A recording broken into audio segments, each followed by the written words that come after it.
Okay, let me just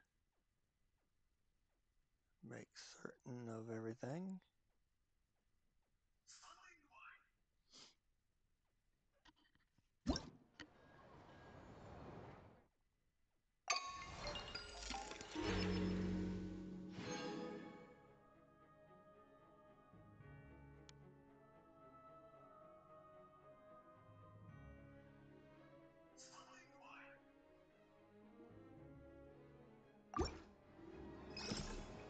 All right.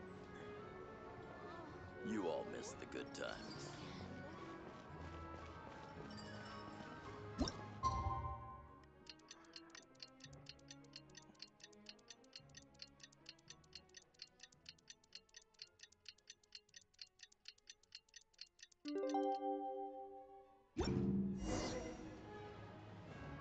Okay, to the theater.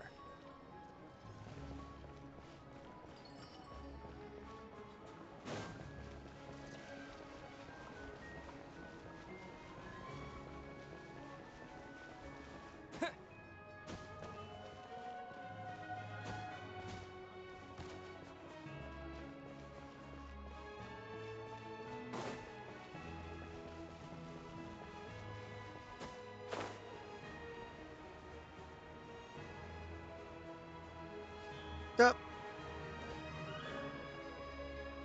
Yeah, I'm not talking to that dude this time. Let him lay in every street corner in this city.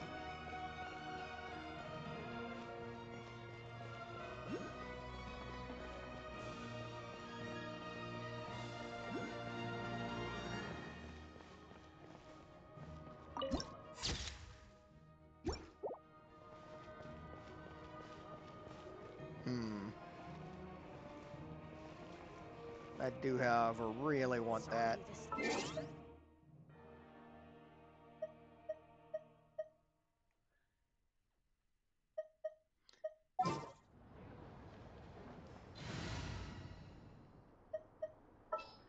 So, where's Kanich?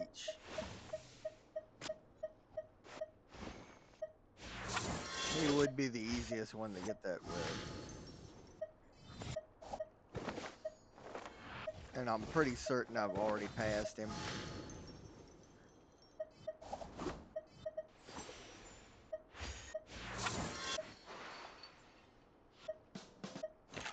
There we go. It's as good as done.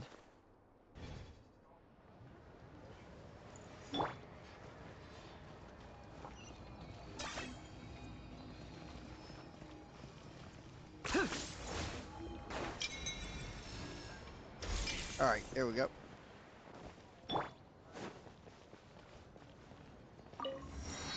Alosha?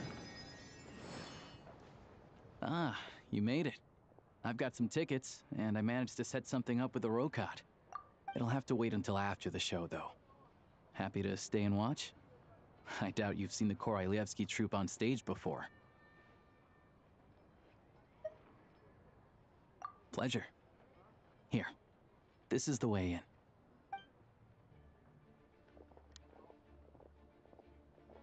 Please present yourself for a routine inspection in accordance with theater regulations. Thank you.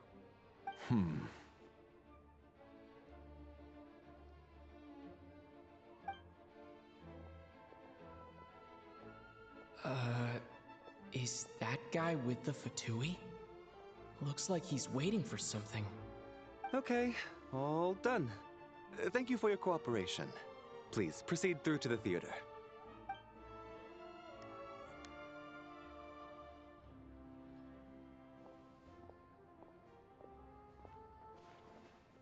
What's up? Everything okay? I was not expecting such strict security. Snezhnaya's business and political leaders are always passing through here, so it makes sense that security's tight.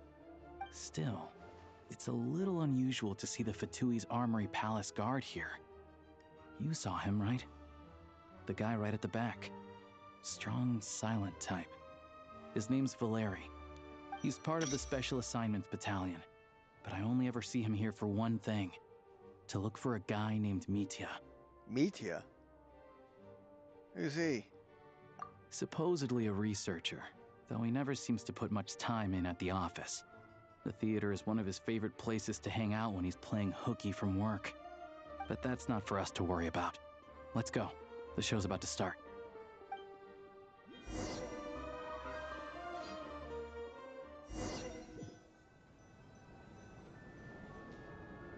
What do you think? Pretty impressive, huh?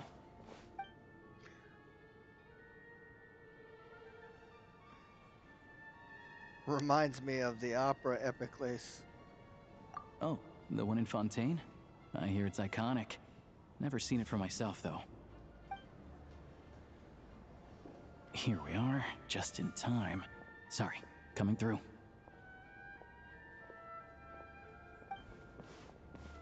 Excuse us. Ugh. If you're gonna show up late, keep your mouth shut.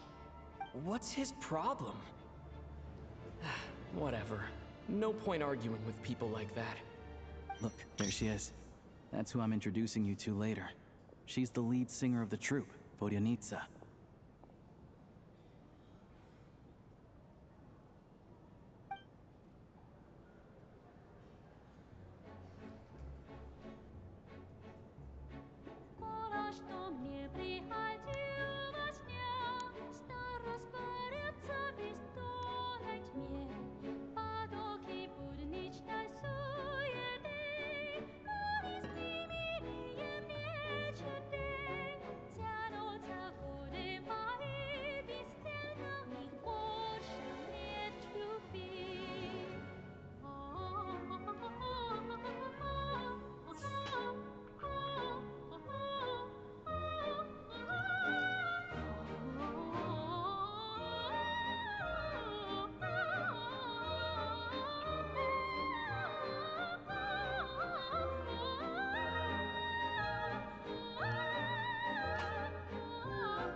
This leads directly to the green room. They're expecting us. Vodyanitsa will be waiting for us there.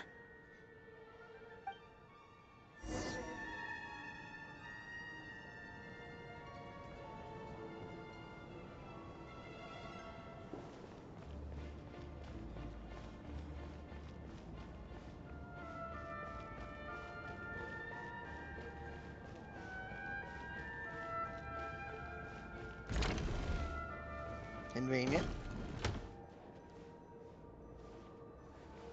How you doing? I can't talk to the staff, apparently.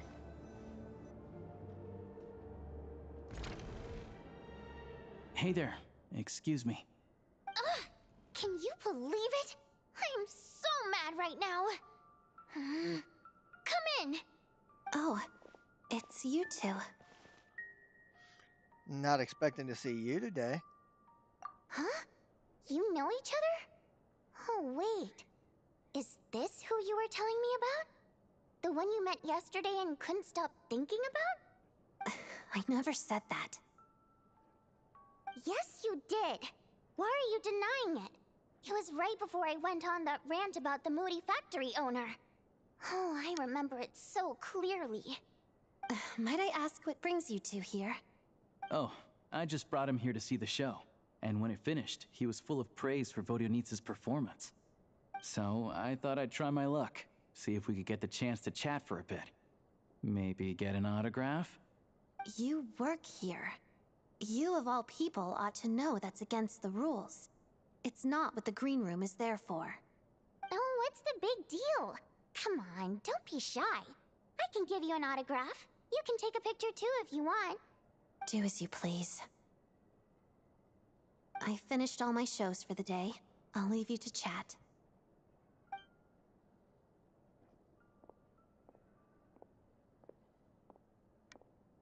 I wasn't making that stuff up, you know. Odette's just too proud to admit it. She thinks very highly of you. And so do I. You did the right thing in Svietloladovka.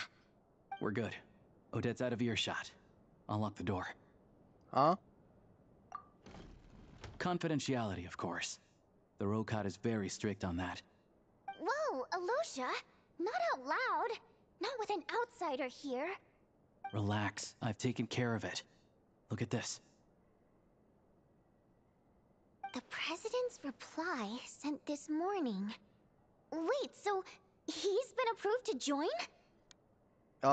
You mean me? You told me last night that you wanted to get intel from the Rokot. Unfortunately, Rokot intel is only available to members. But ever since you set foot in Snezhnaya, we've been working together. I've seen the way you work, your character, and your motives. Everything about you is perfectly in alignment with what we're trying to achieve in the Rokot.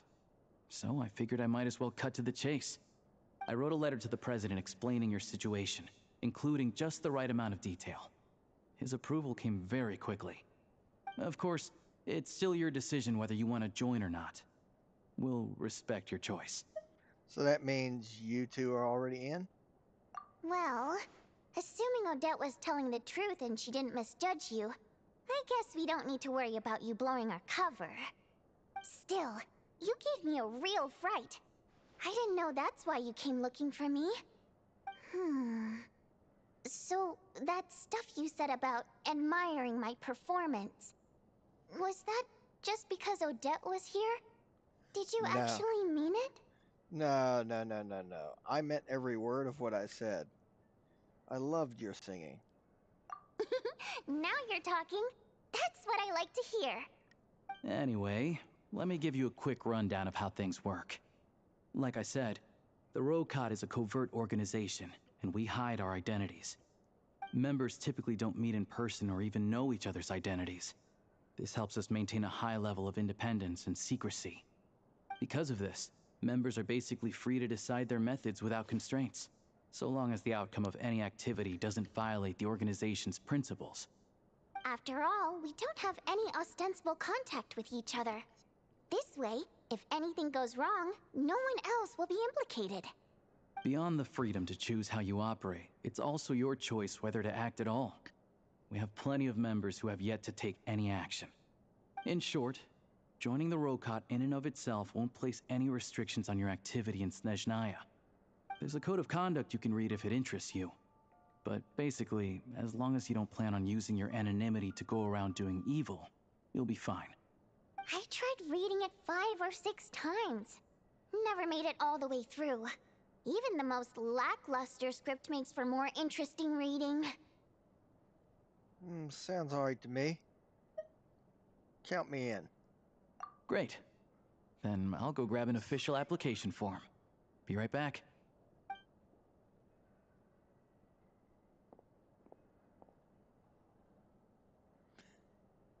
Since you keep identities a secret, how do you two know each other? Well, Alosha has this pet dog you see. His name's Tagarin, and this one time, Alosha brought him backstage. Tagarin took quite a liking to me, so I played with him for a little bit and fed him some treats.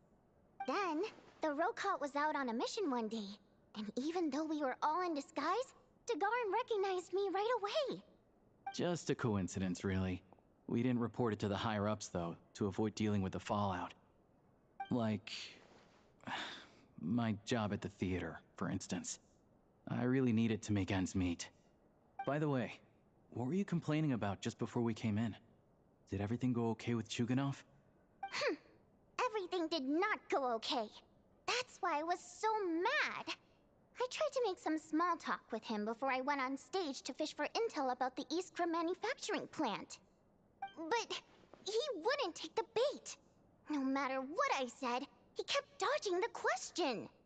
And then he started complaining. He said he didn't appreciate his second-rate seat in the stalls because he usually gets a private box. I mean, what did he expect? Everyone knows that if you want a box seat, you buy a ticket well in advance. But instead, he sends me a letter the day before the show when we're practically sold out. I had to juggle things around just to get him a half-decent seat, hoping he would appreciate the gesture enough to share some information.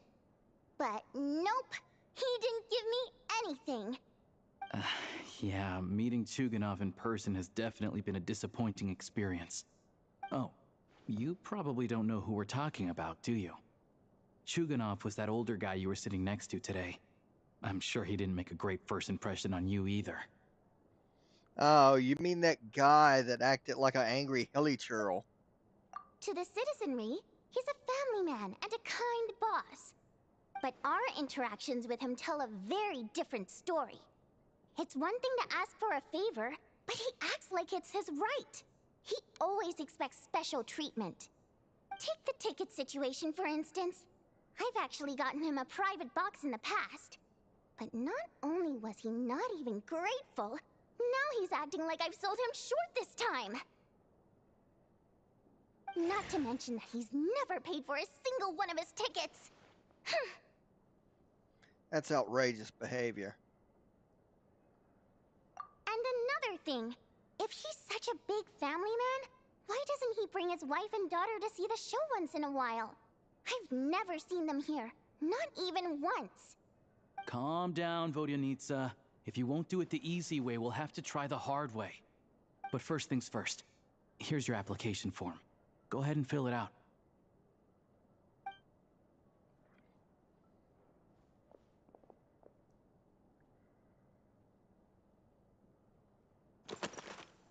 Huh. Now the game has paperwork.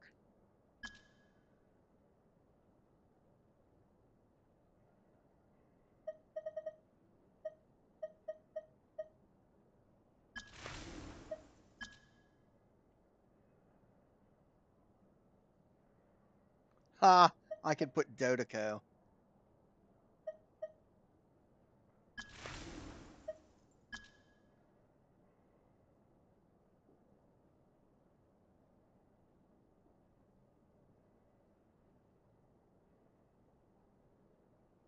I do like that Wayfarer is on here.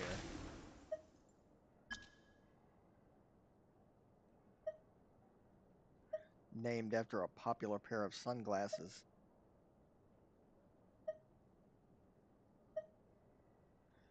What? Okay, this has to be a translation error or something. I want to ordinary people.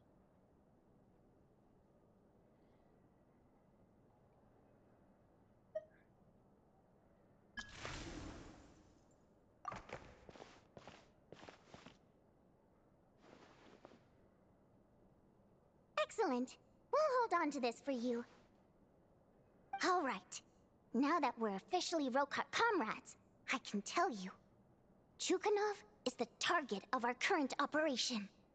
Recently, we've done some recon work at the Iskra manufacturing plant, which pretty much confirmed that their energy consumption is way beyond the legal limit. All we need now is some direct evidence to present to the Vetcha, so we can demand that they shut the plant down.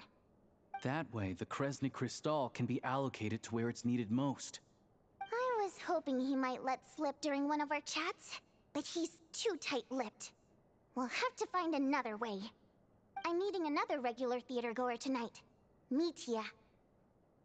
Alyosha mentioned that name earlier. But Valeri's here too, and he's probably looking for Mitya, so he may end up being a no-show. Don't you worry. He must know how to dodge Valeri, or he wouldn't be showing up on time for every performance. Mitya is a renowned energy expert. Although we can't get any direct evidence of the excessive energy consumption at the plant, we can accidentally let the information slip to him.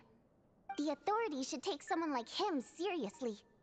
So if he starts raising questions about energy use at the Iskra manufacturing plant, there will be a proper investigation.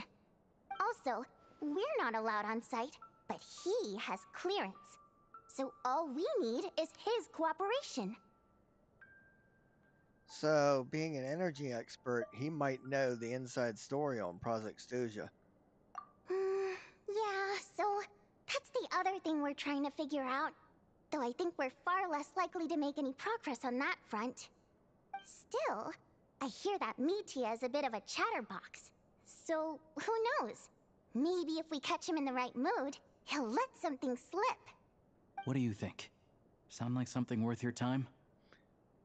Yeah, I'd love to join in. Okay, in that case, you guys find a seat somewhere nearby. Pretend you're a couple of buddies there to eat, and keep your ears peeled for useful information.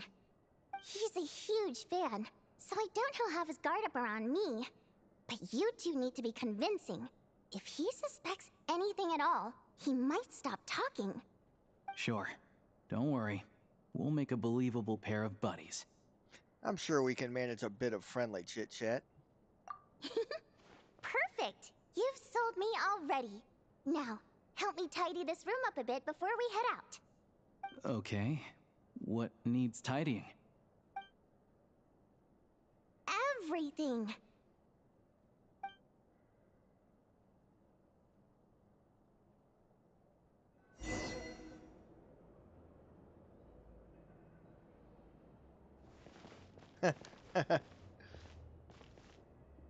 That slightly irritates me. The fact that the fireplace is not centered in the wall. Everything else is basically perfectly aligned. I don't know, maybe. I don't know, it might just be the vantage point.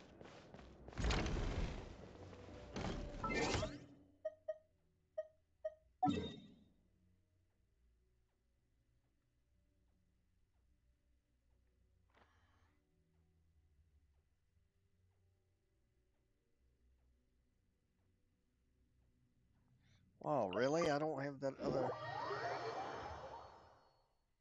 waypoint.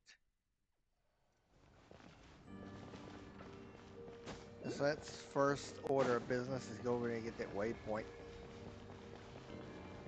Then get that Oculus that's up there.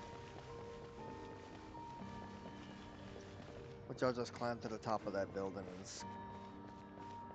glide over.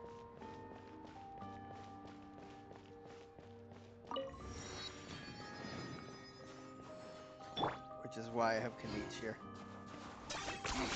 10 points for agility.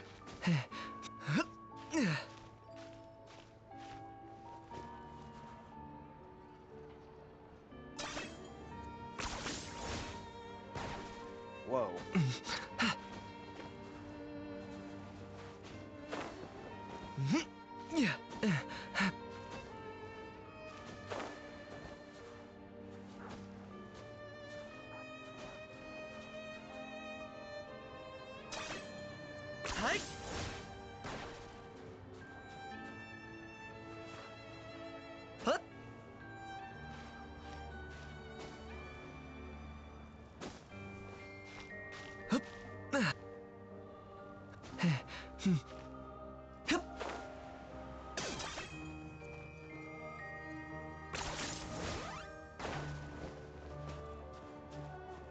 That should be enough.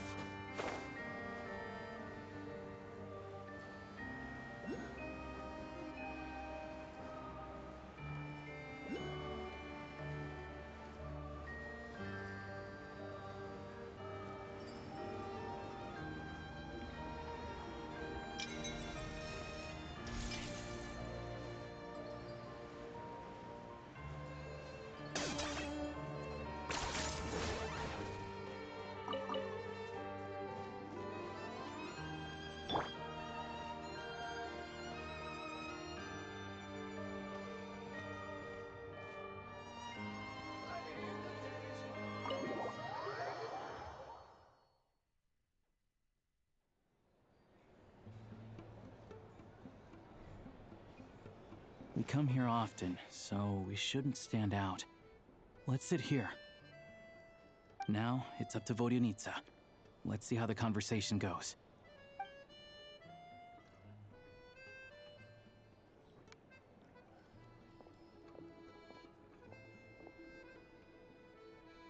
Mr. Metia! Over here! Over here!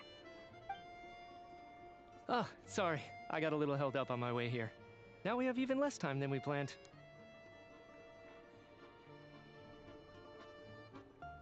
Go ahead and order some snacks and drinks. Whatever you like.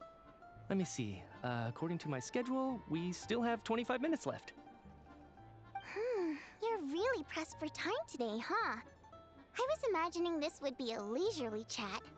If you'd prefer, we can always reschedule for another afternoon when you have more time. No need. Getting to meet the lead singer is a very precious opportunity for me. I'm not about to pass it up. I've already had to decline your invitation several times because our schedules rarely align. If I don't grab this chance while it's here, who knows when the next one will come around? Well, it's very kind of you to make time just for me. What's going on with that scarf? I'm not too sure, to be honest. But Snezhnaya is full of weird and wonderful things like that, so people tend not to bat an eye. I'm sure the same will go for the Eye of Grey and Paimon. I guess it makes getting around easier.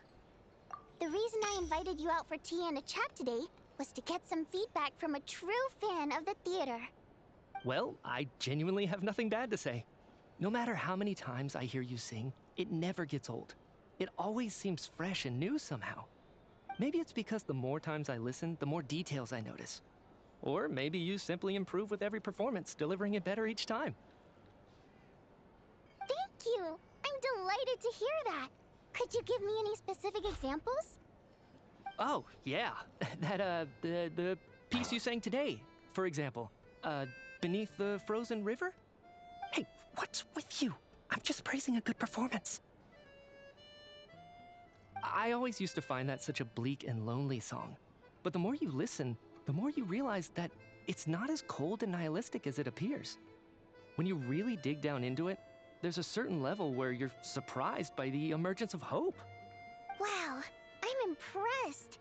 I didn't expect you to pick up on that. Actually, I only tried out that angle after talking with a composer. Still, Beneath the Frozen River wasn't on today's program. Oh, really? But it's a classic. You sing it every time. Almost every time. Oh, well then, let me say a few words about that other all-time classic, Flying in the Wind from the Mountain Sparrow. I didn't sing that one today either. My voice wasn't quite up to it, so I switched it out at the last minute. Oh, but, Sorry, Mr. Mitya, but you were at the theater today, yes?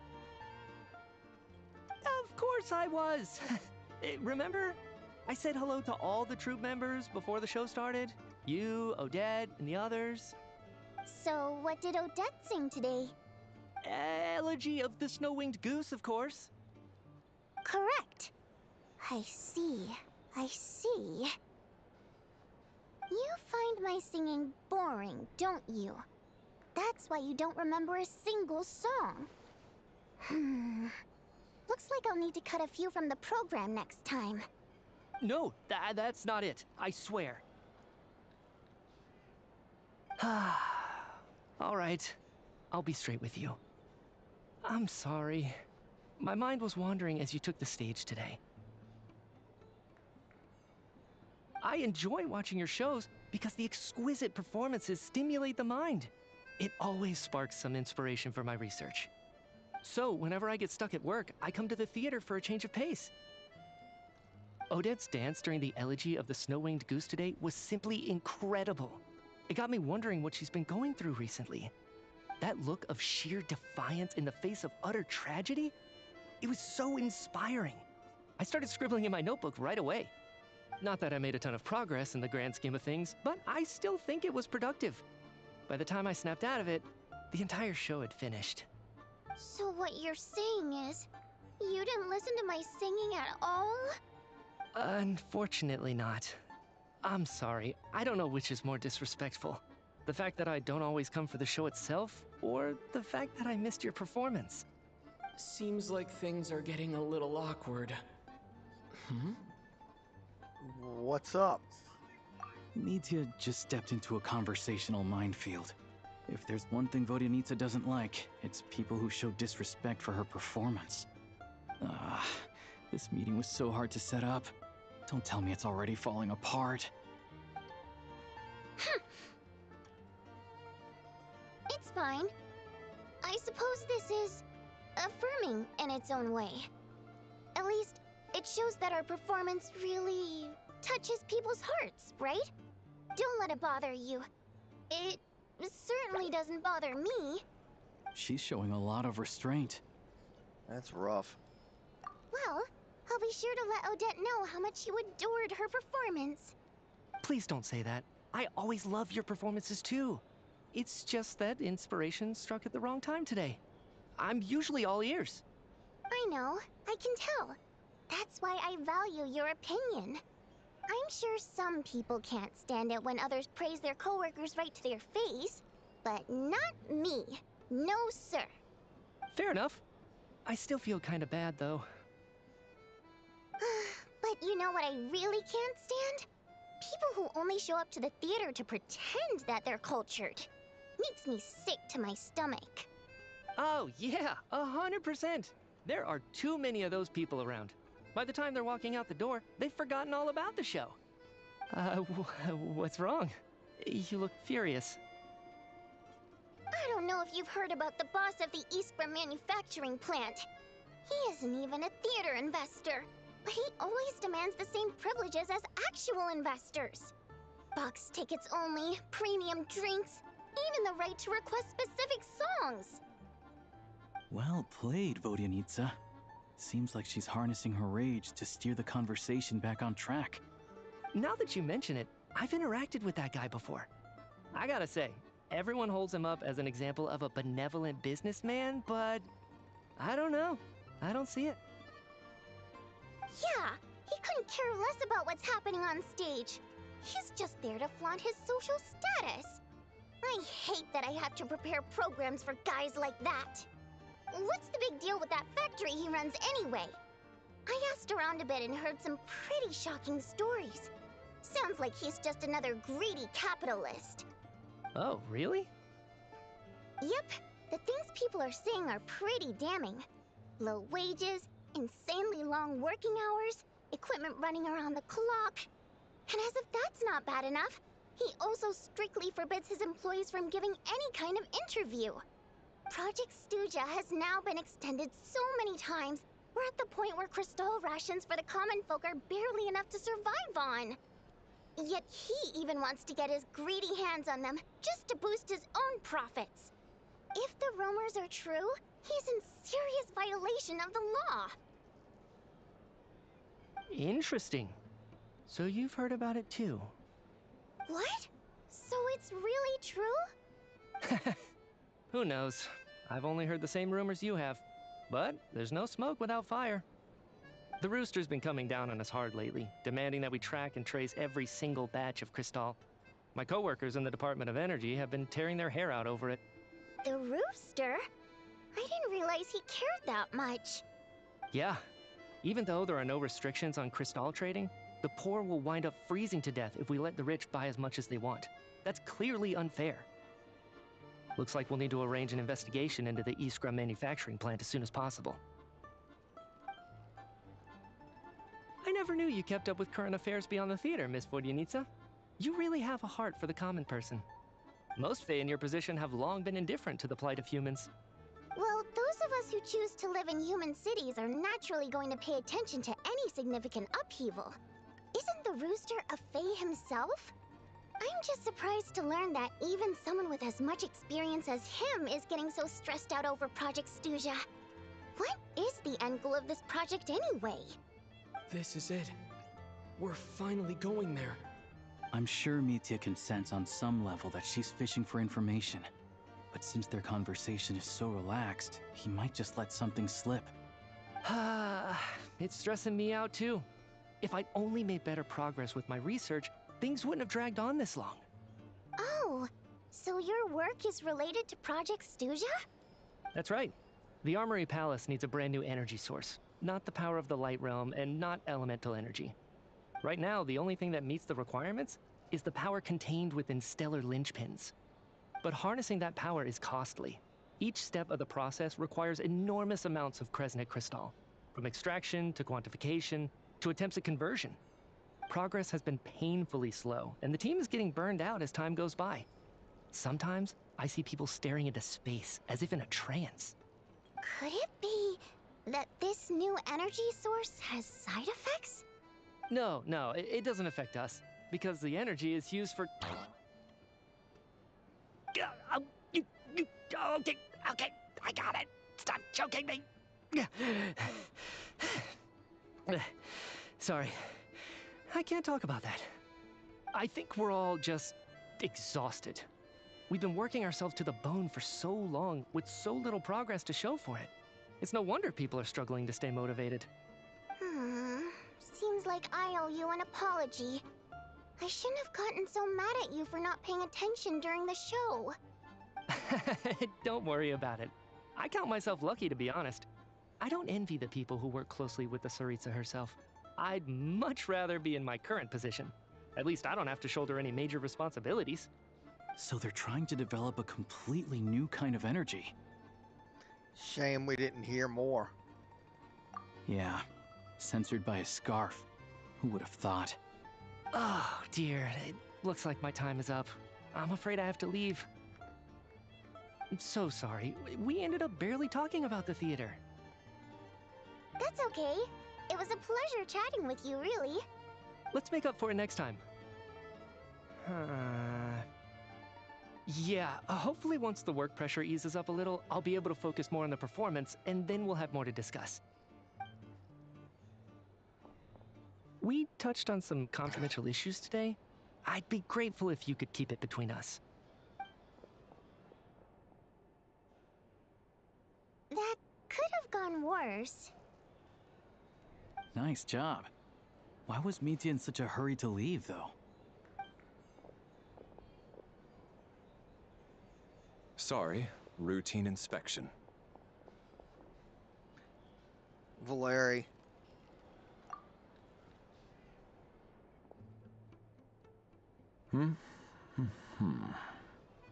Okay, let's go. So he wasn't rushing to get back to work. He must have calculated that Valeri would find him here in exactly 25 minutes. That's frighteningly accurate. One of the main duties of the Special Assignments Battalion is to ensure that important figures stick to their schedules. Sounds like Mitya's arch enemy then. All right, time for us to get going too. Excuse me, check please. We'll settle our check too then. Oh, hello there. Mr. Mitya paid the check before leaving. He also asked me to pass on a message. He said it was an honor to share his tea break with Miss Vodyanitsa and her two friends. Wait. So he knew we were here all along? This raises a lot of questions. Did he deliberately mention the new energy source so that we'd overhear it? Maybe his work isn't confidential after all. Maybe the key here is the purpose of this new energy. I guess that's the next thing to look into.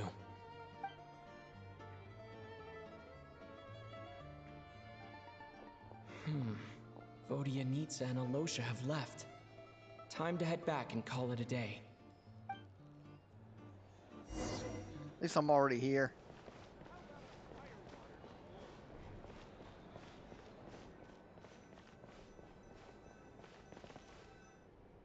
You're back! Here pretty early today. How you feeling? Paimon was just gonna mention that. After she woke up today, Paimon felt like her temperature was completely back to normal. But her strength still hasn't returned. Still, there's some good news. Paimon thinks she might have figured out the source of the problem. It's like there's some kind of mysterious power affecting Paimon. Paimon's never felt this way before during any of her travels. She only started feeling this way since we arrived in Snezhnaya. Kind of mysterious power, you say? That's right. The Armory Palace needs a brand new energy source. Could that have something to do with this? What is it? You're making that face again. You know, the one you get whenever you have a light bulb moment? Let me fill you in on what happened.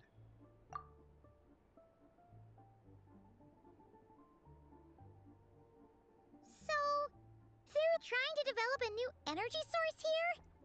And you think that might be why Paimon's feeling unwell? Yes.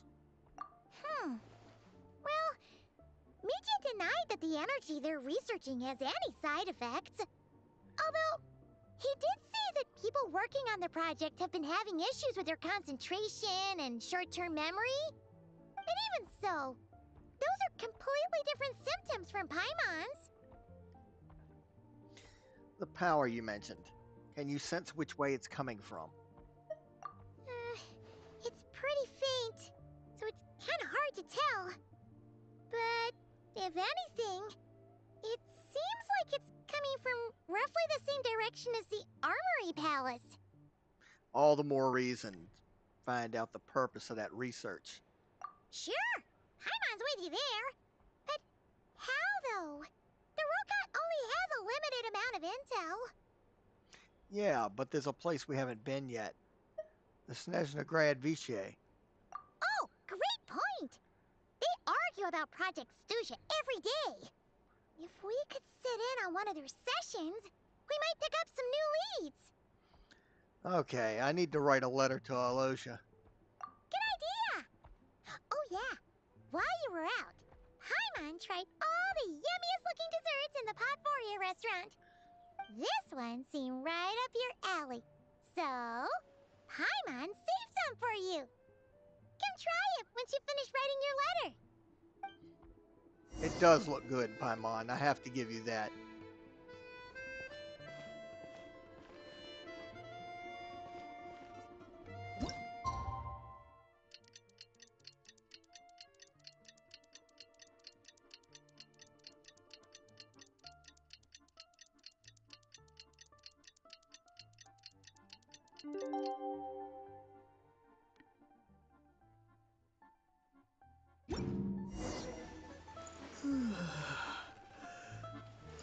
Alosha replied.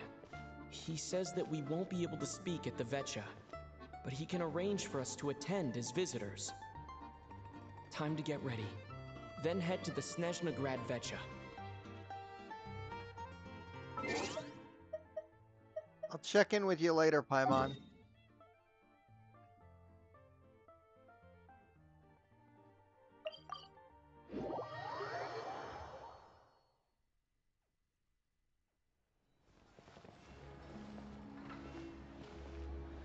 Okay, give me a second to...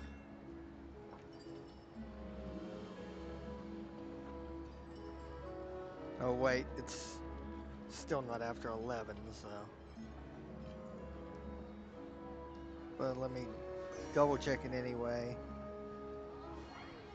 You all miss the good times.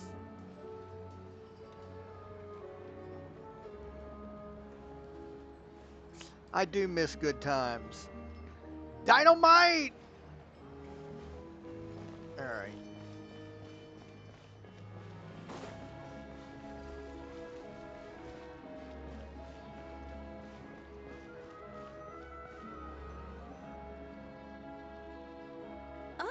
Miss Vodyanitsa, prima donna of the Korolievsky troupe. What a surprise meeting you here. Will you be sitting in on a session of the Vetcha? Sorry, I'm not taking interviews today. Oh good, you're here. The session's about to begin.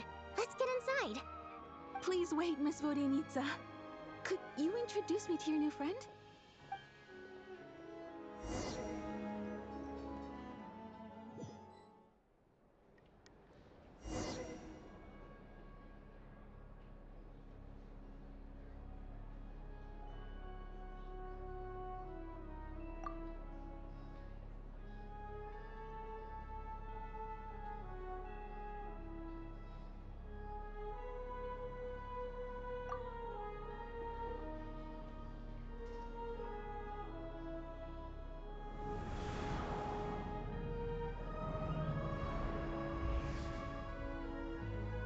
In summary, the energy management commitments made for the outgoing period have been delivered upon.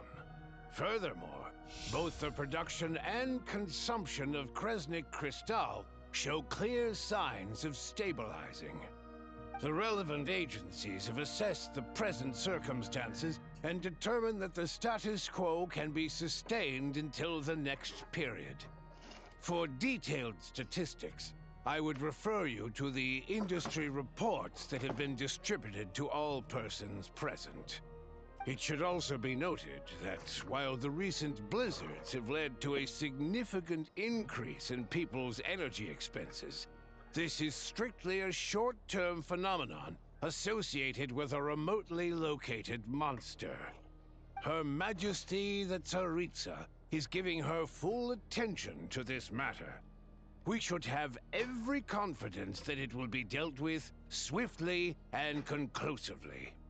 A financial report on disaster relief is also present in this report, courtesy of Pantalone.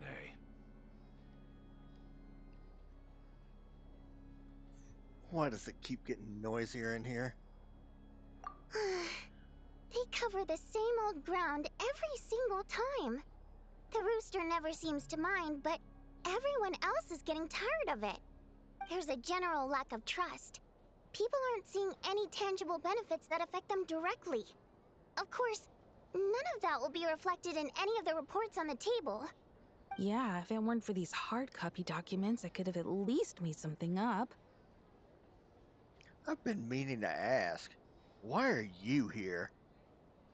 Oh, don't mind me. I'm just out here trying to hit my interview quotas. Bring out the kvass. Ever read it? Best-selling newspaper in town. If I remember correctly, you guys don't even have a sales permit. You have to sell from stalls on the street. Okay then, best-selling street stall newspaper in town. Still counts.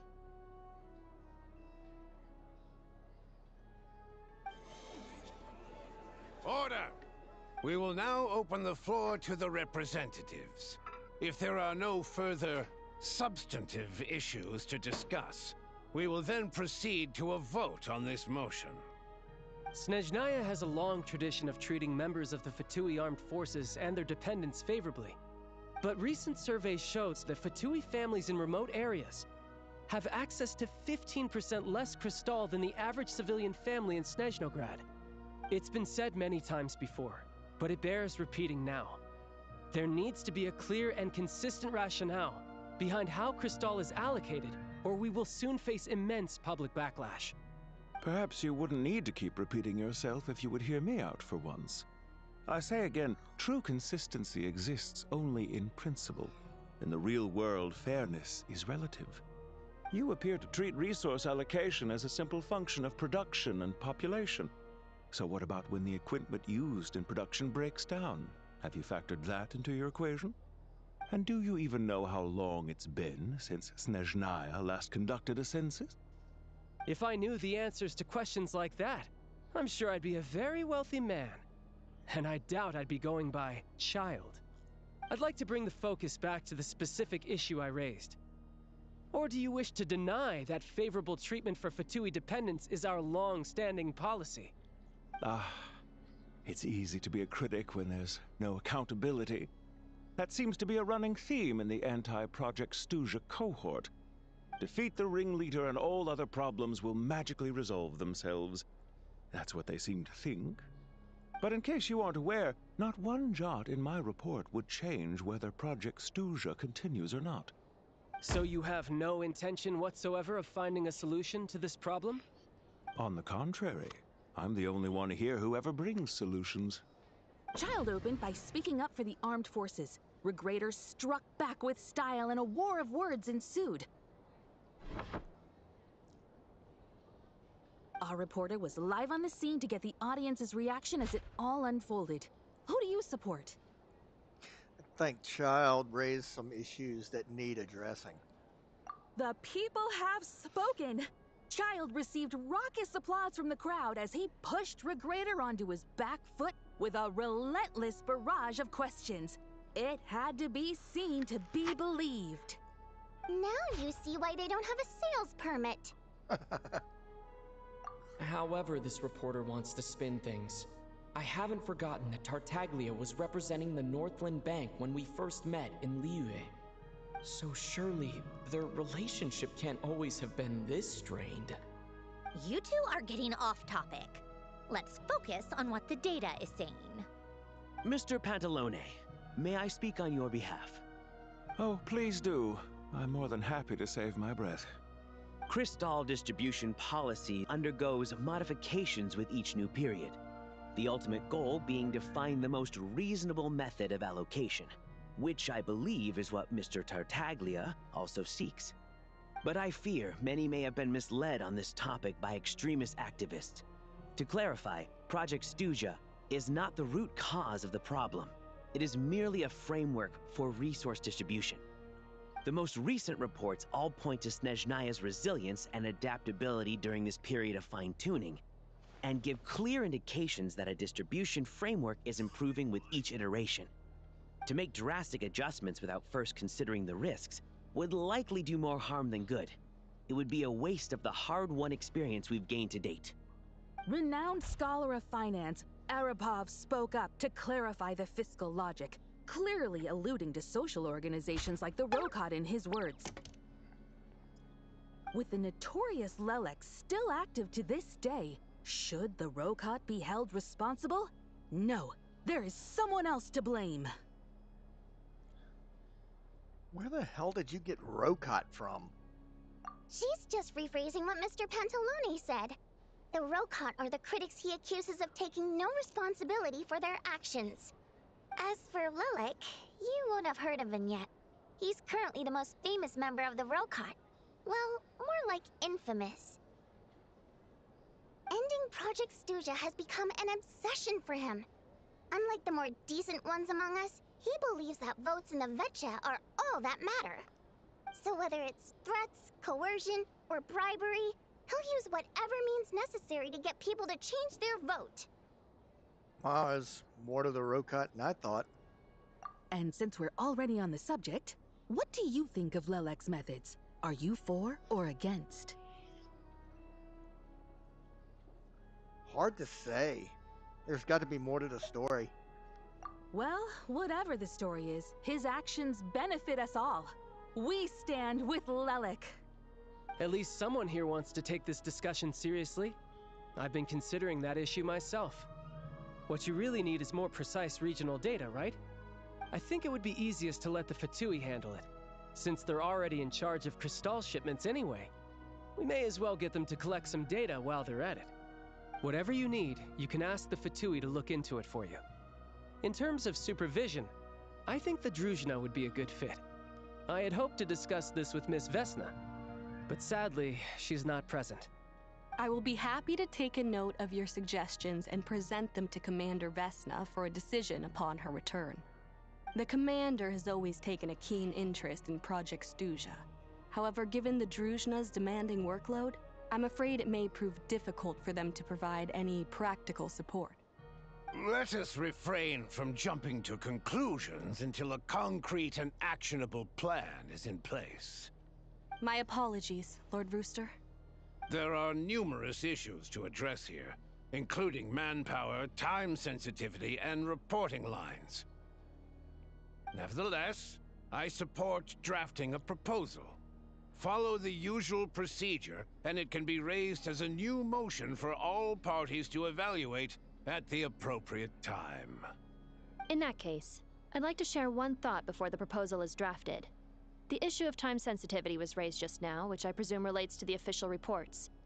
In fact, the Energy Commission already collects regular statistics on each urban center and its surrounding area. Would these be of any use? That's a good idea. I read every issue of Sviet Lolaidovka's report, and although my focus is mostly on the section about equipment operation, the energy consumption statistics also yield a lot of insights. Be that as it may, does no one see an issue with using local data to determine Crystal quotas? In the long term, it seems like a very risky solution. Not if they are used purely for reference. So long as we have the report from the Northland Bank's headquarters to corroborate it, no one will be able to fool me. Very well then. It appears that this arrangement is acceptable to all parties. Yeah, sounds good to me. The members reached a provisional consensus on the issue of improving treatment for Fatui soldiers.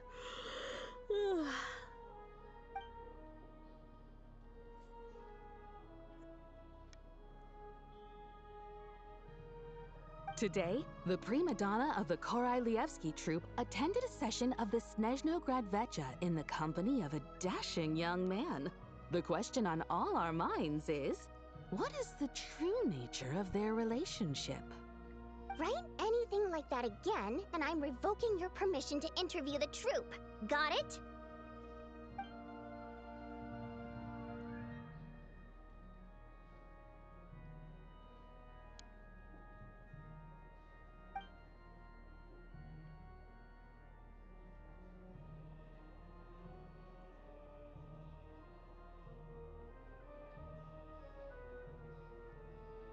Now then, if there are no further contributions from those present, we shall proceed to the final vote. Hey, check it out! Is that Chuganov? What made him vote against? Why now?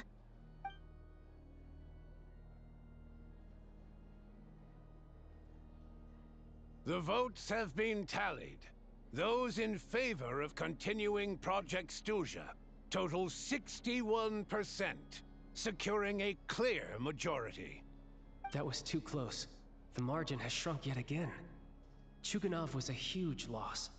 I'll bet Lelek is behind this. I wonder how Pulcinella will respond this time. Chuganov. I see. Lelek strikes again. Yes, go, Lelek. Once Project Stuzha is defeated, our unwavering support at Bring Out the Kvass will finally pay off when we make our comeback.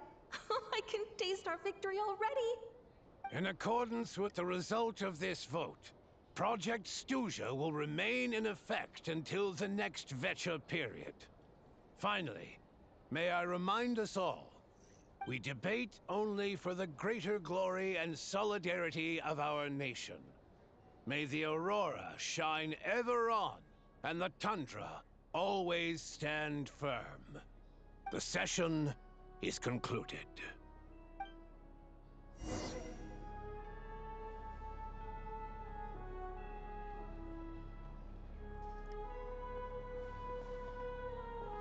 Just apologize just in case anybody hears the lawnmower. The guy's mowing my backyard now. Just in case the microphone picks that up.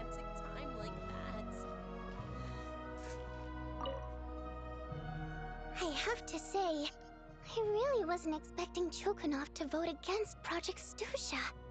What's strange about it? Well, in principle, Snezhnaya's business and political elites ought to be the ones least likely to oppose it.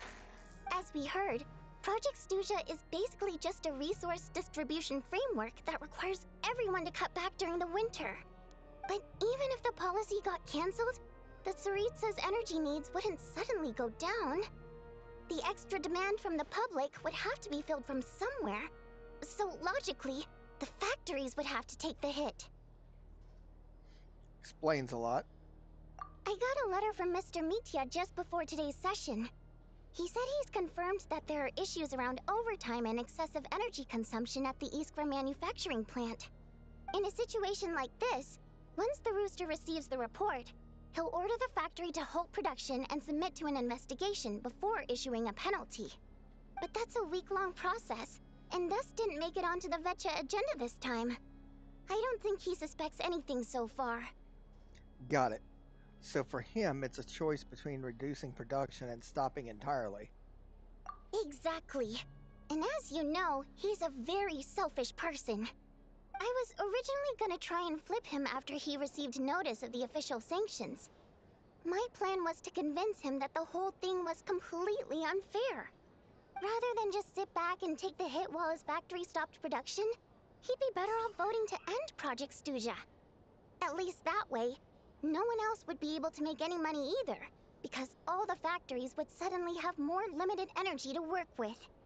But now, he's already voted against it, which means someone must have used more forceful means to change his vote. Just like with everyone else who flipped. You mean Lelek? Yeah, no one knows why Lelek is so obsessed with ending Project Stuzha, but by the looks of it, he's inching closer and closer to success. Lelik must have strong motivations, given how he'll stop at nothing to achieve his goal. Maybe he knows the full truth of Project Stuja. Maybe my next step should be to focus on him. All right. What are your plans for the rest of the day? Shall we head out? Hey, comrade. I noticed you were here during the debate.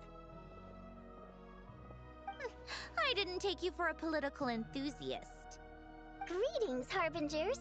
I just happened to have some free time today, and my new friend here thought it might be fun to check out the Vetcha. Ah, Odette must have introduced you. Looks like you two are getting along pretty well. I'll leave you to catch up. I should head back to the troop. Sure. Break a leg and all that.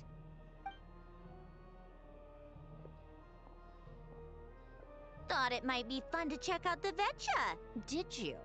Things are never that simple with you, Traveler. There's no way you're here for kicks and giggles. Tell me I'm wrong. Learned an interesting tidbit today. Some guy named Lelik? Oh, yeah. To some, he's a captivating enigma. To others, he's the bane of their existence.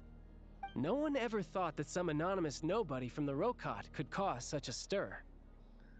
I'd like to find out his true identity. Is it okay if I start digging around? Huh? You want to look into Lelik? Then I'm sure his days of anonymity are numbered. What do you think, Sandrone? Fine by me, I guess. If the Traveler actually manages to expose Lelik, it'll be doing Pulcinella a favor. In return, it seems fair to let him in on what we've learned so far. My thoughts exactly. Sharing is caring, after all. Head back to Glupov and grab the files on Lelik. It's easier to just pull the records than go through the rigmarole of getting the Traveler a visitor's permit. As you command, child, sir. In that case, since we're going to be waiting anyway, I'll have someone brew a pot of black tea.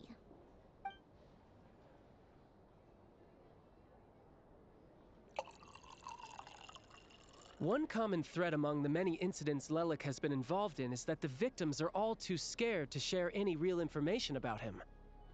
Clearly, he must have threatened them in some way. His modus operandi is to silently infiltrate the scene and leave a threatening letter behind.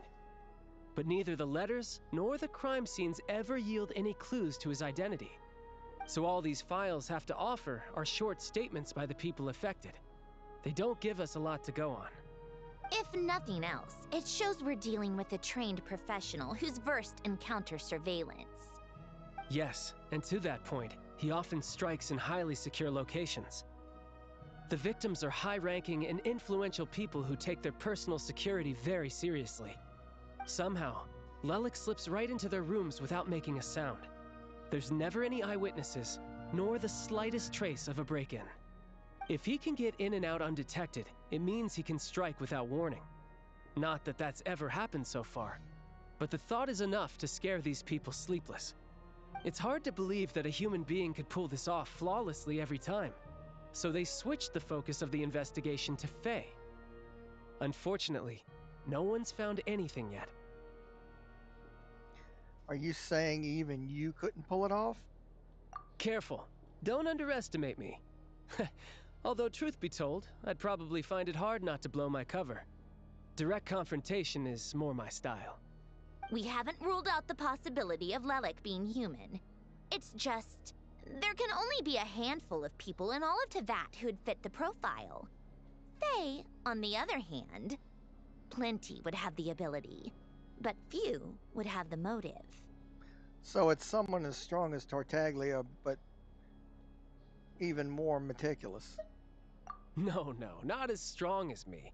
You'll never find the culprit with criteria like that. Let's go with a little weaker than me.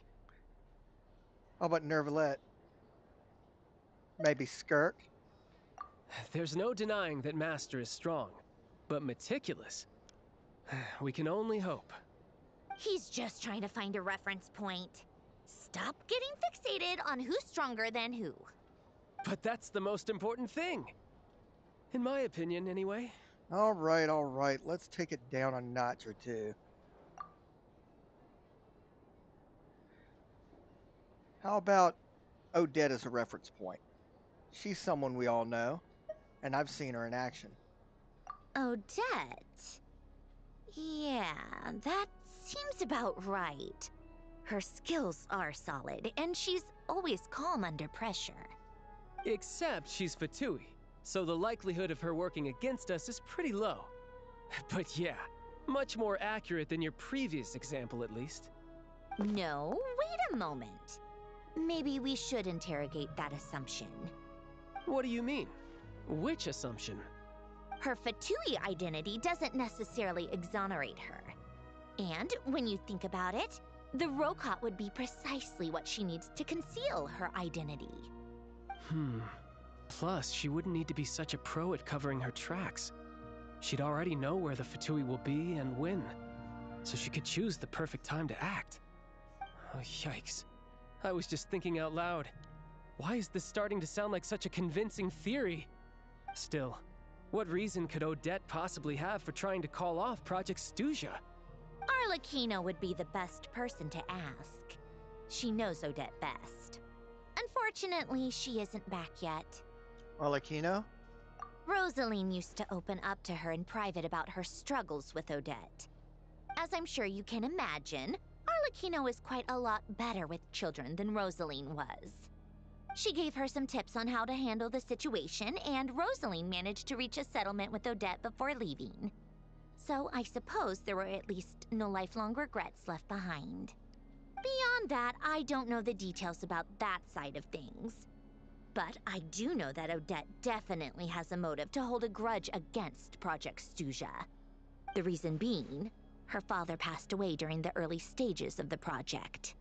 That was back before it had been named Project Stuja, when things were still being worked out.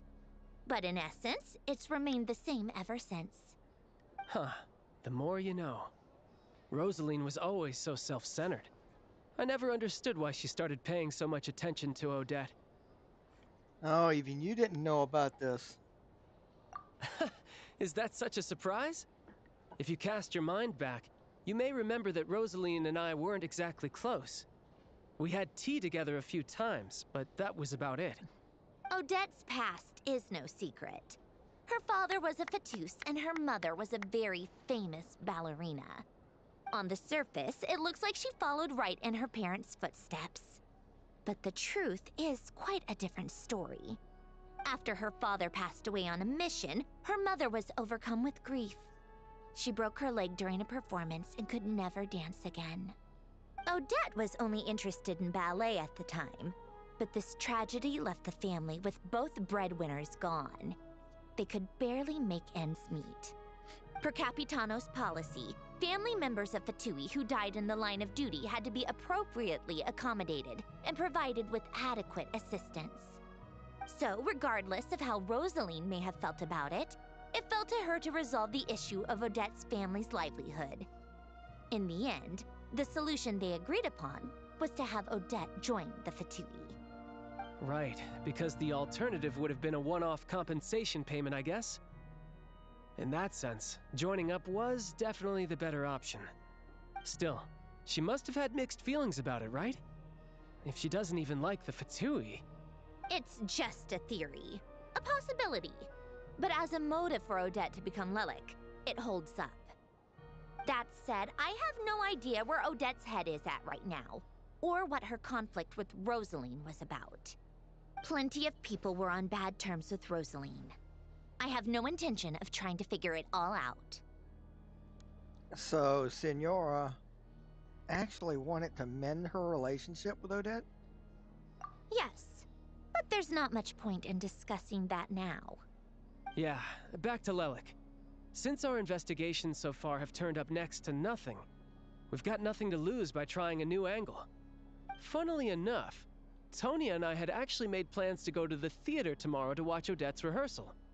Unfortunately, thanks to this Lelik situation, I'll be stuck working overtime again. Which means, you can go in my place. No point wasting the ticket, plus, you'll get to meet Tonya. What's the rehearsal for? Spirit Seeker. Quite the classic ballet. It was passed down through Odette's mother's family for generations. though it hasn't been performed in years. But Odette's been practicing it diligently, and it's finally ready for a return to the stage. Excitement is through the roof. Tickets for the official performance sold out long ago. Tonya's excited for it too. She's desperate to see it no matter what. Personally, it's not really my kind of thing, but since she's my little sister, I had to figure something out. I've actually seen it several times before. The story's pretty straightforward. The lead character follows a trail of clues left behind by a spirit, gradually recovering her memories along the way. It's a tale of love and regret. So not exactly reinventing the wheel, at least by today's standards.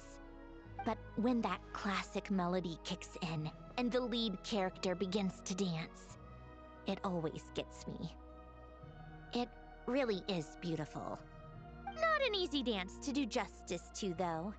I know it's always been Odette's dream to perform this piece, but I'm not sure she's really ready. In that case, I think that even if she is Lelik, we should wait until her performance is over before we respond. I'll let you take it from here, comrade.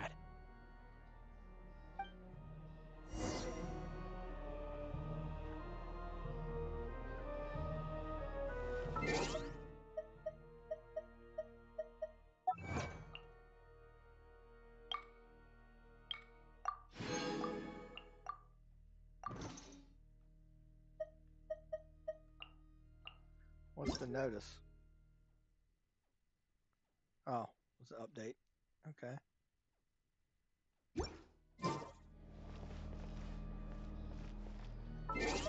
Let's zoom.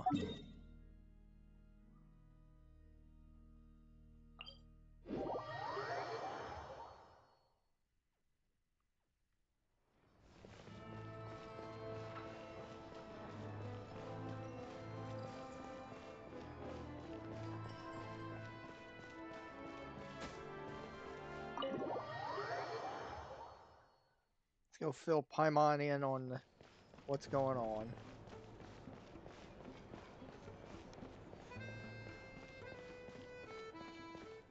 Seaton? Sounds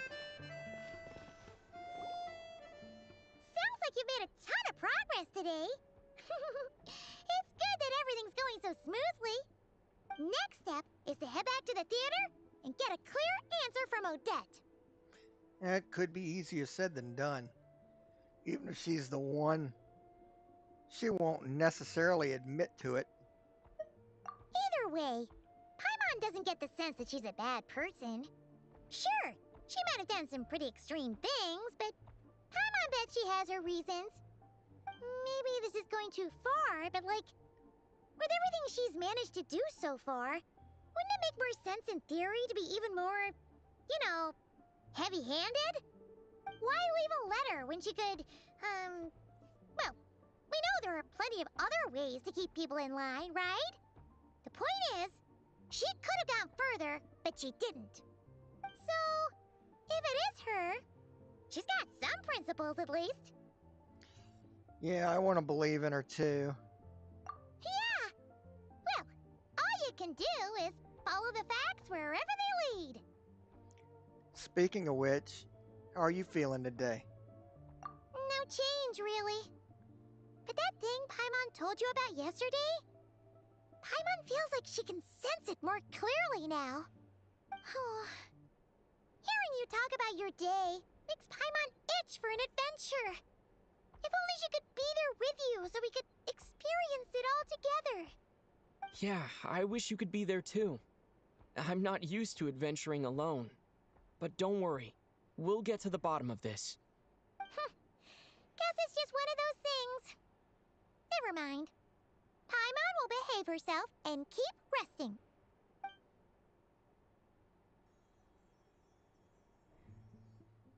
If Odette is Lelik, she may well have inside information on Project Stuja. Her father was involved with the project's early implementation, and tragically died in the process. Now, she's dedicated herself to bringing it to an end. It's hard to imagine she could have gotten this far without knowing anything at all about the Tsaritsa's true intentions. When she spoke to us as a member of the Fatui, How much did she let on? And how much was she hiding? Only time will tell. Maybe tomorrow, everything will be answered. Hey look! It's snowing! Could be a tough day ahead. Make sure you wrap up warm tomorrow.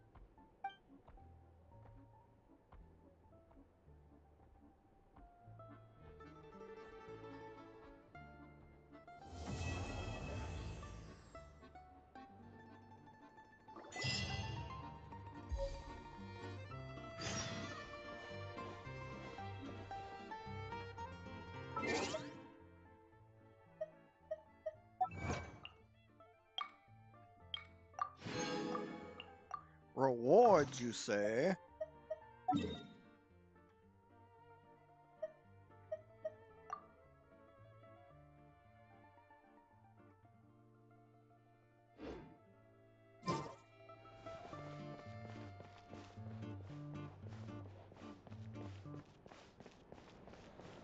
Coming up. All right.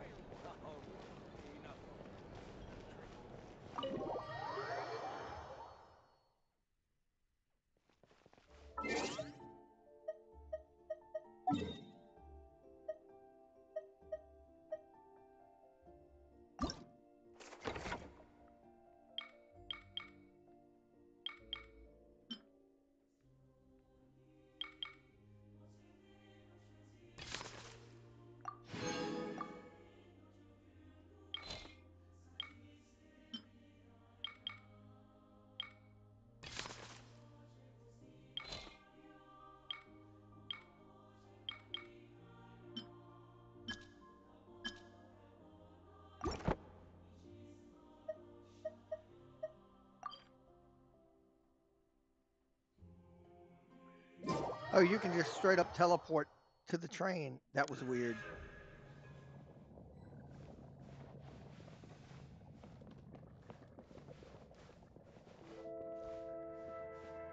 Ad Astra Abyssosque. Welcome to the Adventurers Guild headquarters. Interesting. Thank you for completing today's commissions. Here is your reward. Ad Astra Abyss.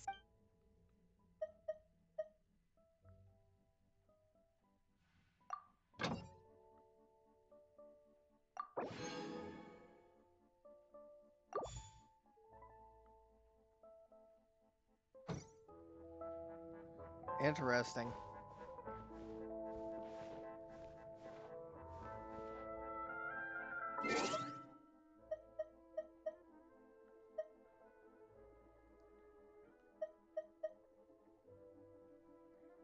Now there is another item that I have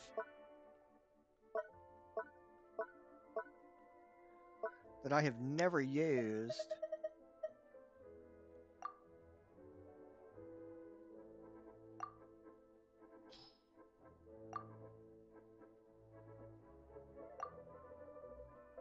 So I can't deploy it here.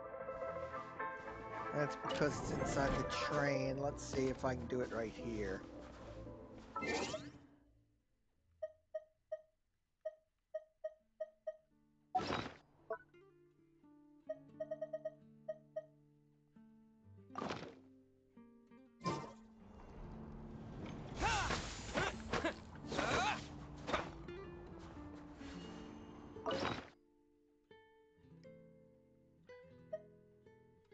Add items.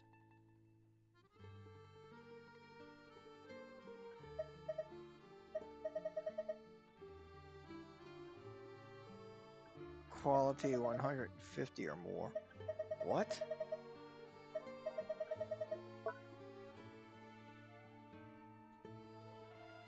Let's give it some Setias.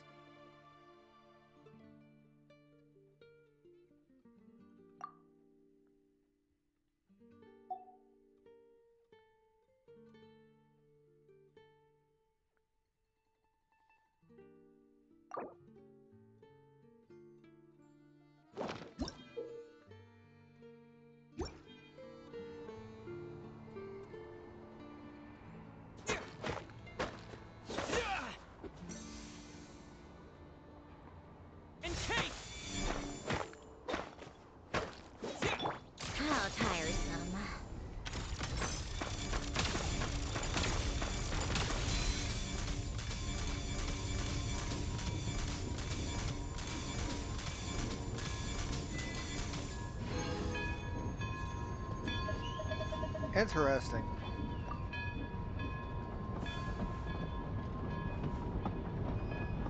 I wonder. I jump on?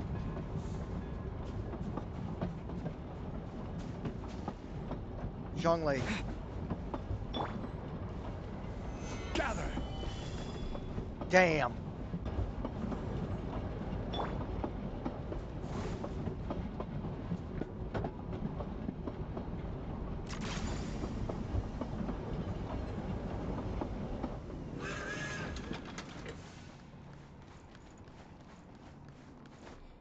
Yeah. I guess I can.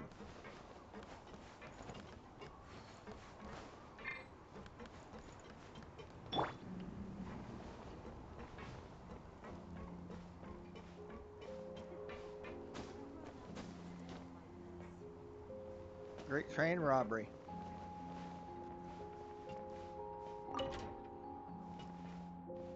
Dude's name is Stroganov. He's named after food.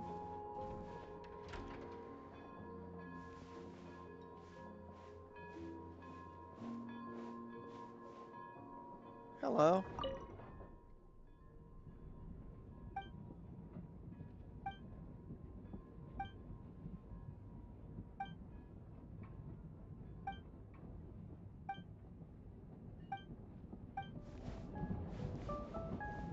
You ought to be ashamed of yourselves.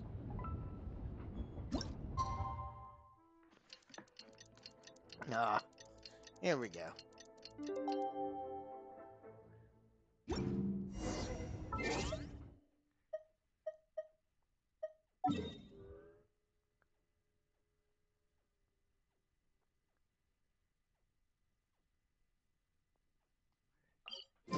Here we go.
What a wild camera angle they get.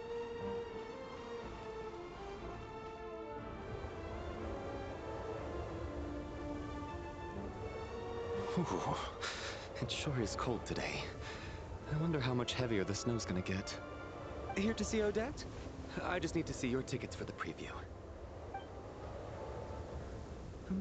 Perfect. Thank you. I'll hold on to your tickets. Come on in. It's freezing outside.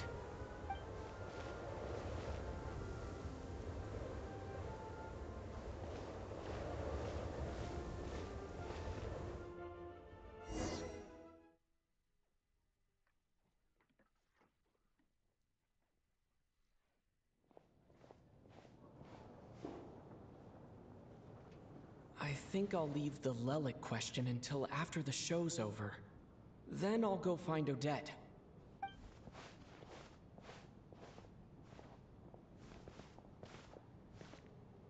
Child said he was originally going to come with Tonya. So I'm guessing Tonya's already here somewhere. Is there anyone here who looks like a Tonya? Let's see. It's a small audience. Makes sense for a preview. But wait, I do see some familiar faces. Mr. Chuganov's back again by the looks of it. Oh, and is that Mitya? And that Fatui officer, Valeri. Guess he must be playing cat and mouse with Mitya again. Oh no. It looks like the show's starting and I still haven't found Tonya. Never mind. I'll just have to take a seat for now and see if I can catch her afterwards.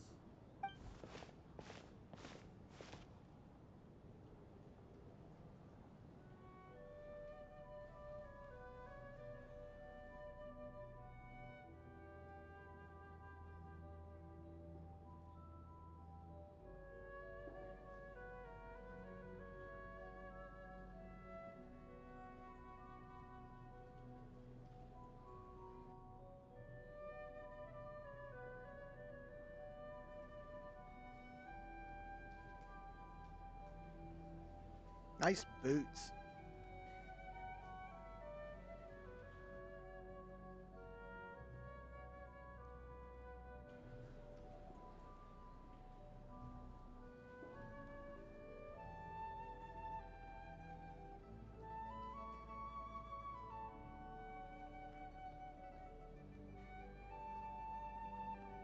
Is that part of the show? Oh no.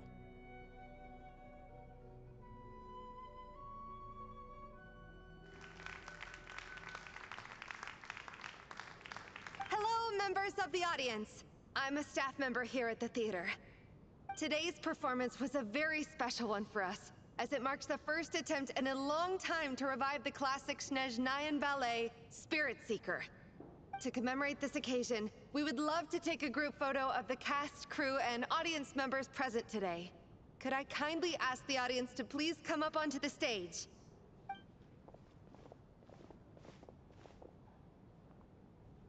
All right, everyone, huddle in a little more. Now, look at the camera. 1, 2, 3.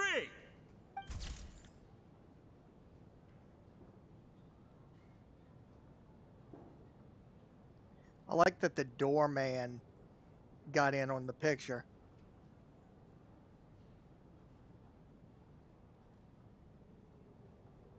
Not a big crowd. Not a big crowd. Well, this is rehearsals, but still not a big crowd. I like how Valeria is hogging the spotlight there in the center.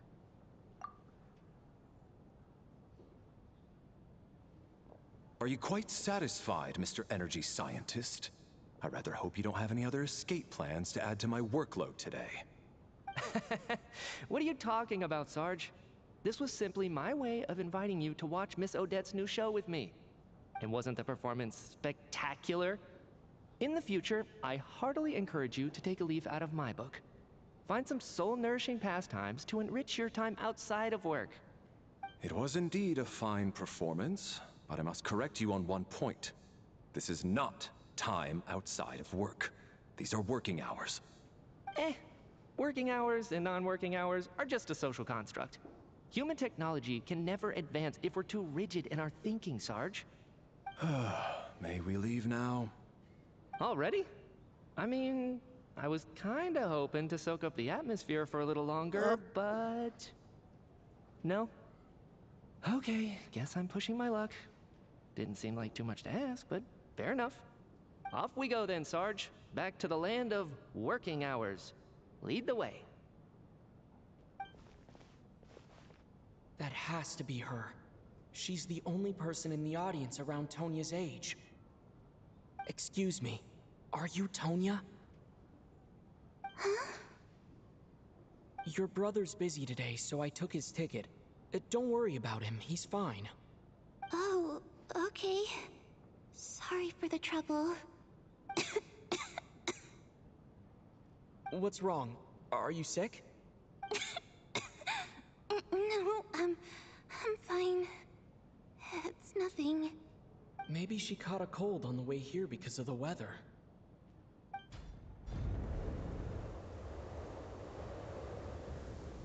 I haven't seen snow like this in a long, long time.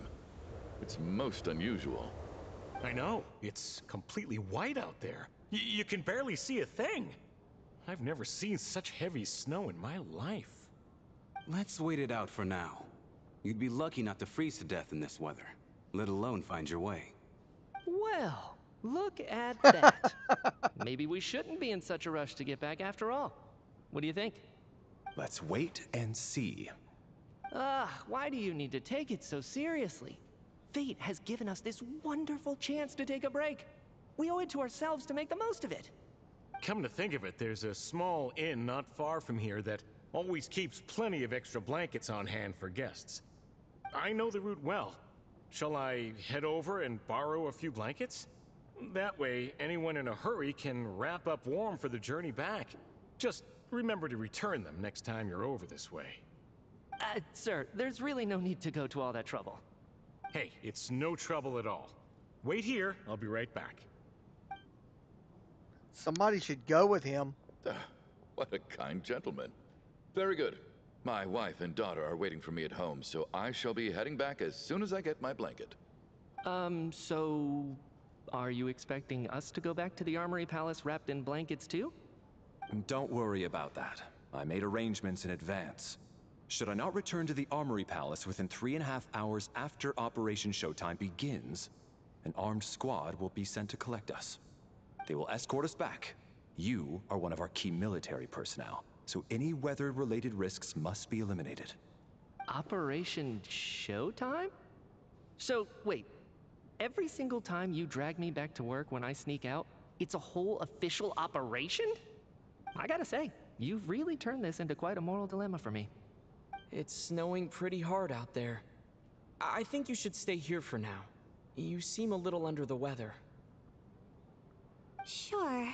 My brother might come pick me up in a bit anyway. Time to get to work. I should head backstage and find Odette. I need to look her in the eye and ask her about Lelik. Excuse me, are you looking for someone? Looking for Odette. Ah, a fan, I'm guessing? Today is just a dress rehearsal, so Miss Odette won't be meeting with fans. She's taking a well-earned rest right now. Sorry, but that area is currently off limits to everyone except the cast and crew. Bad timing, I guess. Well, I might as well stick around. I doubt Odette will be leaving before the snow lets up in any case.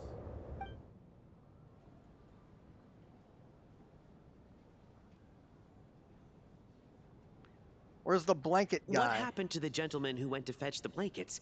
How what has I he still asked. not returned? I was thinking the same thing. It's still snowing very hard. Do you think something might have happened to him? Whatever the reason for his delay, I must say I hate nothing more than people who make empty promises and fail to deliver. Just want to point out, I did make the suggestion that somebody should have went with that guy. Well, I have to treat my employees like that on occasion, but that's different.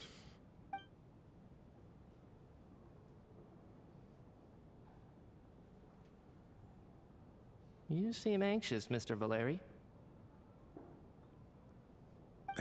It's been nearly 4 hours since I left the armory.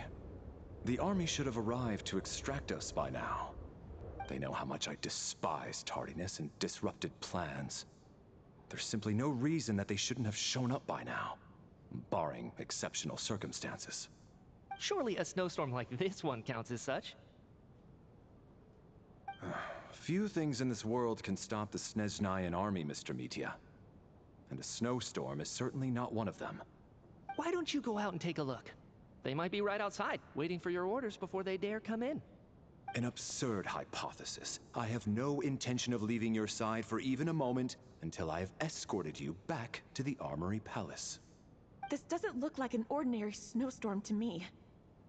That guy who left earlier, it looked like he just vanished into thin air. Either that, or my eyes were playing tricks on me. A man-eating snowstorm? Come on. Night hasn't even fallen yet. Spare us the ghost stories.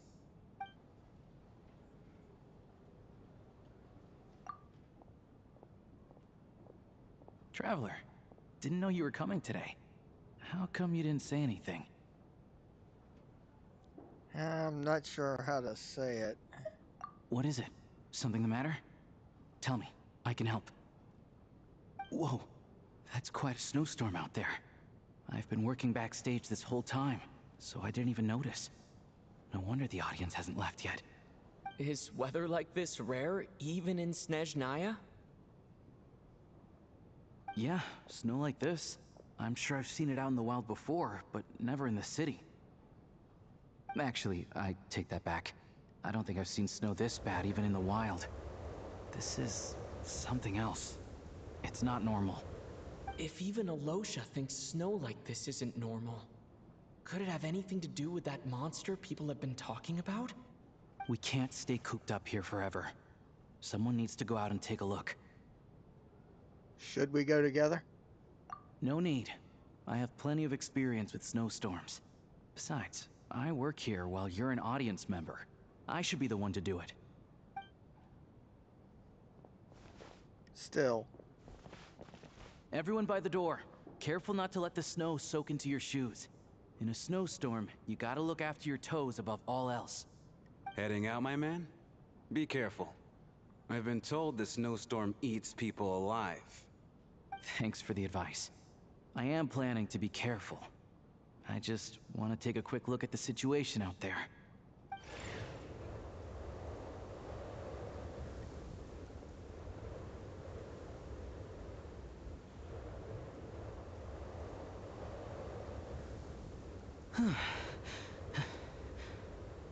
He's back! He's back! How was it? What's going on out there? Did you see any soldiers patrolling the area? Something about this storm isn't right. There's no one out there. I didn't see a single soul. And something in the air gives me the creeps. This isn't your average snowstorm. I suspect it might be related to recent events in our nation. I strongly advise everyone to stay here until the snow dies down. Are you serious? So all of us are trapped here now? That sounds a little far-fetched to me. You want to go outside and see? I, for one, am not risking my neck in that weather. This just turned from a minor delay into a major hassle. We can only hope that our friend who went to fetch the blankets just ditched us and went home. Is it really that bad? But my daughter, I won't be able to read her a bedtime story tonight. Huh? What are you all still doing here? Whoa! It's snowing hard. So now we're stuck here? Oh, this is terrible. Luckily, it was just a dress rehearsal today, so there aren't too many people here. On the bright side, the theater's always well stocked with supplies. If the snow still doesn't let up as we get into the evening, you can spend the night here, everyone. At least, I assume that's all right? Odette? Fine by me. This seems like a sensible backup plan under the circumstances. My thanks to the theater for being so accommodating. What are you staring outside and praying for, my man? You anxious to get home too? Oh, your majesty the Tsaritsa, I beg you, please do not let tonight's snowstorm stop. This is a golden opportunity to spend the night under the same roof as the two top stars in all of Snezhnaya. It's a once-in-a-lifetime experience. I think I've changed my mind. Sir, if you so much as look at us funny, you'll be seeing stars in a whole other way. Behave yourself, or you'll be begging for that blizzard. It's getting colder. We need to keep the indoor temperature up. Close the door and lock it tight. Let's head somewhere warmer.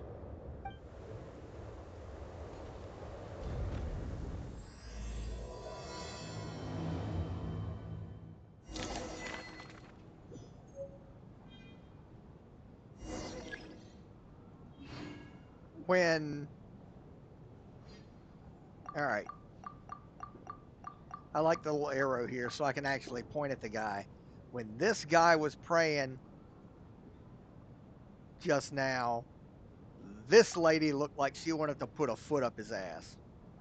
And I appreciate that.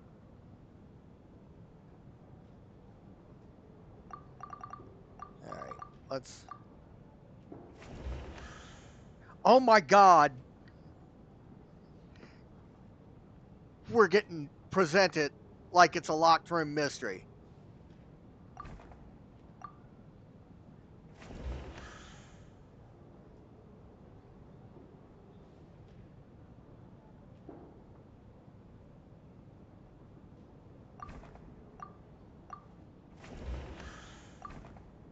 So I take it all the ones we don't have information on, we're going to have to talk to get information. See, because we already know Mitya and his weird magic scarf.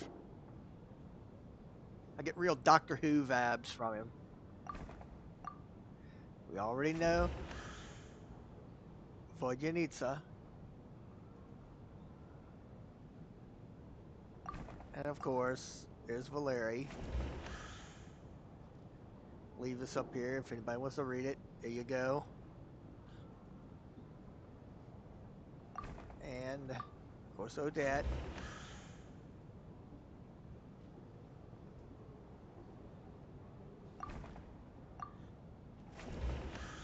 And I'm just going to point out, this is like the shortest version.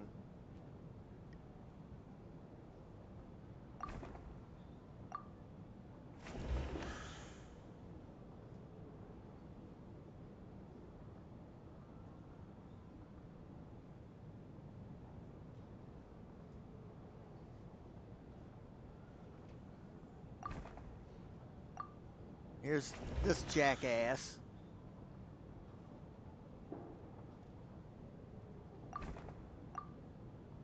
See, we don't know this guy really yet. We already know Elosha.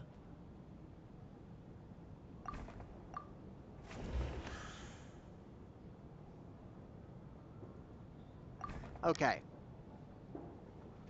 So, we have our other suspects that we have to find stuff out about. This dude,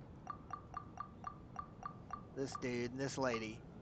But we also have to learn more information about Odette during this close-in, while also taking care of Tonya.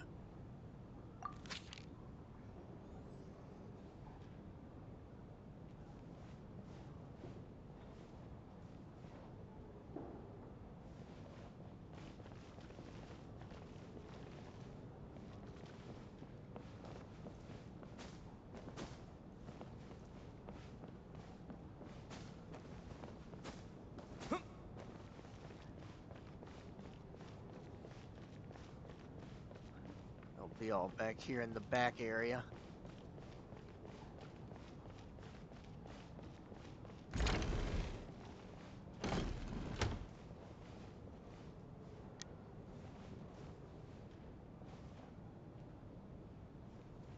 So yeah, let's learn a little bit about this guy. And then there's the aristocrats. Easiest of all to deal with. You don't need to use any force whatsoever. All you have to do is show them the rope you plan to tie them up with. Do you know why? I don't. Do tell. Because nothing horrifies them more than the thought of a cheap, coarse rope leaving creases on their precious million more coat. They'll do whatever you ask to avoid that fate. Unexpected, but funny nonetheless. Tell me another one. Well, look at that. I got myself a new listener. Hey there. Let me introduce myself. The name's Shram, and I'm a mercenary. The kind that gets paid to do odd jobs for rich folks. And I am Chuganov, an entrepreneur. If my name is unfamiliar to you, you will no doubt have heard of my factory, the renowned Iskra manufacturing plant. I am the world-renowned traveler, Natlan's Tumaini, the honorary Knight of Favonius, hero of Leeway,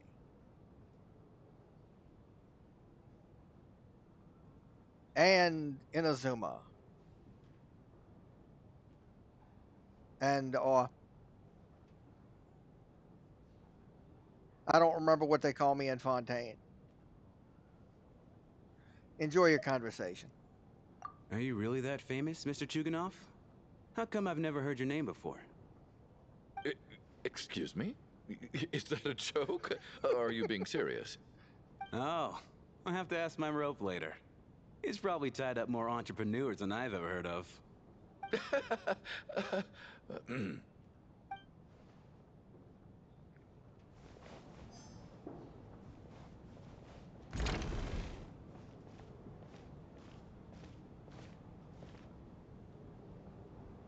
Let's check in on Tonya. How are you feeling, Tonya? I'm fine. Sorry to worry you. I'm used to it by this point. I take medicine for it. My brother usually helps to get it ready for me. Child must take great care of his sister. He's never mentioned Tonya's illness, though. You know, I actually find this whole thing kind of exciting.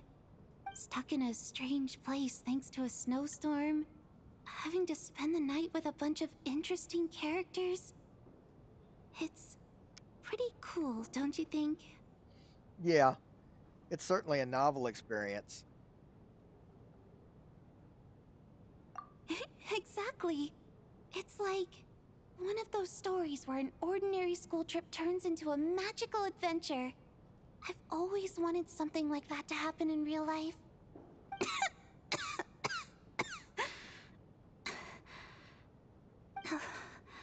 I'm fine, really. Just got a little overexcited. Look after yourself. Otherwise, your brother will come after me.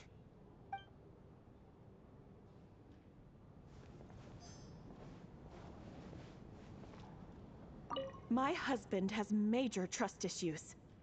To him, I doubt even this snowstorm is a good enough excuse for me to stay out all night. That's the price of marrying into wealth. You'll get used to it. I'm not about to stop you if you want to leave. But don't drag me along. Hello? Can I help you?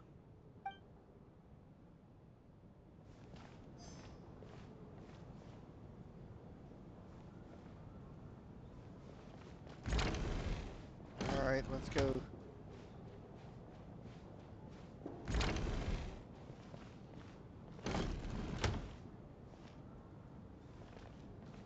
Alosha.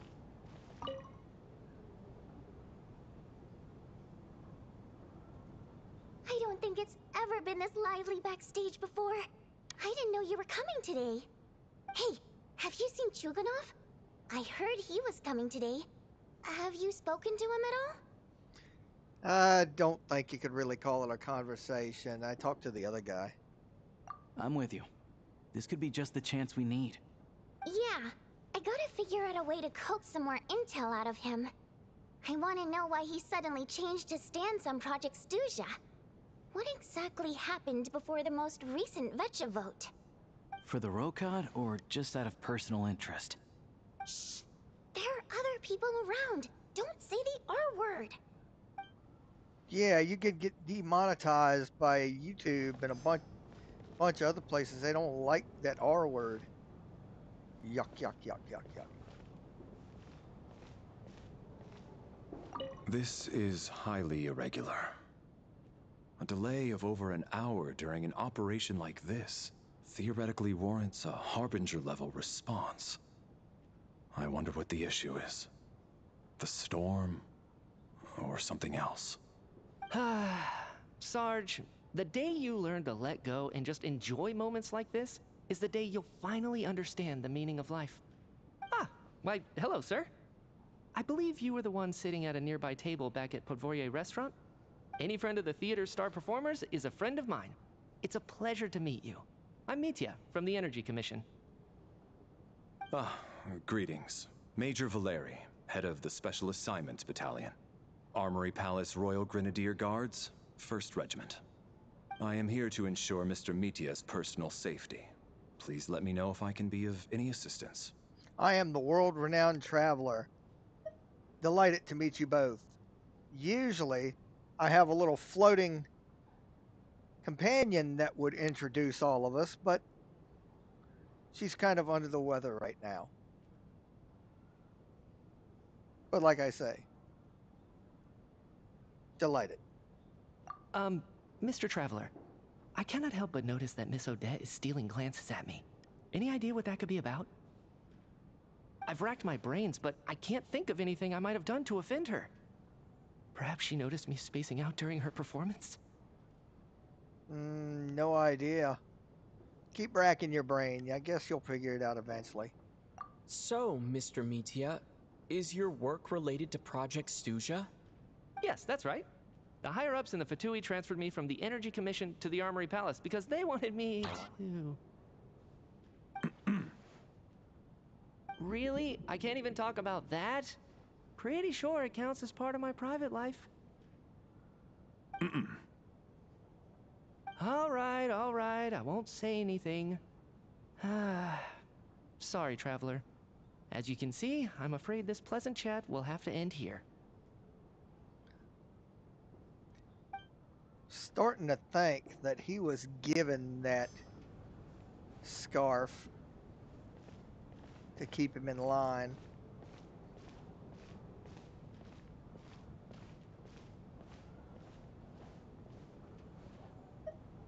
I have to say, Even though today was a rehearsal and there were some hiccups along the way, Miss Odette's performance was one of the best I've ever seen, even compared to an actual show. Oh, I couldn't agree more, especially considering the weight of the subject matter. It takes a truly seasoned professional to do justice to a theme like love and regret. Do you think we were coming on too strong? Odette's ignoring us again. What about you? What did you think of today's performance?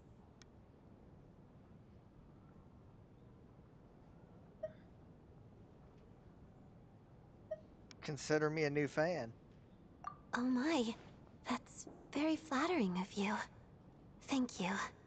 I'll make sure to save a ticket for you when the show's performance ready.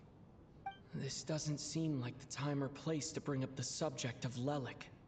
I need a chance to speak with her in private. So unfair.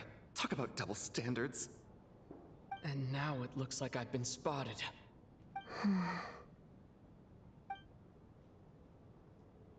You know Mitya too? No, I don't. I just have a feeling that he might be dangerous.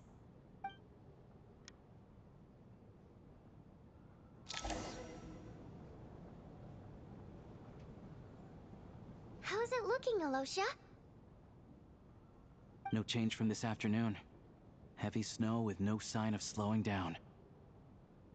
May I have your attention, please?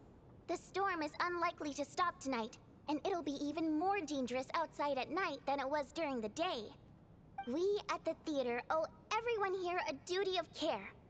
Therefore, we strongly suggest that you stay on site overnight and avoid going outside unless absolutely necessary. In a few short moments, we'll give you a tour of the theater's various quarters. You can choose to sleep in the VIP room, the office, or backstage. Or on the stage if you'd prefer. We won't mind.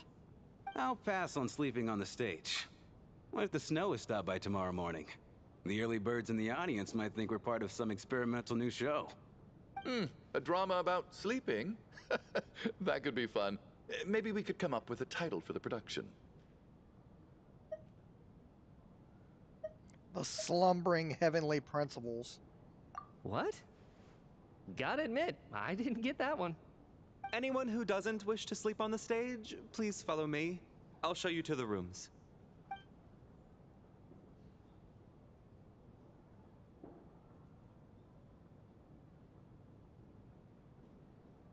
I guess I'll call it a night. Though I feel like I won't sleep very well without Paimon here.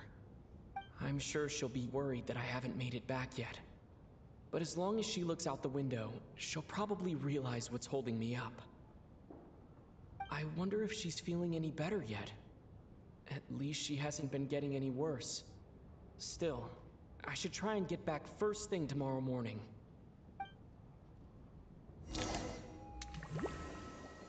Uh-oh.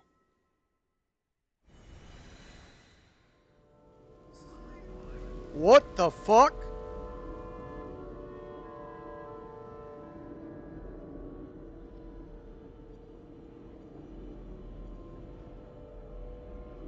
Ah, finally. Welcome back to the world of the living, lazy bones. I was about to wake you. The black mist is almost on us. What black mist? Still waking up, huh? You know, the black mist. It's been chasing us from below ever since we were born. You're just dozy. There's no way you've forgotten. Come on, let's keep heading up. Onwards and upwards is the only way to survive. Don't listen to a word those black mist cultists say. Here we go again. The endless march toward survival. What's going on? That black mist down there is creeping me out. And it's rising. Guess I should head upwards and get away from it. The Black Mist cultists believe that being swallowed by the Black Mist leads to everlasting peace. But if you ask me, they're just lying to themselves. We're the only heretics left, the only ones who refuse to give in. We have to keep going. But how do you actually know that they're wrong? Dangerous question there, Torgov. The moment your faith wavers, you start a chain reaction that ends in the collapse of your will. Put the question out of your mind. Stay strong and believe that the black mist means certain death. Okay, but it's not my mind that's the problem. My body's about... I can't do this anymore. I've had enough of being forever on the run. What's the point of it all? All this will pass eventually, I promise. Keep fighting. It will be worth it. You accuse the Black Mist cultists of being liars. But you're lying too. There is no end to this path. It keeps going up forever. There was never any hope to begin with. The cult of the Black Mist has poisoned your mind, Sobolova. Are you thinking of giving up as well? I am. I think I'll take my chances with the Black Mist over this perpetual torture. As much as I detest the Black Mist cultists, I'm just too weary. Then I bid you both farewell. Let me put my personal opinions aside for a moment and say, I hope that you both find peace within the Black Mist. So we're just going to give up on them? Fate always appears so impossibly complicated. But at moments like this, its raw simplicity is laid bare. Their fate was sealed from the instant they entertained doubt. From then on, the outcome was both inevitable and irreversible. Let's go.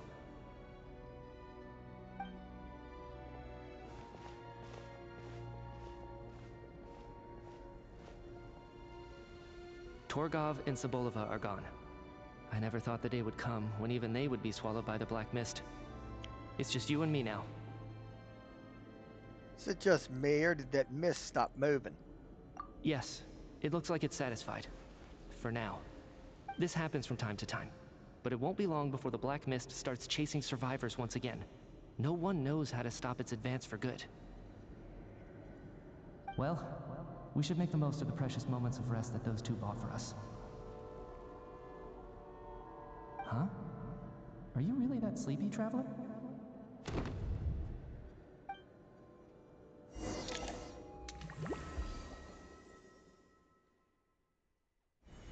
Help!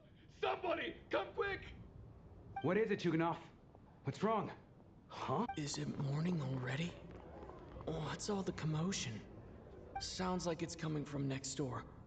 I should check and see what's going on.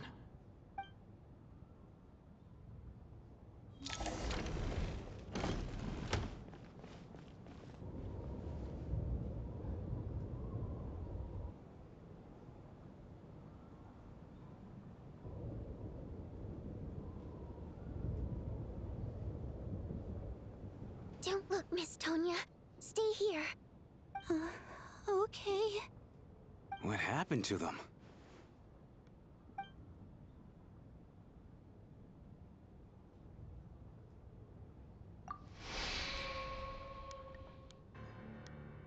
Oh, shit.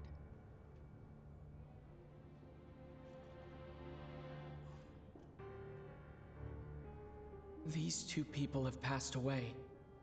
And the strange thing is that somehow, I knew this was going to happen. I knew that they would be the ones to die. Have I seen this moment before? Or did I have some kind of premonition? I can't remember what it was. Let me take a look.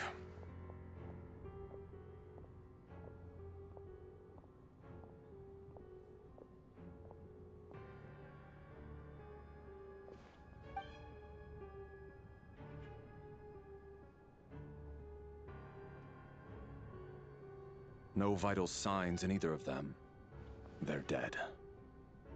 The cause of death, however, remains unclear. No wounds on the bodies, no signs of a struggle, and no skin discoloration caused by the buildup of toxins. But just last night, they were chatting and joking away. This is so sudden. Could they have had pre-existing medical conditions? Even then, the odds of them both dying of sudden complications on the same night are extremely low. It's hard to believe that they died of natural causes, nor does this appear to be a suicide. You suggesting murder? Who was the first to discover the bodies? It was me. But these deaths have nothing to do with me, officer. I got up early because I wanted to see if the snow had stopped. Then I noticed that the door to this room was open, and it looked like there was a man and woman inside. I just went over to see what was going on. I had no idea they were... I can corroborate this. I was doing my morning exercises near the stage. When I saw Mr. Chuganov heading this way, I followed him. I can also confirm that I didn't see a single person approach that room before him. The snowstorm was raging all night, and it's still going now. There's no way someone could have come in from outside, correct? You mean an intruder? No, not possible. I slept by the door last night as a precaution. There's no way I wouldn't have noticed if anyone had tried to open it. Everyone, split into pairs and search the theater for anyone in hiding, or any signs of suspicious activity. I'll follow up with a full search of my own shortly. Go. There is no time to waste.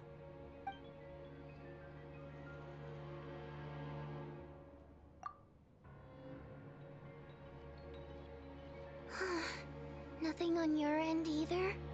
Backstage is clear. No signs of suspicious activity. We checked the basement. Also clear. I don't think there's anywhere here that a living person could hide. We didn't find anything either. Are we certain that the theater doesn't have a back door? Or any tunnel or passageway wide enough for a person to fit through? No, there's nothing like that. If people were sneaking in through some secret tunnel to avoid buying a ticket, we'd have sealed it off ages ago. I also checked the windows. All of them are locked from the inside, and there's no sign of anyone entering or leaving. It sounds like we can safely rule out the intruder theory. If anyone came in during the night in this weather, there'd be no way for them to avoid leaving footprints or water stains. This can only mean one thing. It's like one of those murder mysteries you see in novels and plays, isn't it? The ones where the killer is one of us. We can't quite jump to that conclusion just yet. Could he be right? It's hard to imagine something like that happening in real life. Set in a theater during a snowstorm, a murder takes place, and the killer is among us. It's such a classic trope that it seems unbelievable. Looking at who the killer targeted and the clean entry and exit, it all adds up. I know what this is. It's obvious now that I think about it. What is? What have you figured out? Both victims were wealthy, well-known local merchants. And the door was deliberately left open so I would discover the bodies and witness the crime scene first thing in the morning. Such ruthless methods. This was your doing, wasn't it, Lelik? Lelik? You mean Lelik is among us? And he's the killer? Lelik. I know this code name. Member of the Rokot, anti-Project Snezhnaya. Always works alone. I've read the case files at the Armory Palace. Walk me through your reasoning, Mr. Chuganov. What do you know about Lelik?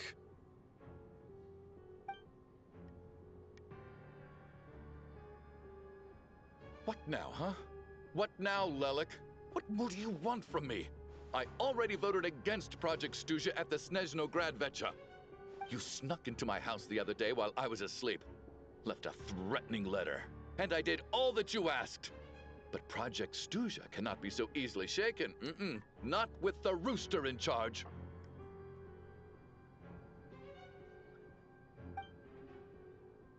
So he really was threatened by Lelik. That makes sense. And now you're resorting to murder to threaten me. Isn't that right?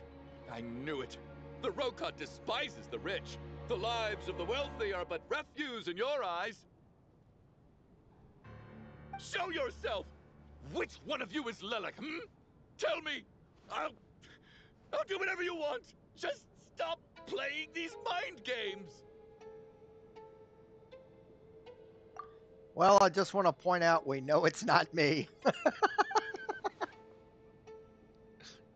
Was this really Lelik's doing? Would Odette really do something like this? If Odette really is Lelik, this seems out of character. But then again, how well do I really know her? I'm probably the only one here with a compelling theory about Lelik's true identity. But if I reveal it now, I'll be putting Odette in the line of fire. I did notice that she has a stellar linchpin. Not a standard. Oh, a vision. What should I do? I don't think it's likely that Lelik killed anyone. At least from the stories I've heard, he's never killed anyone before. And his name has never come up in connection with any murder cases. Besides, even if Lelik did want to threaten you, why resort to such an extreme and roundabout method? It's not his style at all. Vodyanitsa doesn't know that Lelik might be Odette, but her assessment is pretty much identical to mine. Miss Vodyanitsa, why do you suddenly feel the need to speak in Lelik's defense? Defense? Oh, no, it's just...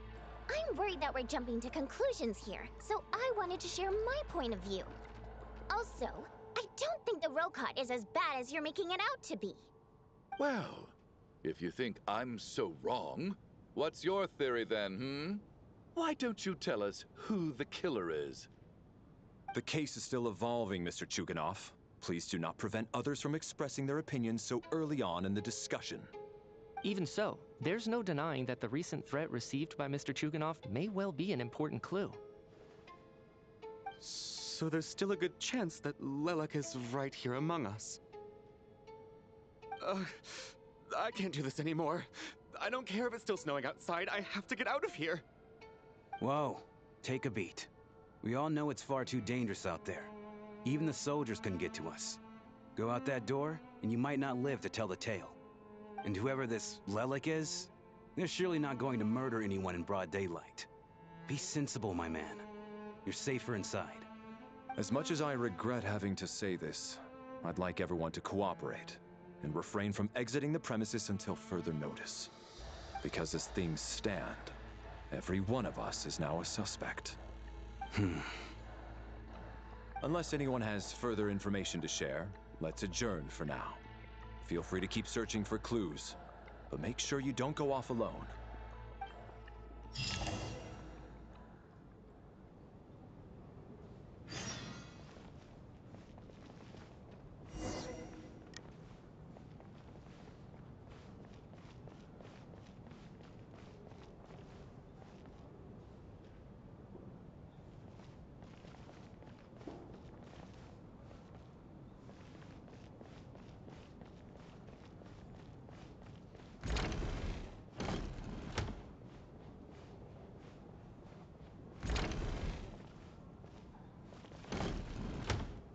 You're right, that was my bad. It was a knee-jerk reaction. I didn't think it through. Luckily, no one suspected my identity. Yo. Oh, phew. It's just you. I thought someone was eavesdropping. Since Vodyanitsa and I were on the same page earlier, I think I should share my thoughts with the Rokot members first.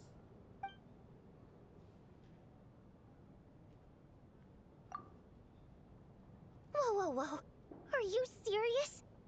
I don't know if this counts as gossip, but it's definitely on track to be the juiciest this whole year. Odette? Really? Odette?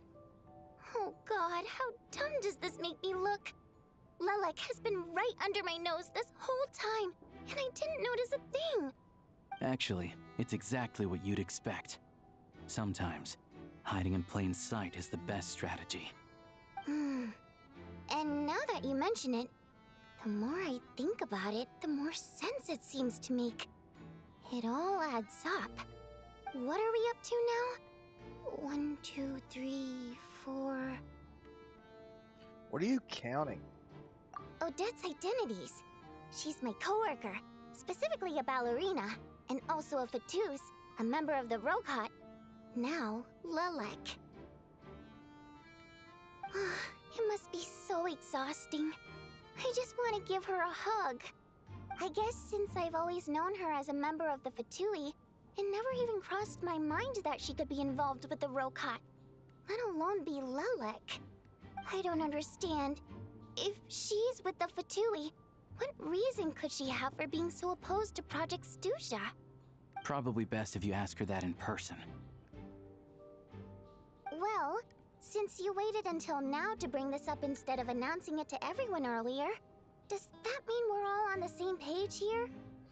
She doesn't seem like the type to kill innocent people. At least from what I know. Yeah. Lelik may not follow orders from the Rokot leadership, but as far as I'm concerned, she's never crossed the line.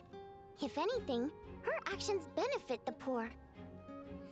We need to confront her face to face. Do you think she'd really admit to being Lelik? I don't know. We'll have to see how it goes. For now, we'll work on the assumption that she didn't kill anyone, and see how much she's willing to tell us.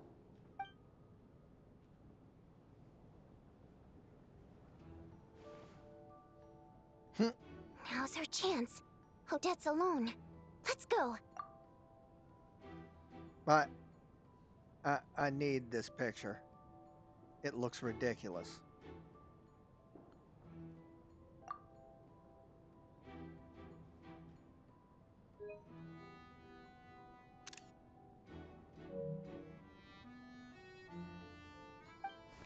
Hey, Odette. What is it, you guys? Shh.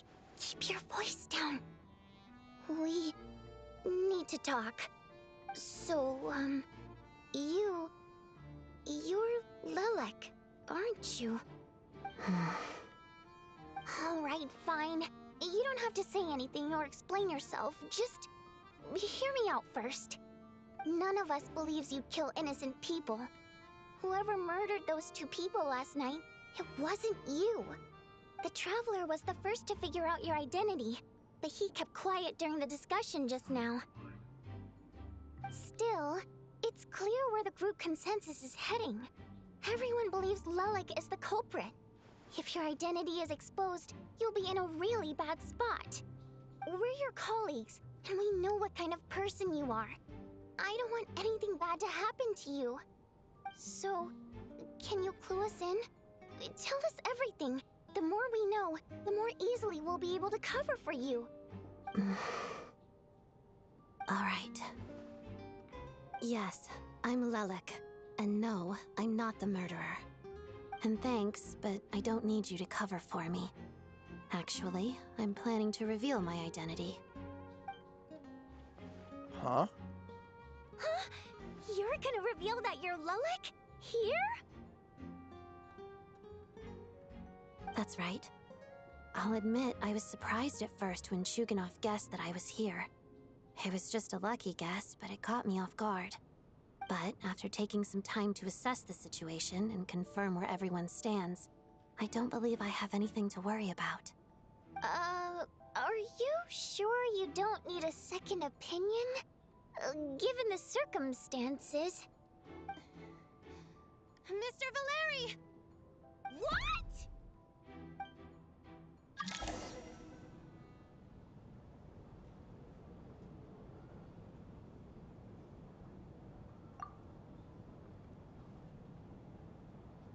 So...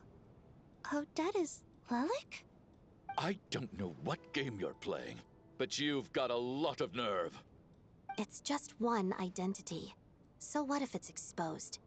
I can disappear and adopt a new identity anytime I please. I made my peace with this when I chose to become Lelik.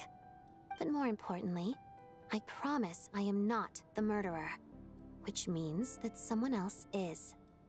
So, if anyone still insists that I did this, you'd best produce the evidence now. Otherwise, I suggest that you bite your tongue. Because if you really believe I killed two people without making a sound or leaving a trace, pointing fingers at me would surely only make you my next target. Is this really the truth, Miss Odette? That's confidence, all right. I believe you. A real no-nonsense attitude. I can see why Marionette said that she's on track to inherit the title of the Fair Lady. Are you seriously buying this? Hey, officer! She just admitted to being Lelik. Aren't you going to do something about this? I do have one question, Miss Odette. Why have you chosen this moment to come forward and reveal your identity? If I didn't say anything, everyone would be focusing all their efforts on finding Lelek. And that is exactly what the real culprit wants. I don't want to be the scapegoat who lets the murderer get away with this crime. Despite all the accusations, she made the smart choice. A remarkable display of rational thinking under pressure. Clearly, Odette's talent extends far beyond the art of dance. She thought so far ahead. Ugh, why do I always feel like I'm one step behind her in everything? You've convinced me. Dealing with the murder case remains the top priority right now. Let's put the name Lelek and all related incidents aside until further notice. Nevertheless, the group still considers you the prime suspect. I assume you have no quarrel with that, Miss Odette? I understand. You're welcome to keep an eye on me around the clock. I have no objections. Mr. Chuganov? For my wife and daughter's sake, I'll let you off the hook for now. But don't think you're forgiven for breaking into my house and threatening me. Just wait till we get out of here, Lelek. We'll settle the score then.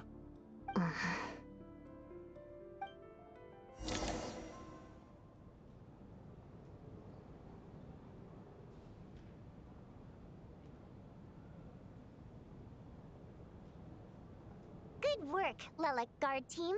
And Lelek too. Here, have some hot water. Turns out Valeri knew about my exploits. So now I've been told I have to guard Lelek with him. Shouldn't you be facing my way if you're guarding me? At the moment, it looks more like you're my bodyguards. If the true culprit is indeed still at large, as you have claimed, we must keep our guard up against them also. Don't worry, Tonya. We'll get through this. Once the snow stops, the officials will step in. The investigation will get easier, and then we'll be safe. But once the snow stops, won't everyone just leave? You're gonna miss us, huh? Well, some of us work at the theaters, so we'll still be here. I'll even give you a special backstage pass. Really, Miss Vodyanitsa? That's awesome! You've made a fan for life. Aw, you're so cute, Tonya. All right, let's swear to it. I promise to give you the pass, and you promise to never change your mind about being my fan. Promise. Don't indulge her, Tonya. You don't have to swear an oath over things like that. You really do get carried away sometimes, don't you, Miss Vodyanitsa? Hey, mind your own business.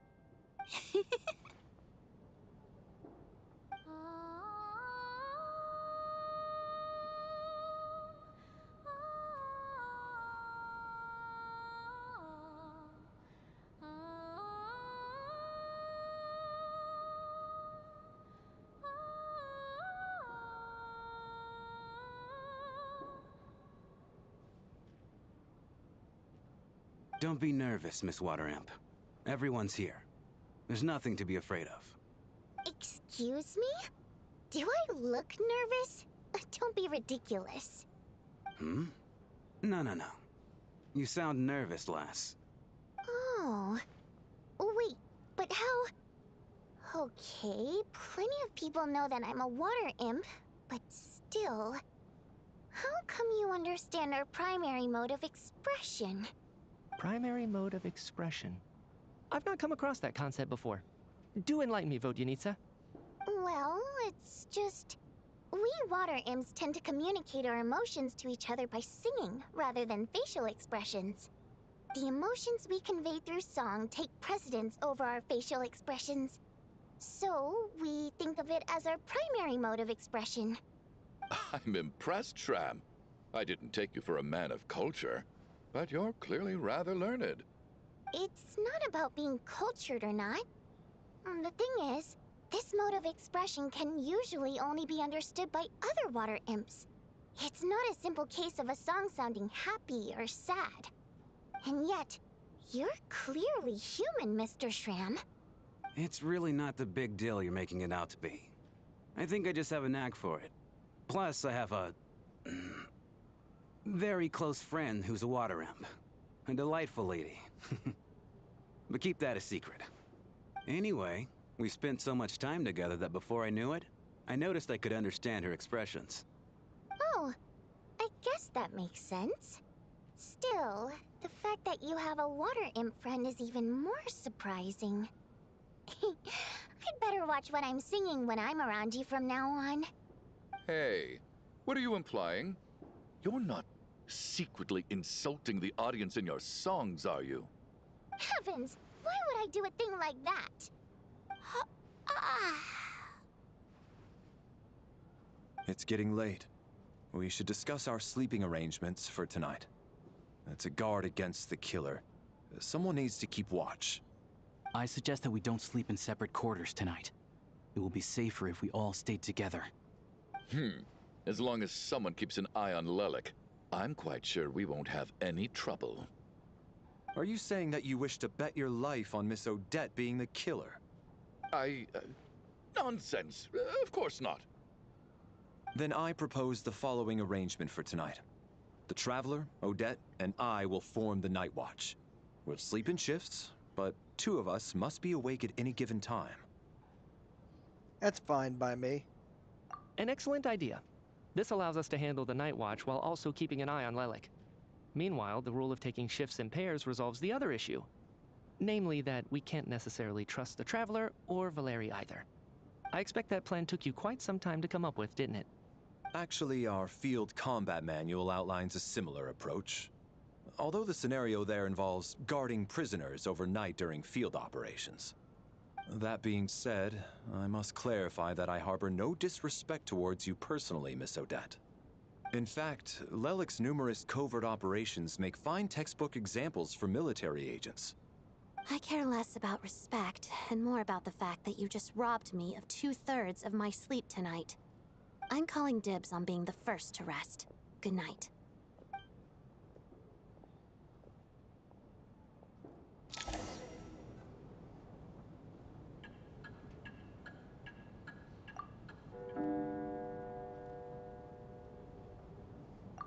It's almost time. We should wake Odette. How are you faring? Not sleepy. You go ahead and get some sleep. I'll go after you. Oh, not going to argue with that. I'll take a quick nap. If you start to feel sleepy, wake me up anytime. Will do. It's finally time for Odette and I to share the night watch. I should wake her up.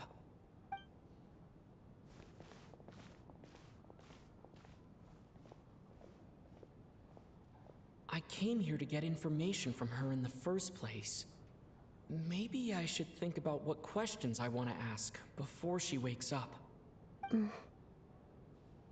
How long are you gonna keep staring at me? But I didn't even wake you yet. Couldn't sleep. My mind's been running haywire. Plus, there's something I've been meaning to talk to you about. Oh? I had a hunch that you wanted a conversation too. Let's take this chance to clear the air, shall we?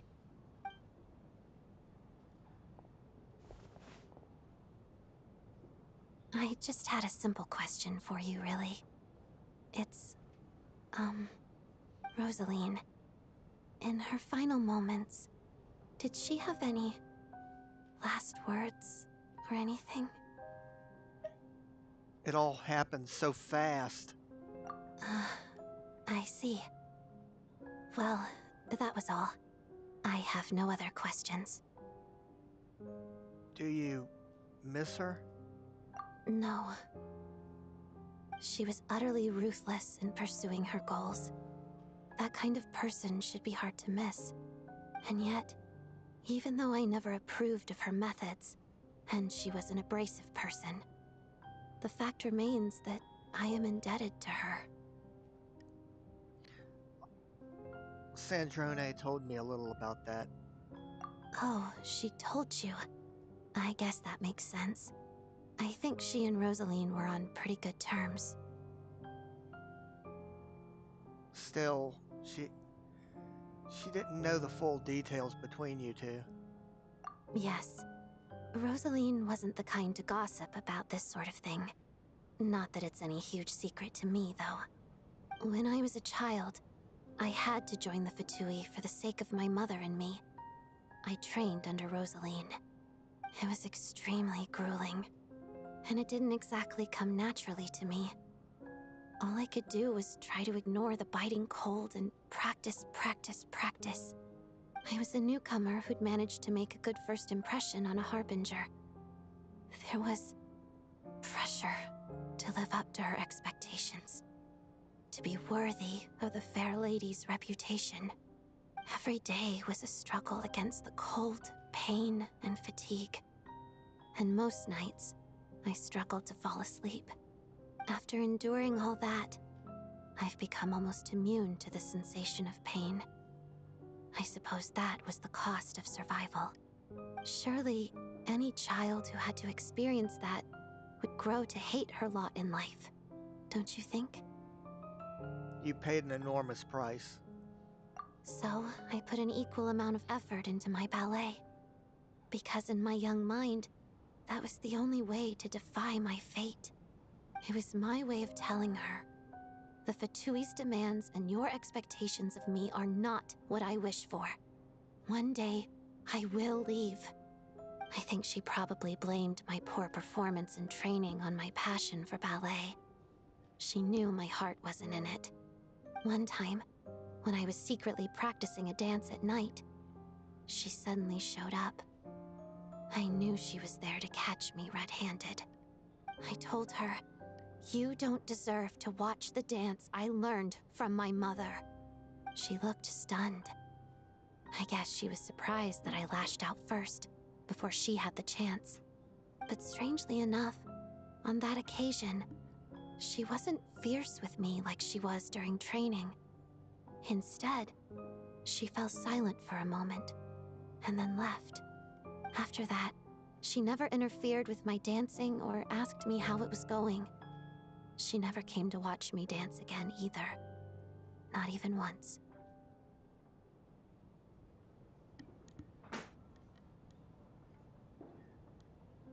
She was a very proud person. She was. But even now, whenever I take out this core Ignis, I can't help but think of that night. Of the look on her face. So, this was a gift from Signora? Sort of. Although gift might be too kind a term. This is her flame sealed within ice. A symbol of her favor, yes, but also her way of keeping an eye on people. She knew the location of every piece of core Ignis. If any recipient started acting suspiciously, she'd be on to them immediately. Trust her to make even a mark of approval feel suffocating. So, when news of Rosaline's death reached Snezhnaya, many people immediately crushed their core Ignis. It gave them a profound sense of relief, like they'd broken free from her shackles. But I kept mine. With my sensitivity to pain being as dull as it is, the warmth from this core Ignis is one of the few things I can still feel clearly. I still wonder, did she really come to stop me that night? I wasn't sure, but I was scared, so I said some really awful things. I guess she didn't leave anything behind. Not that I expected her to. It's fine. It's just a bit of a shame that we couldn't settle our differences before the end. Wait, but Sandrone told me you two had settled things. Mm-hmm. She did. Are you sure she was talking about this event? She said that Arlecchino gave Rosalind advice, and that she came to see you. Huh. No, she didn't. I didn't even find out that she'd gone to Mondstadt until a while after she'd left. Wait, in that case... I think you should go and see the Knave. Okay, I will. Thanks for letting me know. There's something I'm trying to figure out. I'm beginning to suspect that Paimon's mystery illness is being caused by the energy research behind Project Stuja. Paimon's very important to me, so I have to get to the bottom of this. I figured that since you're Lelik, you might know something about all this. The ultimate goal of this energy experiment is to create a weapon for the final battle. The weapon's construction was completed in Nodcry. Now, all that remains is to arm it with a sufficiently powerful energy. So that's what they were doing at the Experimental Design Bureau. So this is the purpose of the energy experiment. Yes. The weapon's development and all the related experiments are overseen by Lord Piero, the Jester. And the lab is located deep within the Armory Palace. I'm not sure why this experiment would be making Paimon feel unwell, though. The best way to get to the bottom of it would be to go there in person. Once we get out of here, I'll help you apply for an entry permit. Are you sure? Let's not forget, you're also a Fatuz. And I'm hardly the organization's proudest member, as you know. You answered my question about Rosalie. I want to do you a favor in return. It's that simple.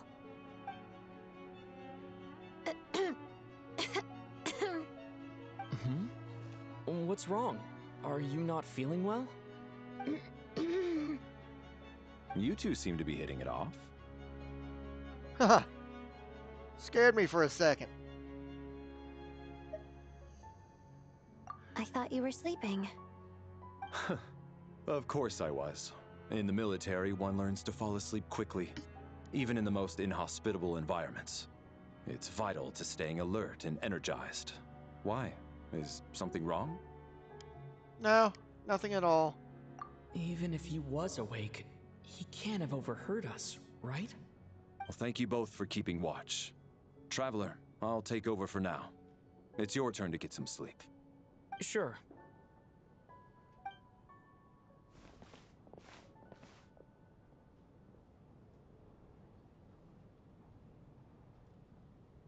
This is our second night here, but at least I found out a little more about Paimon's condition. I hope she's been sleeping well the past couple of days. Why do I feel like I'm being watched? Seriously? Is this payback for when I stared at her earlier? But I thought she was asleep. Never mind. I'd better try and get some sleep myself.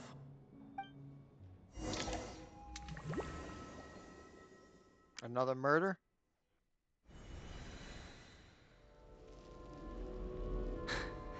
Hey, what are you spacing out for? No. Are you reaching your limit too? How long have we been walking for? Do you remember? Time's lost all meaning. Ever since we noticed that thing above our heads. What was it called again? A star key? Or key star? Anyway, the person who named it was swallowed by the black mist. Whatever it's called, ever since we noticed it, we've been walking up and up, hoping that as long as we reach it, we can find a way out of this place. But it seems like no matter how far we walk, we never get any closer. Well, we've come this far. You never know. Maybe we're almost there? Come on, enough moping. Let's go. The black mist is catching up.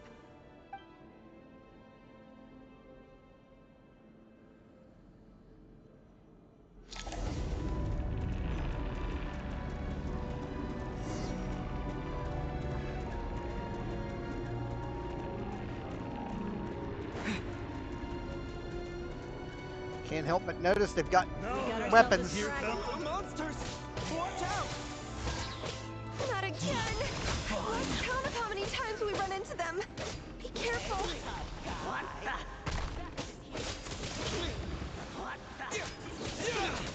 That guy's gone.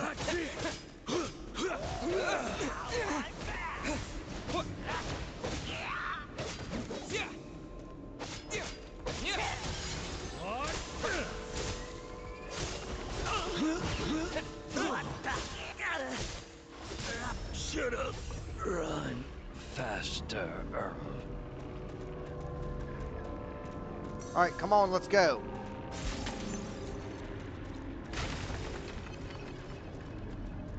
Keep rolling.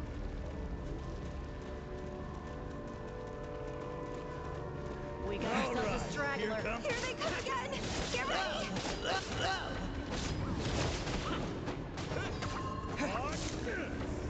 Cryo sword! Having second thoughts?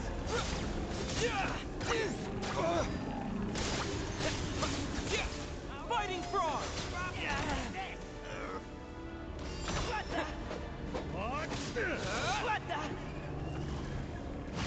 He's gone, let's go. You guys coming? Hurry up.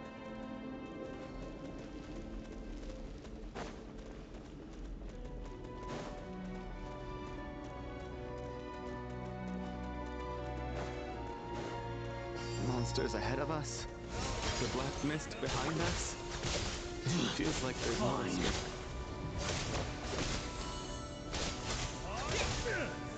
Shut up! Run faster. Encase! Condense!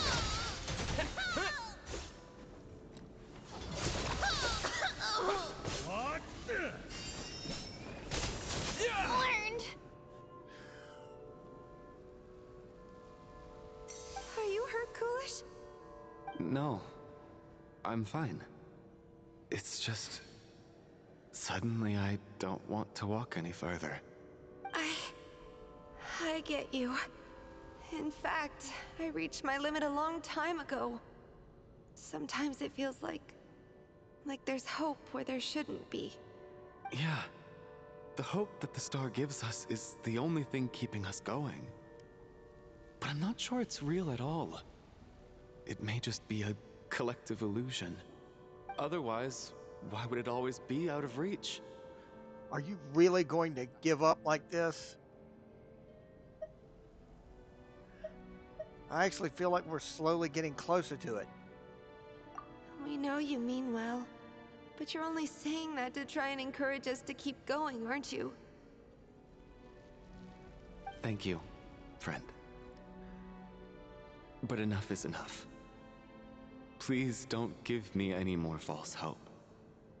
Hope is poison in this place. You're going to continue, aren't you? I admire that. I've given up, but I wish you the best. May there come a day that you catch up to the star and leave this godforsaken place. So, you're taking away the sexy lady and Willy Wonka? What the hell, man? It's not an illusion. We really are getting closer to the star.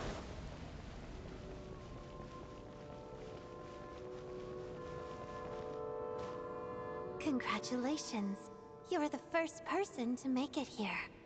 I actually made it.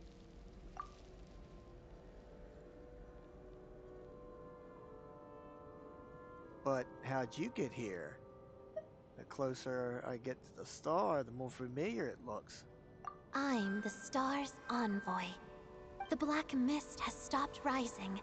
Its hunger is satisfied for now, having devoured your two companions. This is a good opportunity. I'll let you get some rest before we continue. Continue? Aren't we going to leave? Hmm? What do you mean, leave? The star represents the starting point. It's the waypoint for the beginning. Congratulations on reaching the starting point. Once you are ready, we will head out and walk upwards. I will be right by your side the whole way. After everything I went through to get here, this is the start?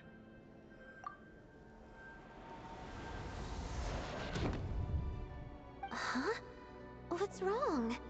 Hey, don't give up before the journey's even begun.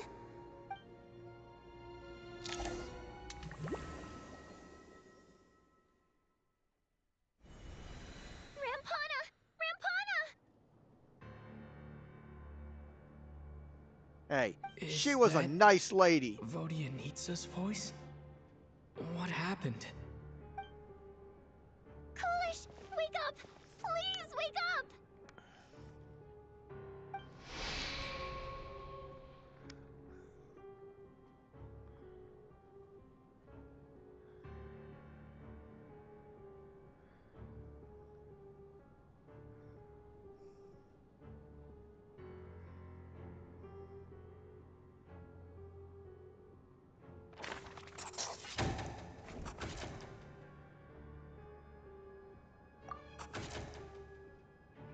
The situation is identical to that of the 2 casualties yesterday.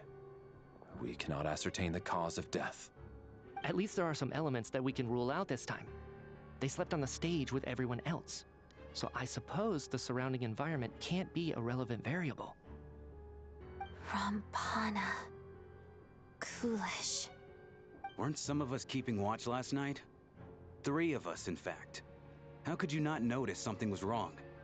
I'm as confused as you are. Certainly nothing unusual happened on my watch.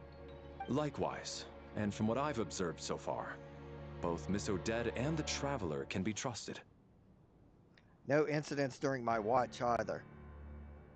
I have no reason to suspect Valerie or Odette. To be honest, I didn't get a wink of sleep last night. I couldn't help but think I was the target, so I just laid there with my eyes closed. I heard the Traveler and Lelic chatting, but otherwise I don't recall hearing any commotion during the night. Me too. I didn't want to wake everyone up, so I was concentrating hard, trying not to cough. I hardly slept at all. If anything had happened, I'm sure I would have noticed. Then, what could possibly be causing this? Once was bad enough. I can't believe it happened again. I worked closely with Rampana and Coolish for so long. I never imagined that one day they'd... And on the stage of all places... Vodianitsa... 4 victims in just 2 days, and we still don't have a single lead. I need to get to the bottom of this as soon as possible. And above all, keep Tonya safe. I'd never be able to look Child in the eye again otherwise. Still snowing? Yes, I just checked. Still no sign of anyone outside either. So we only have ourselves to rely on. If you ask me, this killer can clearly strike whenever they please.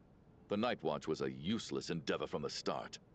Lelic must be an expert in poisoning. Clearly she used some poison that can't be detected on the corpse. Here we go again. Listen, I was already thinking to myself last night, was Lelic's reason for revealing her identity the real story?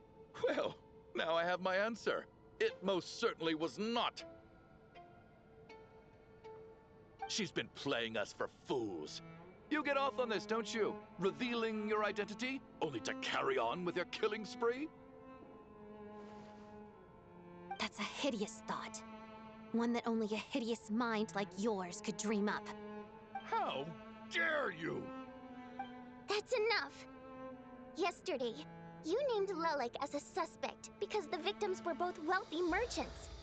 Lelic might have had a motive then, but today's victims were just ordinary people. Not to mention that they were colleagues of Odette and mine. What reason would she have to murder them? Let me guess. Just to scare you? Who knows? Maybe you don't know her as well as you think. I implore you all to ask yourselves, How many people are there really in this world that have what it takes to kill another person? Not many, I'd wager. Lelik is well known to be a ruthless operator, and now she has revealed her identity. How could it be any more obvious? Everything you've said so far is still just conjecture, which doesn't constitute a concrete lead. You need to back up your claims with some evidence. How can you defend her, officer? What did she say to you while you were on night watch? Maybe I shouldn't be so surprised. You military types are always colluding with criminals to target the rich. All so you can get your grubby paws on our hard-earned fortunes, then tell us to fall in line. The Fatui, the Druzhna, and the Rokot. Thugs, the lot of you! Don't you dare! Sir, but you were the one who told us not to stop other people from expressing their opinions yesterday. 4 people have already died. Only yesterday I was chatting with Mr. Coolish. Then we woke up in the morning and he's... Turning against one another is the last thing we should be doing right now. Little girl. Even if Mr. Chuganov is a puffed-up, pig-headed windbag who doesn't have a clue what he's talking about, he's still one of the victims here, isn't he?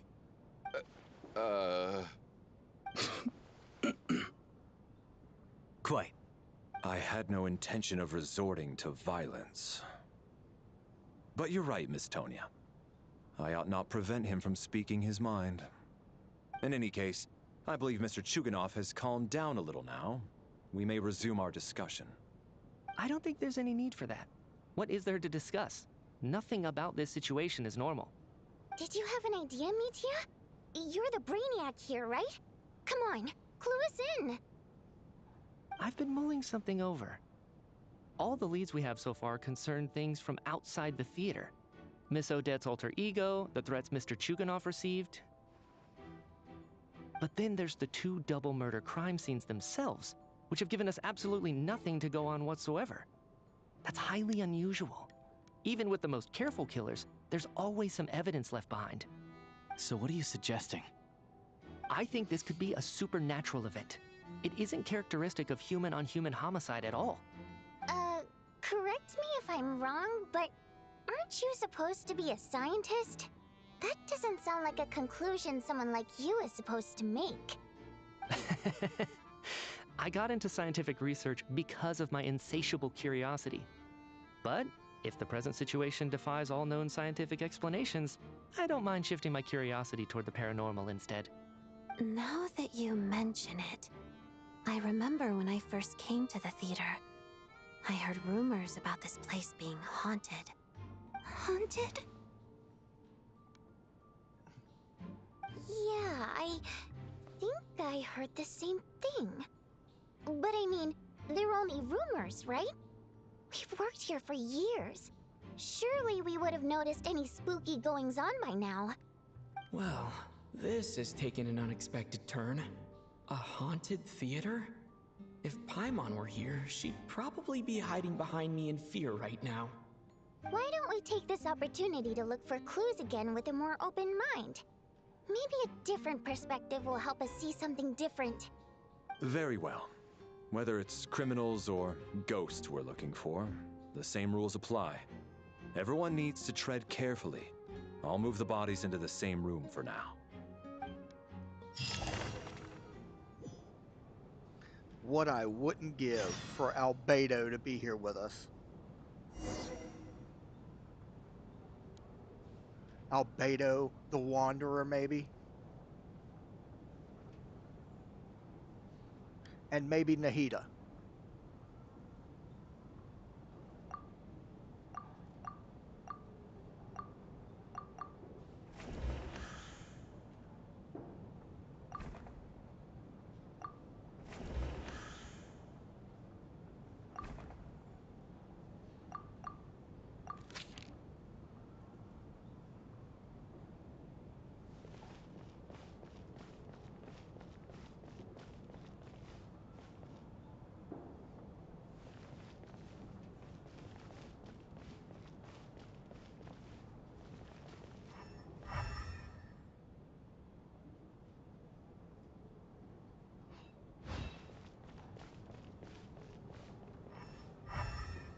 hell?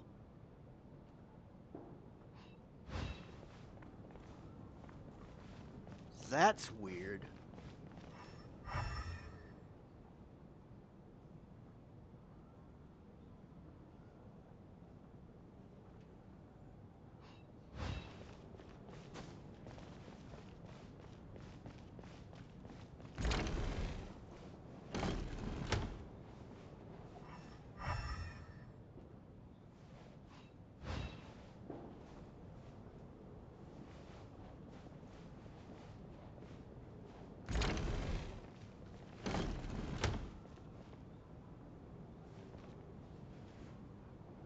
Valeri, come take a look at this. You too, Traveler. Some sort of notebook. What is it for? It's the on-duty logbook for the theater. Coolish was the main person to use it. He mostly used it to record any unusual incidents during a show, audience numbers, exit times, and so on. I saw Coolish at the entrance before coming in.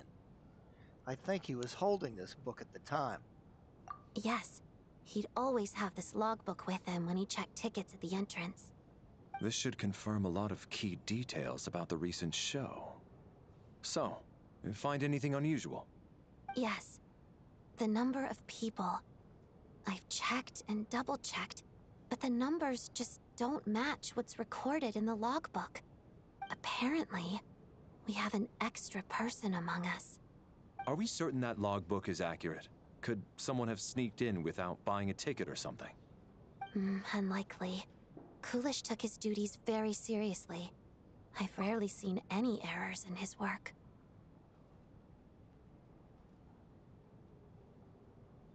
I've been here before.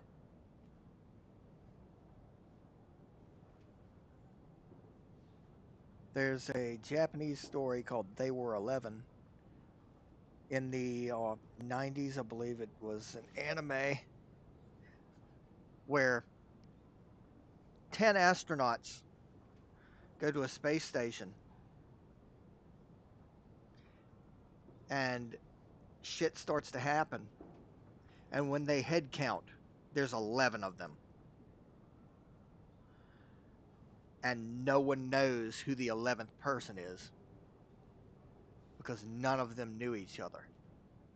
Not to mention that this was a dress rehearsal, meaning smaller audience numbers and tighter ticket restrictions than usual. Everything would have been well within his control. We no longer have our tickets with us, do we? They got collected on entry. I assume there's no way we can check them again. Unfortunately not. The theater recycles tickets. Once people are in the door, they don't tend to leave until the show ends. So we collect the tickets at the point of entry. Too bad Coolish is dead. If he were still around, we could just ask him.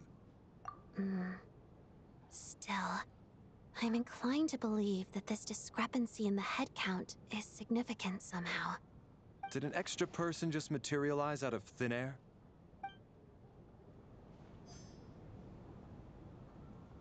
Or they were already here.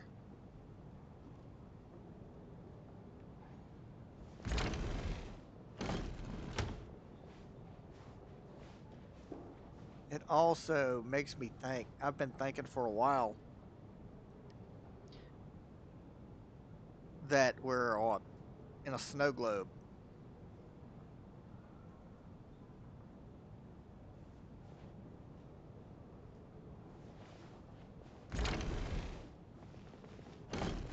We're in a facsimile.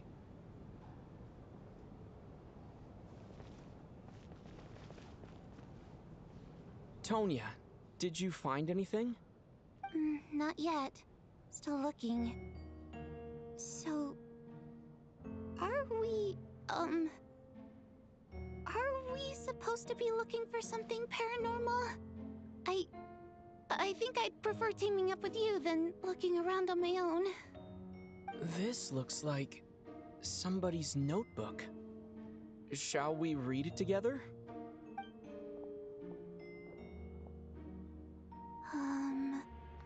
Well, it doesn't look scary or anything. so I guess it should be fine. It looks spooky to me, because I held a job for 10 years out of high school. Well, during and just after high school. And that damn notebook looks exactly like the log books they used. I've never seen another notebook like that until now. Oh, that's spooky. All right, let's read it together. All right. It's only 3 pages. Let's go through this. You once told me I would understand someday, but even now I still do not. I don't believe anyone should be forced to abandon their homeland because of a change in power. She never considered the feelings of us water imp nobles. Every inch of this land reflects memories of my childhood. If I close my eyes, I can even hear everyone's songs echoing everywhere. I will not forgive those who drove us away, and I miss you very much, Mother. I often find myself missing that dress with the tassels, the heavy bed curtains, and the first rays of sunlight that would stream into the manor each morning. But it's all right now. If I narrow my eyes just a little, the light seeping through the crack backstage feels just like the one in our manor. I know that life is gone forever, and I can miss it all I want. But I also feel that what I have here now is no less than what I lost. The fantastical sets designed by the prop master, the many fans who come all this way to see me, and the quiet dancing girl who doesn't talk much. These are all mine. I won't lose any of it again. Never. Absolutely never. I've joined a rather remarkable organization, though I can't tell you the name. Whatever that great figure intends to do this time, there should always be someone looking out for the misfortunes of ordinary people. That's what our organization exists for. Even now, I still don't understand her. Why is it those in power always seem this way? They clearly have the ability to bring greater happiness. Some say she has her own difficulties. But what could possibly trouble someone so seemingly omnipotent? Never mind. I should just focus on what I can do. I suppose you'll all hear about our organization sooner or later. Its name, never mind. I'll leave it a mystery for now. Huh. This has to be Vodianitsa's writing, surely. Maybe it's a little rude for us to peek at this. I feel like I just read someone's secret diary by accident. Well, since it's an accident, it should be fun. But now I feel guilty too. It sounds like she's writing this for her parents, right? I don't understand. Why put this stuff in a notebook instead of mailing it in a letter? Because her water imp parents belonged to the aristocracy, who were driven out of Snezhnaya by the Tsaritsa long ago. And now they live somewhere new, where the postman can't get to. Oh, hey, Voyanitsa. I can explain. We're sorry. It's fine. My fault for not storing it properly. I can't leave things lying around and expect them to get ignored when everyone's scouring the place for clues. All right, give me my notebook back. I'll take over the investigation in this room.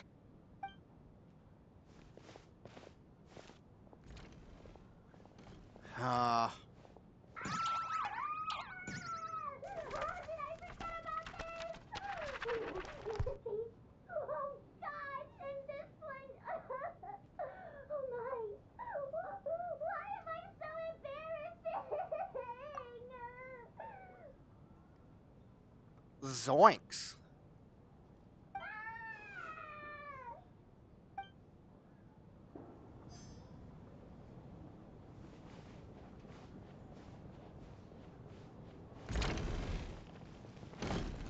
Now, the hell? Basement. Right?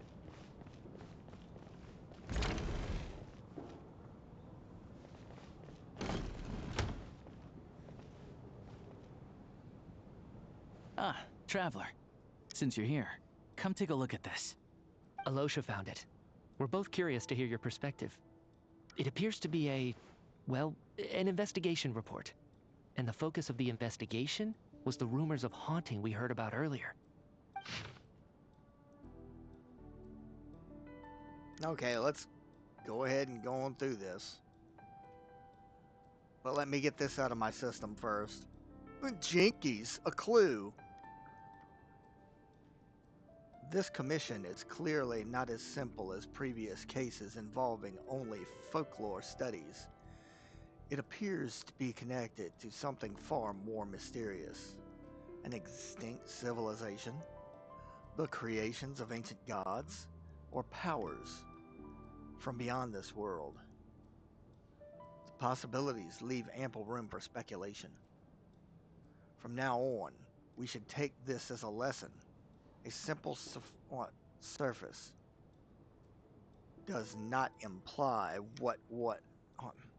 that what lies beneath shares the same level of existence or nature. Ley lines themselves possess a powerful ability to either devour or guide souls. In most cases, once the soul and body of the deceased are separated, the soul is drawn directly into the ley lines, leaving no room for lingering existence. However, evidence shows that the connection between the theater area and the ley lines has been obstructed, though only partially, not completely severed. Still, this has granted certain souls unwilling to return to the ley lines an opportunity. If their resistance is strong enough, they may even linger within the theater indefinitely. In theory, however, these souls within the theater are incapable of influencing the physical world. Only under extremely rare circumstances can they produce phenomena observable to the human eye. Overall, they can be considered harmless. This assessment may be conveyed in advance to the theater's management to reassure them. But for me, the investigation does not end here. Uncovering the reason why the ley lines have been obstructed is the true focus of this inquiry. After consulting multiple sources, the most reliable hypothesis at present appears to be the existence of an angel civilization and its preliminary attempts at ley line renovation. There is too little information available here. I must return home as soon as possible.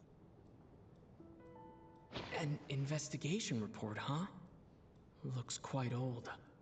This person's name looks to be of Sumeru origin to me. Was the investigator from Sumeru? The theater manager must have hired an investigator once specifically to look into this issue. But it doesn't look like anyone ever looked at the report. Presumably, the manager wanted to know if the supposed haunting was dangerous, while also being fearful of word getting out in case it affected the theater's business. Anyway, the bottom line is, the haunting is actually real after all. It's caused by an obstruction in the ley lines. Is there any chance this is the key to finally making some progress with the murder cases? Ley line problems are pretty unexceptional to me by this point. And while it certainly offers an explanation for the ghosts, it's hard to imagine what connection it could have to these two murder cases. Some of the language that appears at the very end of the report caught my eye. Angel civilization, ley line renovation? My area of research doesn't touch on any of that, so it's completely outside of my wheelhouse. Huh? A piece of paper just fell out from the report. It landed right by your feet. Let's take a look.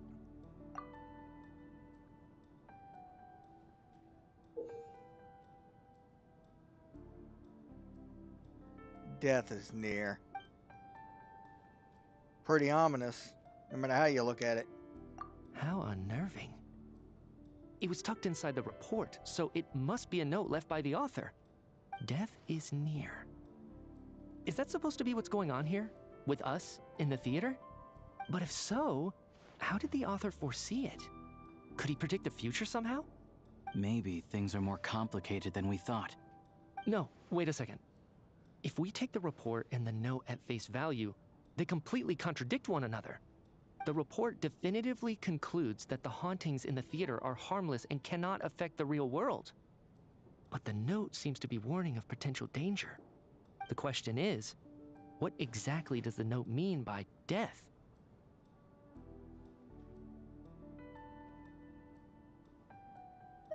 Could it refer to the perpetrator? The various ways we could interpret this keyword lead in completely different directions. Let's pause our analysis here for now. I think we need more information. Albedo would get along with this guy. If we take all this together, it's not impossible, is it? If anything, it's the natural conclusion. Oh, I beg to differ. This sounds to me like a product of a researcher's vivid imagination. And perhaps it's because I'm still viewing this through the lens of a typical murder investigation. But still, I'm struggling to be persuaded by your theory. Does it really sound that far-fetched? Alright, well, let's treat that as speculation for now. I do agree with what you've said, so let's go with your idea for now. Good. Okay, now that we finally have some meaningful leads, I think it's time to reconvene. Let's get the others.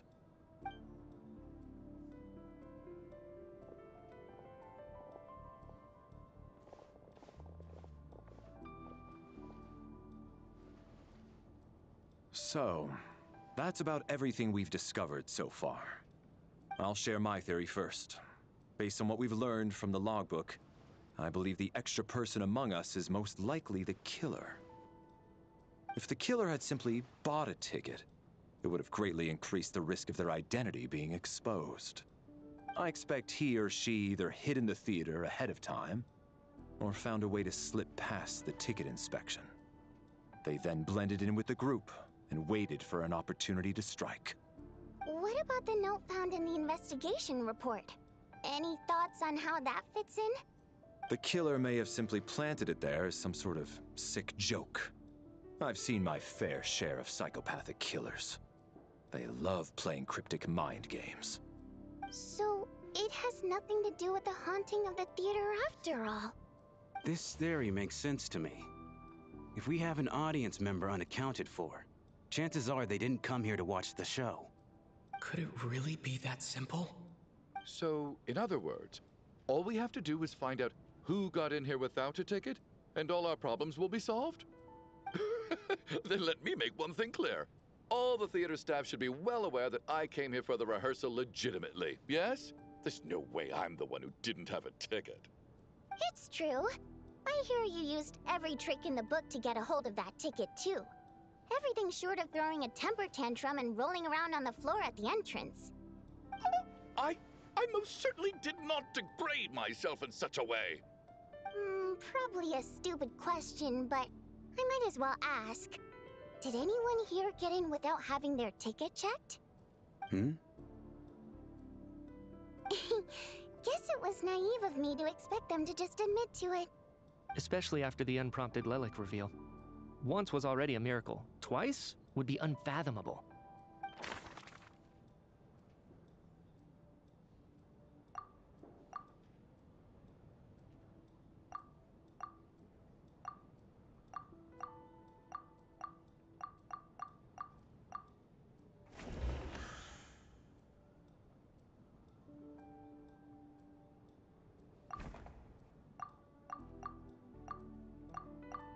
I'd hate to say it. Tonya received her ticket the same way I did. I assume Child got both of them together. In any case, I knew in advance that Tonya was coming.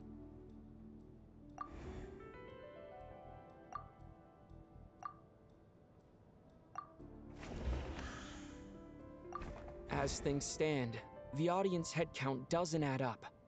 I guess we can rule out the theater staff members.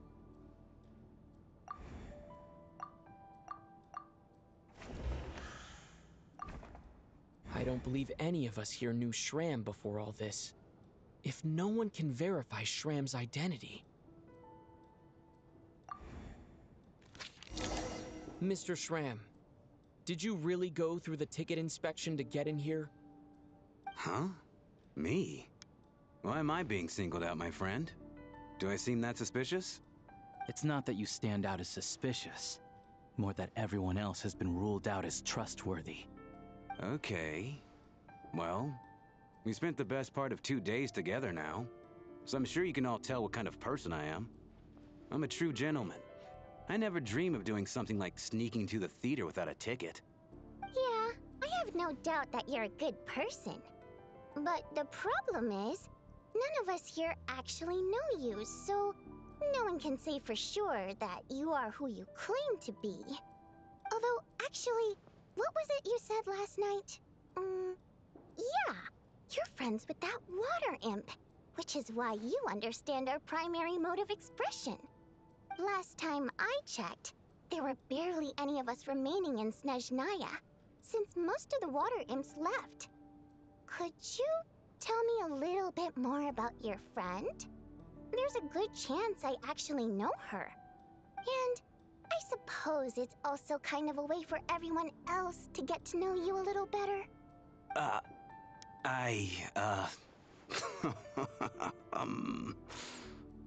Good grief. Are you blushing? Pull yourself together, man. Stop giggling like a teenage boy. It's revolting. Hey, revolting is a little strong. All right, fine. I'll admit it. That water imp friend of mine, the truth is, we're dating. I was just the bodyguard hired by our family. But the stars must have aligned, because sparks began to fly between me and their daughter.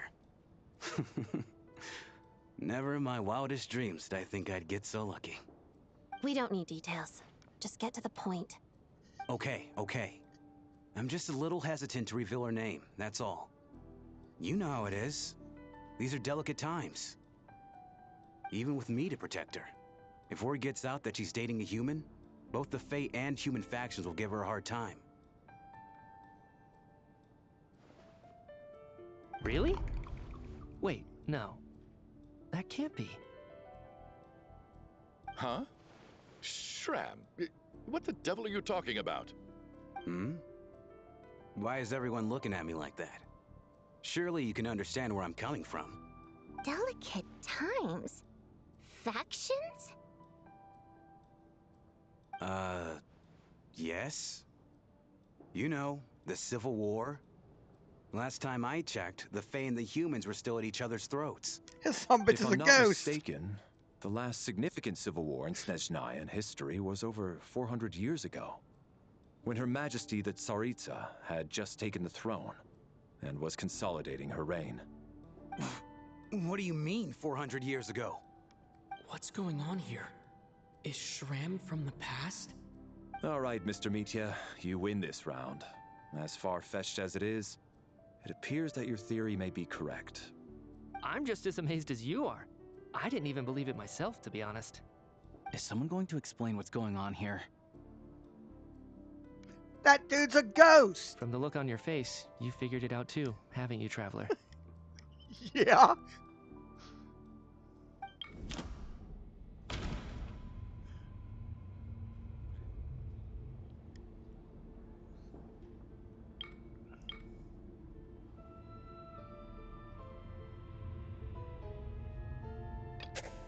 That seems to be the case.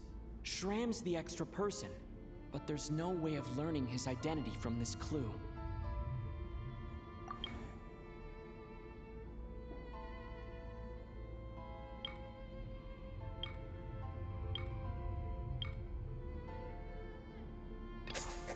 The theater's ley lines have been modified to block souls within its grounds from returning to them. Some souls can even wander this place forever. Mr. Shram's statement proves he is from hundreds of years ago. And according to the investigation report on the theater hauntings, Mr. Schramm is very likely a lost soul wandering the theater.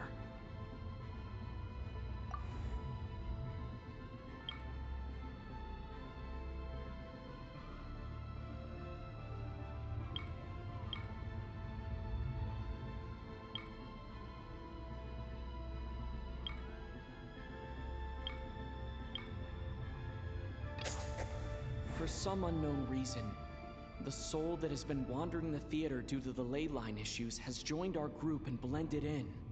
Yeah, that must be the immediate reason why the ticket count doesn't match the number of people present.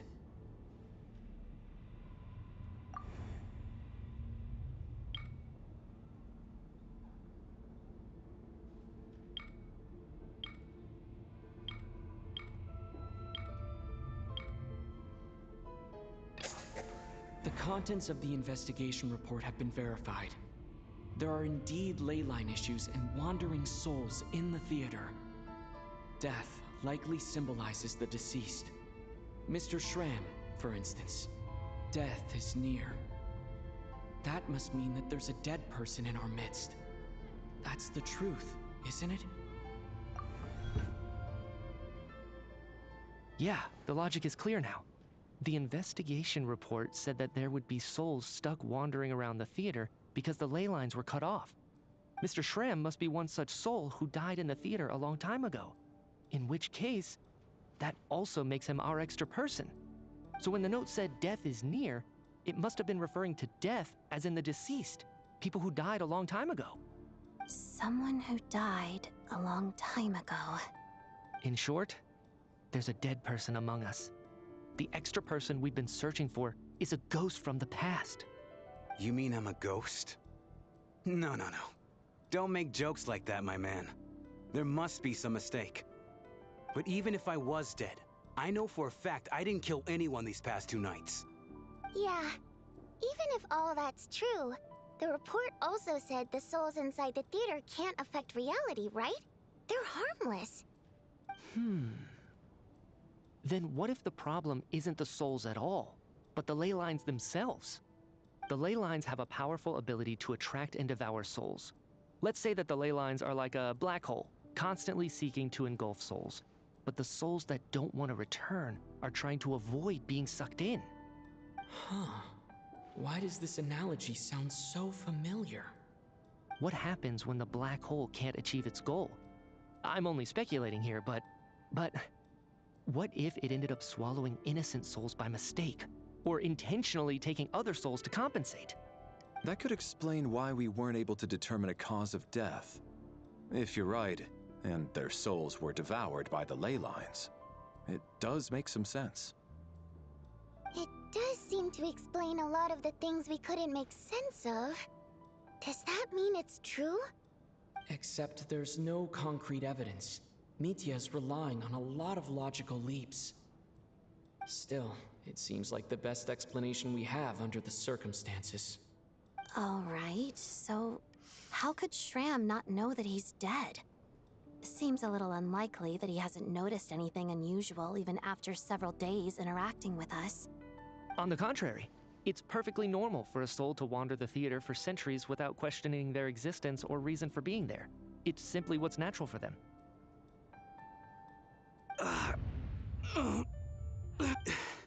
You know what, Mr. Brainiac? I think you might actually be right after all. I'm trying to remember and... even though my head feels like it's going to explode, I think... it's all coming back to me.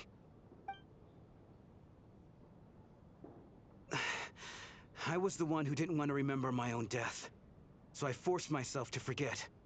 Well, I'm sure those are painful memories.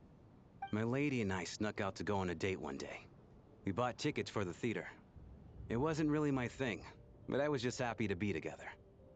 All of a sudden, a group of people burst into the theater, shouting for all the water imps to get out, performers and audience members included. It was clear the conflict between humans and Fae had reached a boiling point. This time, the extremists were even coming after the water imps who had nothing to do with the war. I thought I could pull one over on them. So I took off my jacket, draped it over my lady, and tried to sneak out amid the chaos. But I got caught. They started shouting, calling me a traitor to humanity. But I was going to do whatever it took to buy her a chance to escape, no matter how many people stood in my way. I had to, both as their bodyguard and out of love. It's all right, friend. You can stop there if you want. You don't need to dig all that up again. It's just... Even now, I'm still struggling to accept the truth. How could I be dead? I'm sorry, everyone. If I'd known I was a dead man walking, I wouldn't have dragged you down with me. If I'm the cause of all this death, then punish me however you see fit. But, Mr. Shrim... No. I refuse to be a burden. I know what I have to do. You said I've been wandering the theater for centuries, right? I guess it's high time I got a breath of fresh air. Out there, I mean. I'll leave this place, and take all this death with me. Go out on my own terms. Mr. Shram, I'm sure we can figure out a different course of action. My good sir, we both know I'm not supposed to be here. I should have accepted my death long ago. One way or another, this has to end. Unless you're saying this goes against another one of your military principles somehow. No, I'm speaking on a personal level this time. Let it go, man. Oh, wait.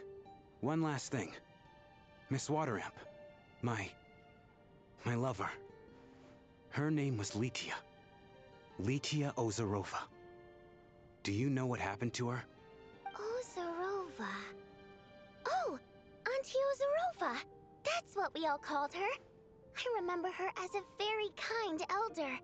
She had a bunch of kids, too.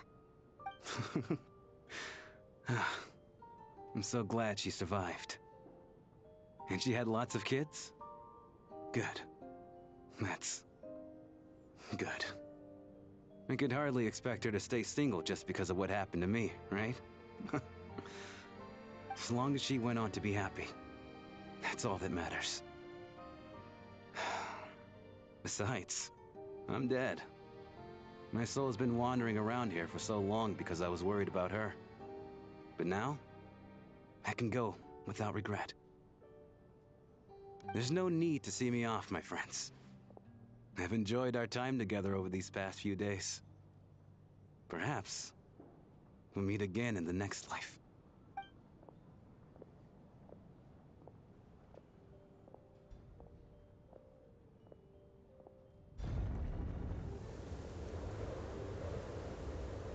Take care, my man. I knew Mr. Shrim was already dead, but... I still feel so sad. Death is cruel, no matter how we might try to make sense of it. So, was the conflict between Fae and humans really that bad back then? I was only little, so I don't remember much. It's terrible to think that so many innocent people had their lives turned upside down. Even the historical records about that time period don't say much about it. All people know is that the Tsaritsa founded the Fatui, drove out most of the Fae aristocracy without explanation, then used her terrifying power to suppress the humans. It seems to me like the Tsaritsa chose to make herself the enemy. She downplayed the conflict, directing whatever animosity both sides had for each other at herself instead. That's also why, despite how brutal the conflict was at the time, there hasn't been much lingering tension between humans and Fae since. Things have been fairly harmonious for the past few centuries. So, the Tsaritsa banished the Fae to protect the Fae living in the city? She offered herself up to be hated in exchange for peace. Maybe it's not quite as bad as it sounds. I don't think Her Majesty is too concerned if mortals hate her or not. And besides, there are very few who truly do. All this time, I had no idea. All right, If Mitia's theory is correct, then I think we can consider this matter settled. Let's all take a break.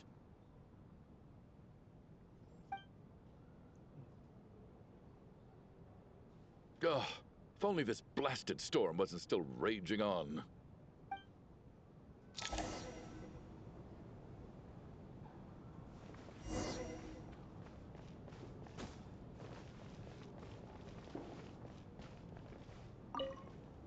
At least the lingering regret that kept him here has been put to rest.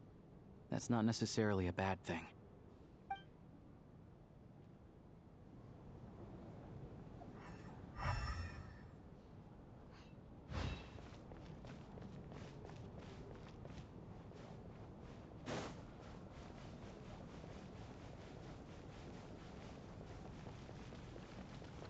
I want to see these doors.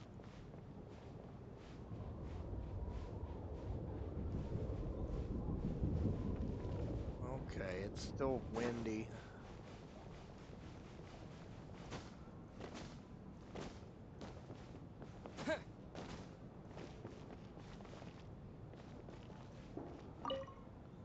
Well, at least it seems like Mr. Shram stayed optimistic until the end. The information he revealed, it's given me a lot to think about.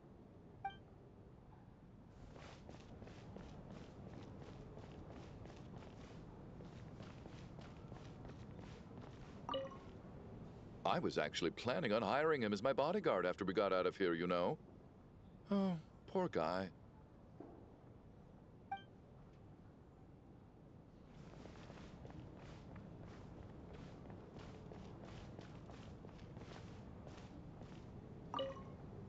Even though Shram was already deceased, his decision to walk into the snowstorm was still a sacrifice, and a very brave one. This is one of the few times I don't feel at all happy to have my theory proven true.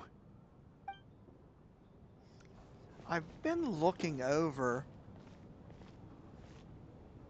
Mitsa. He has... Okay, there it is. That's a clear view of it. He has a stellar linchpin. See, but they have not abandoned the standard Snezhnaya visions because there's one there.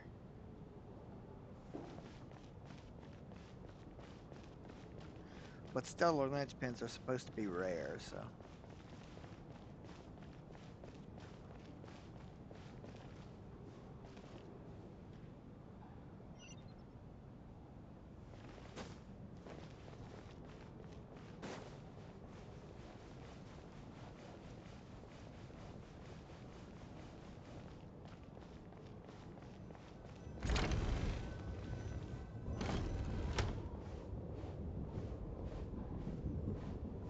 Plop my ass down. Looks like now we can just rest until the snowstorm stops. I still can't believe Shram turned out to be a ghost who'd been in the theater for hundreds of years. To think he was dead this whole time. What a strange turn of events. Knock knock. Come on in. Huh? Knock knock. You know the door isn't closed, right? You don't have to knock. Think of it as a signal then. When I'm entering someone else's room and I knock, I'm here as Odette. If I don't knock, it's Lelek. Sure. Whatever floats your boat. Thanks. So, why did you come to find me? Is there something I can help with? Vodyanitsa said you knew about my secret identity from the start. But when everyone was discussing who Lelek could be, you were worried that revealing what you knew would be unfair to me. So you kept it to yourself, right? That's all you wanted to talk about? You just came here to thank me? Yes. I'm extremely grateful for that.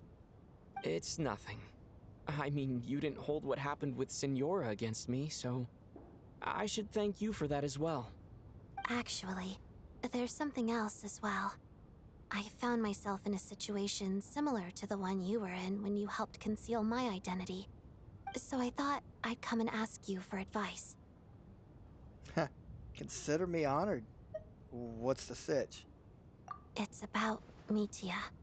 Before all of this, the last time I saw him, he was dead. Come again? As I'm sure you know, my goal as Lelik was to stop Project Stuja. Well, when I found out the tech lead for the experiment behind Project Stuja was Mitya, I immediately started planning to track him down and threaten him to back out. I often saw him around the theater, but I soon concluded that making my move there would risk exposing my identity. So I decided to infiltrate the Armory Palace and go directly to his lab. That way, the threat would be much more effective. That must be basically the most classified place in Snezhnaya. If you manage to infiltrate it, you really do have what it takes to be a harbinger. Well, I suppose there was a bit of luck involved. But I am a Fatus, so I already had some familiarity with the building's layout. But when I finally made it to his lab, Mitya seemed to be dead. How'd you know? I checked his breathing and his pulse. He had no vital signs whatsoever. I'm certain of that. I thought maybe another anti-Project Stuja activist had beaten me to it, and chosen a much more brutal method. So I made myself scarce. That's why you were so on guard around Mitya that first night here. Yes. When I saw him sitting in the audience during the performance, I could barely contain the shock. To me, it was a miracle. Somehow, he'd come back from the dead. But then, the murders started happening and things got so complicated that it wasn't really at the front of my mind. That is, until Mitya himself said there must be a dead person among us. Then, I couldn't ignore it any longer. And yet, you thought that bringing it up right away would single Mitya out. Just like when everyone was suspecting Lelik. Exactly. I thought there could be something I was missing. Besides, we soon figured out that Mr. Schramm was a ghost. And we knew there was only one extra person. So we thought he had to be the one. But now, it seems like there's another candidate. I understand why you kept it to yourself. There was so much information being thrown around during that discussion. Bringing up Mitya would have just introduced more confusion. So, what do you think we should do? Let me confirm one thing first. When was it that you found Mitya dead? Around a week ago. Sometime in the afternoon. A week ago? That's earlier than I thought. I saw him just a few days ago at a restaurant. That definitely would have been after you found him dead. He seemed completely normal to me, chatting with Vodyanitsa, trying to avoid Valeri. So he was definitely alive on that day. Huh. Well, all I can say is I know what I saw. Here's a thought. The reason we even suspected a dead person could be among us was because of the problem with the theater's ley lines. But Mitya's death happened inside the Armory Palace. The ley lines affecting the theater shouldn't reach that far. You're right. I guess he doesn't fit the profile of the person we were searching for. I think the chances of it being him are very low. Surely he can't have died for real in the Armory Palace. Unless... Unless what? Unless he really did come back from the dead. You're right. Do you think we need to disclose this to the others? Huh, what's this? A private meet and greet? Where do I line up? That's not what's going on here. Well, I was just making the rounds. Thought I'd try to lighten the mood a bit. Vodyanitsa's handing out food if you're hungry.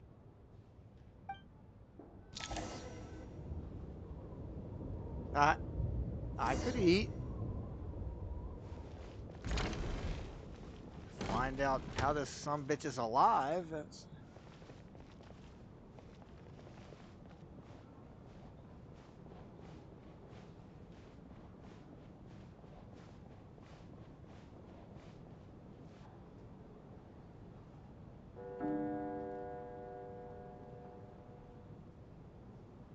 What is going on with this storm? Could it be connected to that monster that just arrived in Snezhnaya? I almost hope it is. Her Majesty the Tsaritsa left to vanquish that beast herself. We just need to wait for her triumphant return. Do you think people still feel the cold after they die? I'm wondering about Shram. Oh, maybe we should have given him a coat before he went out there. Death itself is cold, isn't it? I'm sure the storm will embrace him. Well, I hope he has a safe journey. I'm going to miss him, I think. It's not like we can blame him for Rampana and Kulish's deaths. Thinking back on it, we barely made it out alive ourselves. Once we get out of here, how are we going to explain what happened to their families?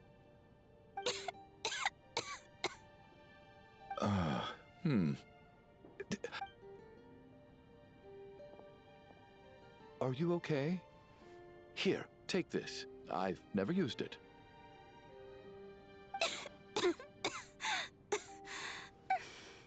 Thanks. Look who's Mr. Nice Guy all of a sudden. Is it because Tonya stood up for you this morning? At least you know how to return a favor. Yeah, without Tonya, who knows how badly he would have been hurt. I told you already, I never intended to resort to violence. Duh, bunch of rascals.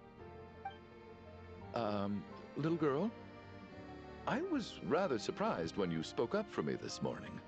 I didn't think I had many admirers here, so, thank you. Oh, no need to thank me.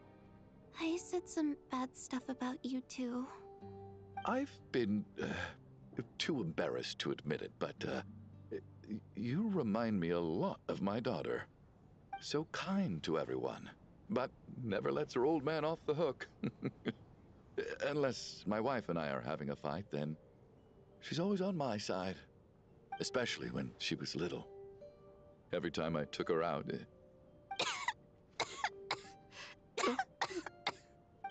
All right, easy now. How long have you had that cough, Tonya? I don't know.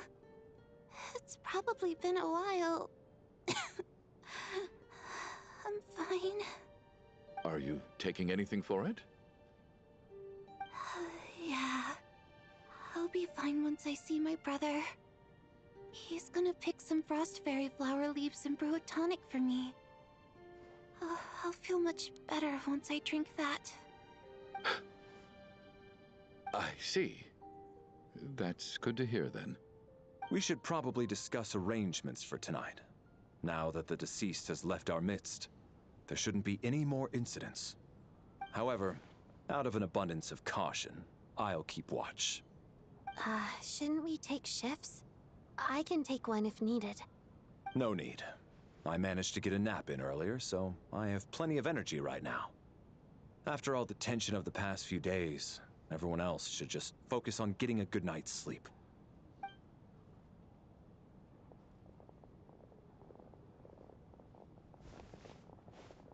What a long day.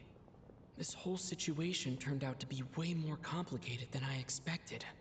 But Valeri's right. I should just try to calm down and get some rest.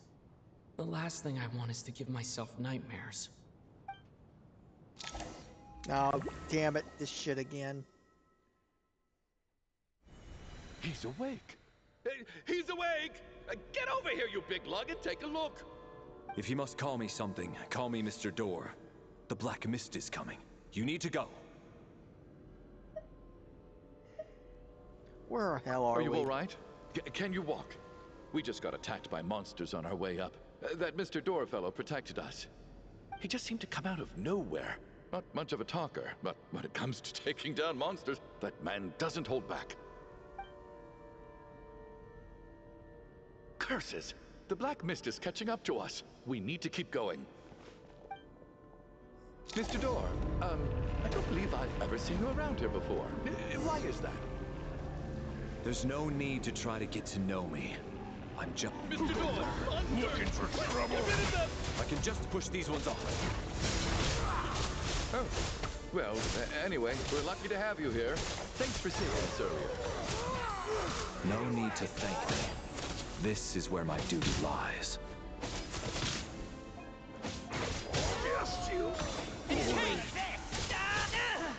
He has a shield? That's cool.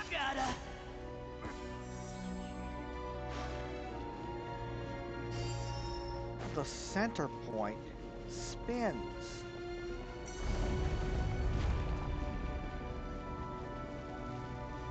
So we're doing this the hard way. Fighting frog!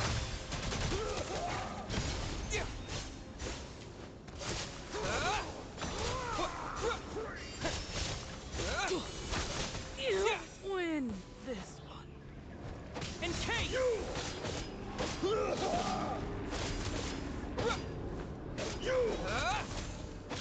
Oh, remarkable work, Mr. Door. Oh, if I had your muscles, I'd do the same.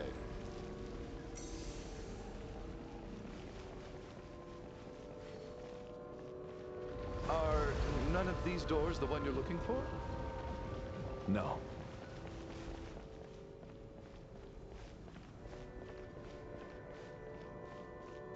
Come no closer.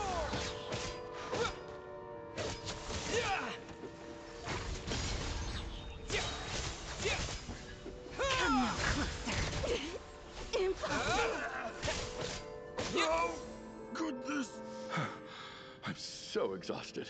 And the black mist is still rising. Oh. Wait, look! There's more monsters down there. Are they coming from within the black mist? No, no! They're gaining on us! Quick, keep going, or they'll be at our heels any second!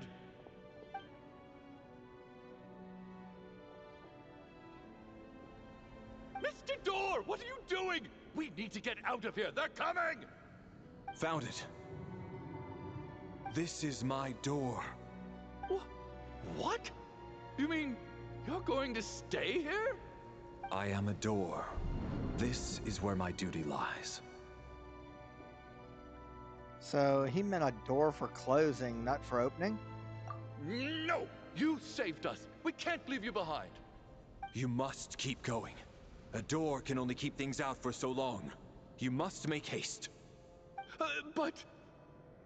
Oh, you're right. Let's go. We can't let Mr. Door's sacrifice be in vain. Okay. The black mist isn't moving anymore. Looks like both the monsters and Mr. Door are gone. I didn't just imagine all that, did I? Surely I wasn't so scared out of my mind that I hallucinated a door as a human being. No. I remember him too. Oh, okay, good. There's no way we both hallucinated the same thing. Hmm? Getting sleepy? Well, looks like we're safe for now. Go ahead. Let's get some rest. That one was different. Is Valeri dead? What time is it? Is it morning? I think I had a nightmare. I guess everyone's still asleep? These past 2 days have been exhausting. Valeri's keeping watch though, so he's probably the only one awake. Valeri?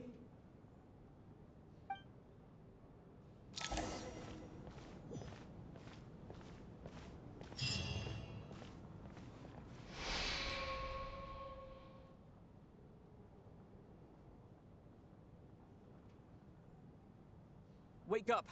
Everyone needs to wake up! Are you shitting me?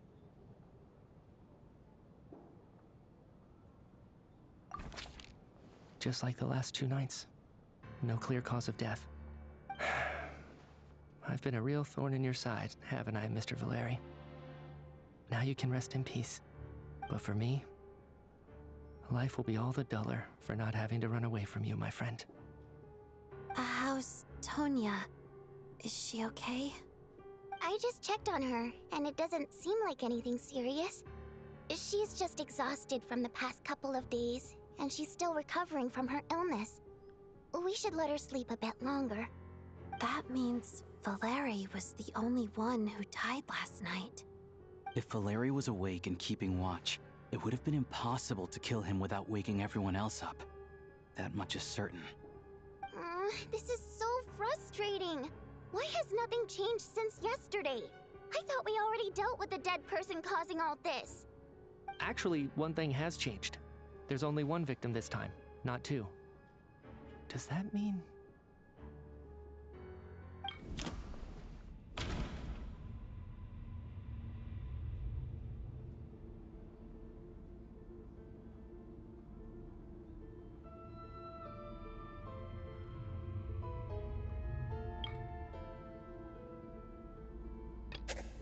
But Mr. Schramm was already deceased to start with.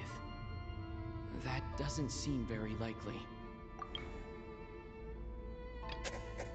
No similar cases have ever been confirmed, so this theory doesn't seem to hold up.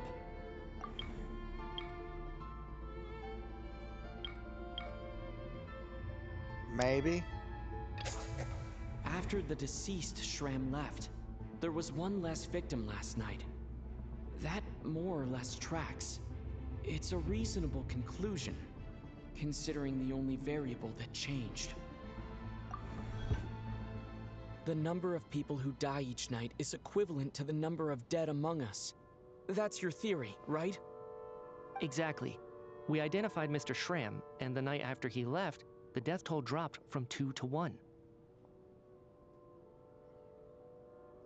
By that logic, there must be one more dead person left among us. Another one? But there was only one person unaccounted for in the ticket checks, right? The head count should match up now. Having an extra person was definitely a cause for alarm, but being one person short isn't nearly as unusual. Someone could have left in the middle of the show, or made it out before the storm hit. One more dead person among us. If Mitya's theory is right, then what Odette told me seems a lot more relevant. It's just, at the time, we had no reason to think there was more than one dead person. If only we'd taken it more seriously as a possibility, maybe this could have been avoided. I'm sorry. This is my fault. I had information that could have been helpful, but I held back. I should have brought it up right away. I'm partly to blame as well. I was too quick to dismiss Odette's concerns. What is this about? What have you two been getting up to behind my back? Sounds like there's some big news you've been keeping from the rest of us. Well, we're all ears.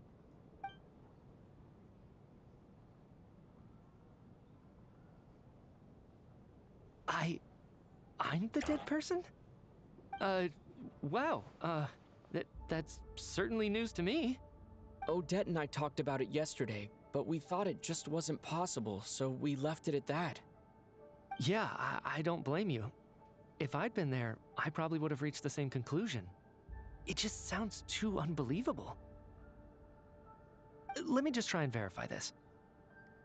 I just scoured my memories trying to think back to the afternoon Miss Odette mentioned. But I honestly have no recollection of dying. That's where I'm different than Mr. Schramm. Having seen Mr. Mitya a few days ago myself, I also find it hard to believe he could be the other dead person among us. Well, if it isn't Mitya, then who?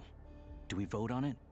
If you don't mind me asking, Traveler, I believe you mentioned that you know Tonya's brother. Had you ever met her before all this? No, never. Wait, are you saying... Now just 1 minute. I know where this is going. You can't just randomly point a finger at anyone you want. You're in the hot seat, and all of a sudden you want to divert our suspicions onto somebody else? Trying to pick a fight, Mr. Chuganov? Whenever you open your mouth, all you do is attack people, and I've had enough of it. If you don't want to engage in a civil discussion, you can shut up. You little brat! Did Mitya ask about Tonya because he suspects her? I suppose I only identified her by age, and nothing else. Could that mean... I'm just saying, you're going around casting suspicion on people for no reason. How could Tonya be dead? I can vouch for her if nothing else. I've seen her before. She's The sister of that Harbinger, isn't she? The one called Child. Oh, really? You're telling the truth? Since being here, I don't think I ever mentioned she was Child's sister specifically. Does Chuganov actually know her? If Chuganov can vouch for her, then it can't be Tonya either. In which case, it seems unlikely that there's another dead person among us at all. Miss Odette, could you go over that afternoon with me one more time, when you found me dead? No problem.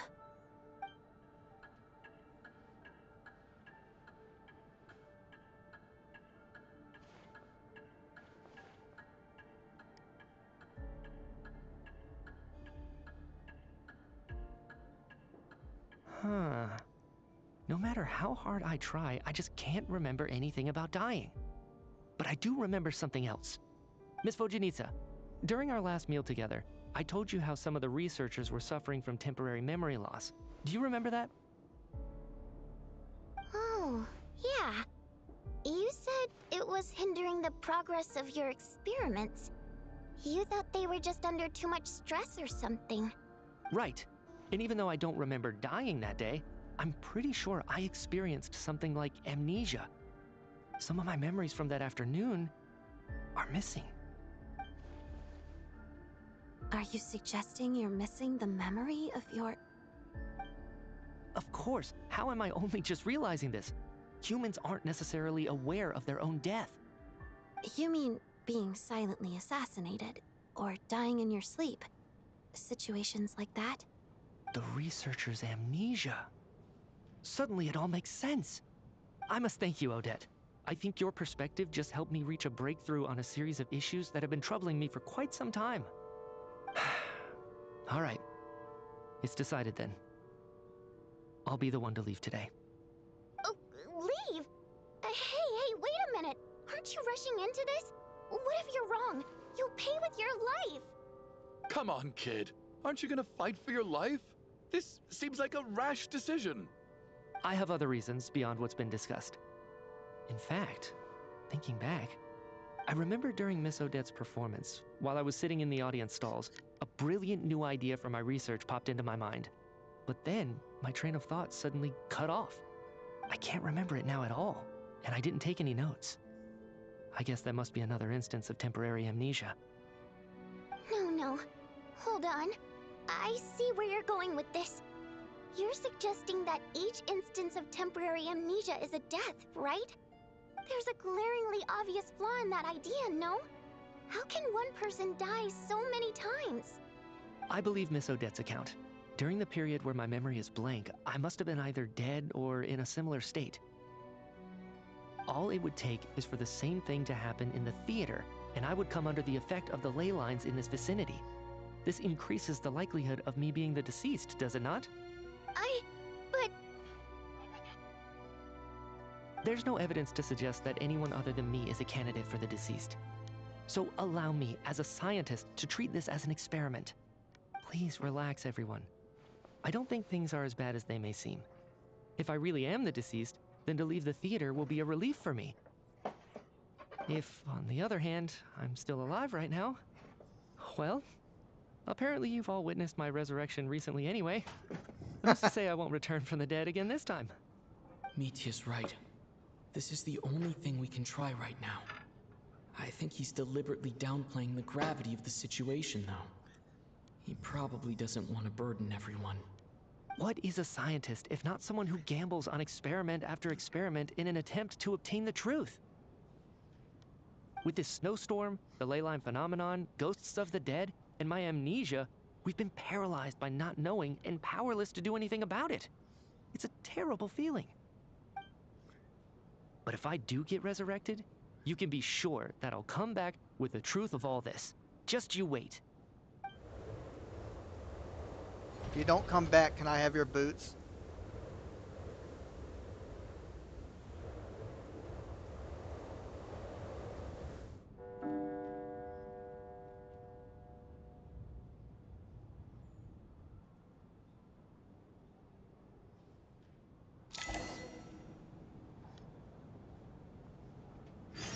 Well now.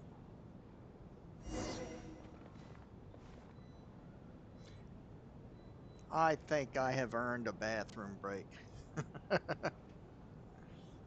I will.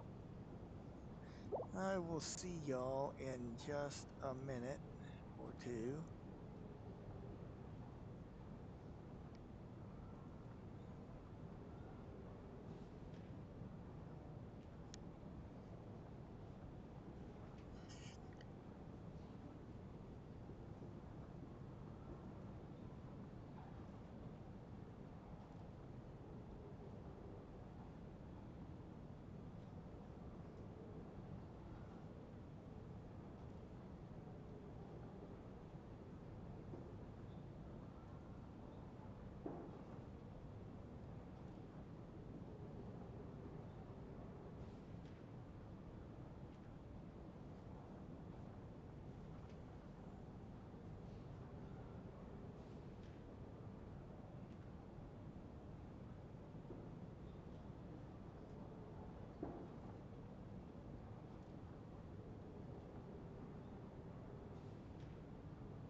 Okay, now let's continue. I'm gonna talk to the others too. You alright? Oh, that Valeri guy was packing even more muscle than I thought. I can't believe how heavy he was. Hauling him over there nearly killed me. Ah, curse this confounded snowstorm. Go bother some other poor souls instead. What do you want? I'm not in the mood to talk right now. He's not in the mood to talk after giving us that mouthful. Okay.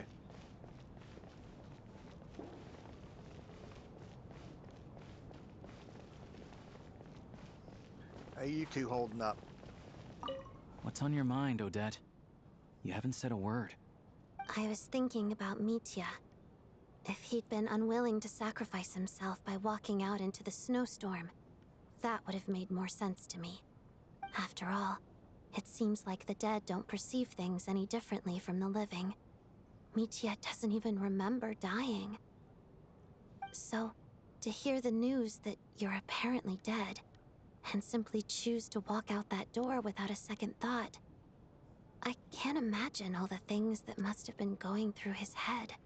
But when Mitya left, his expression revealed absolutely nothing.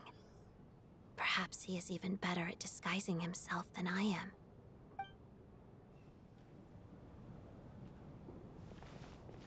Understandable. Oh, here she is. Poor Mr. Mitya. I didn't even get to see him one last time. Maybe it's a good thing that you weren't there to see it. It was a hard thing to watch. I hate goodbyes. Why does it feel like everyone around me is slowly disappearing? Not just in here, I mean. In the outside world, too. Maybe it's the realization that, at the end of life, everyone has to face it alone. Come to think of it, the main reason we're still alive right now is pure luck. Each morning here, for every one of us, there's the chance that we might not wake up. You could take it a step further and say that the same is true outside, too. Who can never be 100% sure when they drift off to sleep that they'll open their eyes again in the morning? If I make it out of here, I'm going to cherish every moment that I'm awake and live without any regrets. Without regrets. I feel like a strange sense of anxiety has been quietly growing inside me over the last 2 days.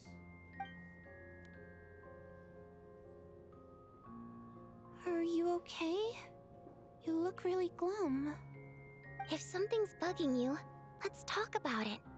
There's only a few of us left here now. After everything we've been through, what's the point in keeping things bottled up? I have a travel companion named Paimon. Alosha and Odette have met her before. She's been feeling unwell recently. You're worried about her, aren't you? That makes sense.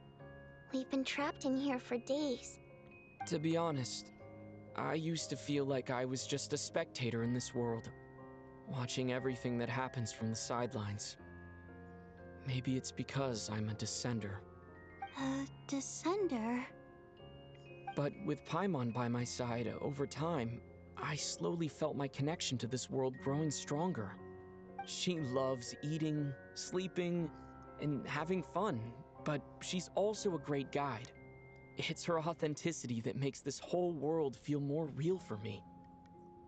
Over the last few days that we've been apart, I've often caught myself wondering, what would Paimon say if she were here right now?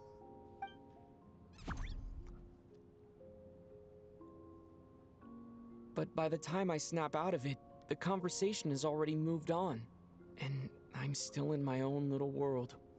I'm trying to overcome this sense of detachment, but I really miss Paimon. I guess, in a way, she means the whole world to me. I bet she misses you when you're not there as well. Maybe you're her entire world too. I don't know if this will make you feel any better, but back when the water imps left Snezhnaya in droves, I also felt like the whole world was suddenly empty. I could be surrounded by people all smiling and having fun, and still feel completely separate from it. So, I totally understand how you feel. Later on, I started to think, maybe accepting the fact that our loved ones won't always be with us is something that takes a lifetime. All we can do is cherish their companionship from moment to moment. So, once we get out of here, you better hurry back to our side as fast as you can. You can't let your story end in regret. That's the trope I hate the most. Thank you. That's exactly what I needed to hear. But Vodyanitsa, if you hate goodbyes too, why didn't you leave with your people? That's just the choice I made. I used to regret it, but I don't anymore. Like I said before, singing is a water imp's primary mode of expression. It's how we convey our emotions. Our songs have echoed through this theater for hundreds of years, each one a story pieced together through moments of joy and sorrow. But does a story exist without someone to read it? To me, the answer is no. So I made the choice to stay. That way, there would still be someone left to sing these songs and listen to their stories. Otherwise, they could have been lost forever. Could you teach me how to understand your people's songs sometime? I want to be able to truly hear them, like Mr. Shram. A fan after my own heart. Thank you, Tonya. How about I sing something for you, and you tell me what you hear? Oh, okay. I'll do my best.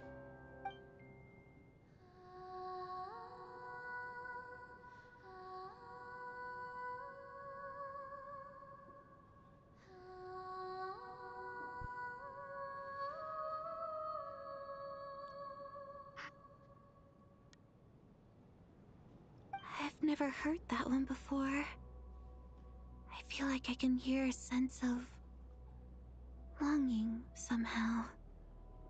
I wonder why that is. Color me impressed, Tonya. You're a keen listener. Most people can only tell if a song is happy or sad. I didn't think you'd be able to pick up on such specific details. So, what's the song about then? Come on, tell me. I've actually never performed this song in the theater before, because it has more of a ceremonial purpose for our people. It's not meant for the stage. It means something like, "May those we have lost watch over us, and follow this song back home in the night, so that we might be reunited once more." So, a requiem. A call to be reunited with loved ones. No wonder I could hear that sense of longing. You sing it for loved ones who have passed away. I hope it reaches them. It's getting late, Tonya, and you're not well. We should all turn in early. I suppose there's no reason to keep watch tonight. Okay. But, before I go to bed, could you sing that song a couple more times for me, Vodianitsa? Of course. Anything for my #1 fan.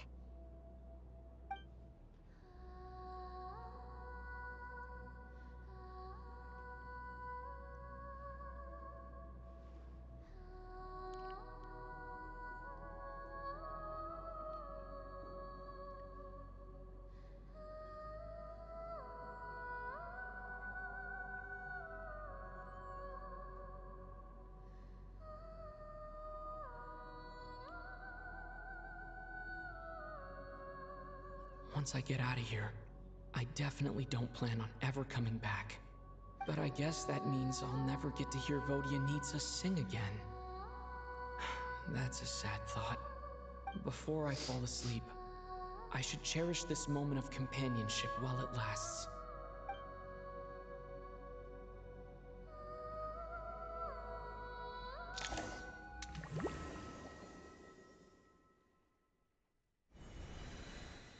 Where am I? It's so dark in here, and I feel kind of dizzy. Am I alone?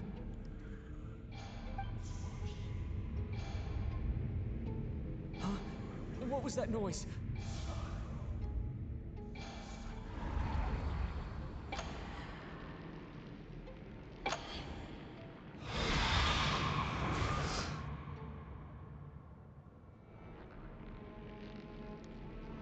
Return, O spirits. Fulfill your oath of protection.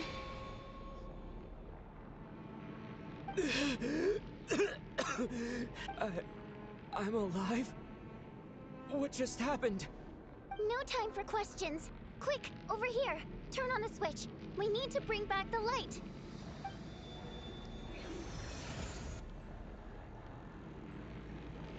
All right, we're safe. The spirit just now is called Night Prayer.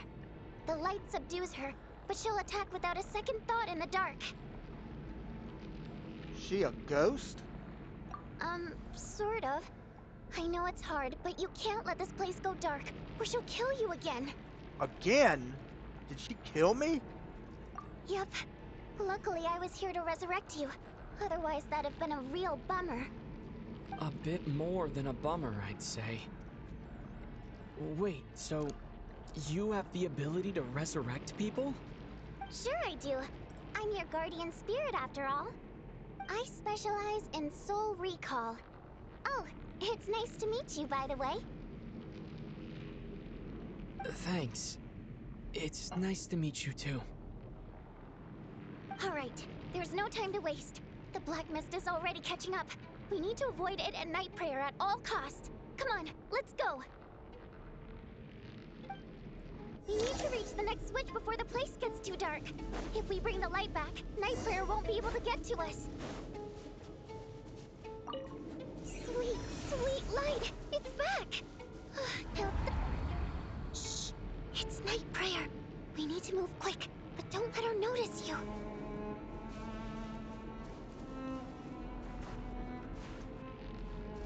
Look out!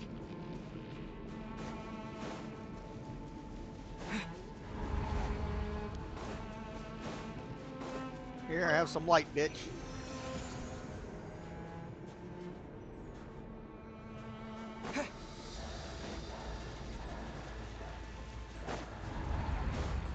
The next switch is over there.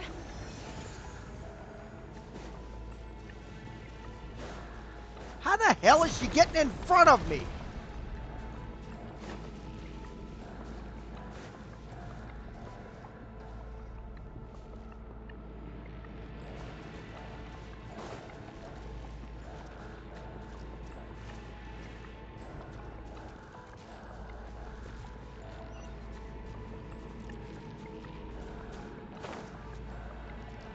The train?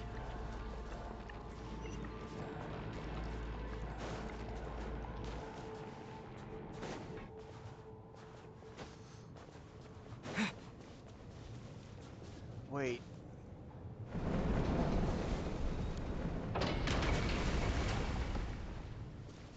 Yeah, it's not ominous at all.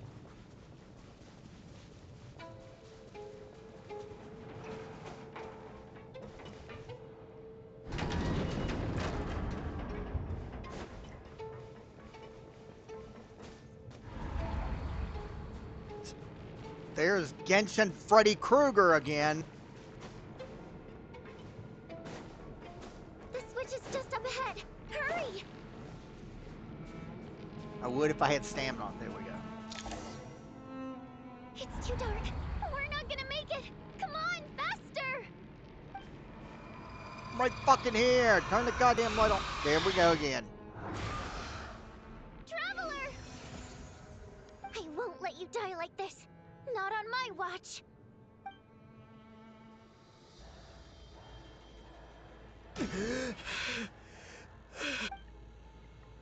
Even though it's not permanent, dying is definitely not a pleasant experience.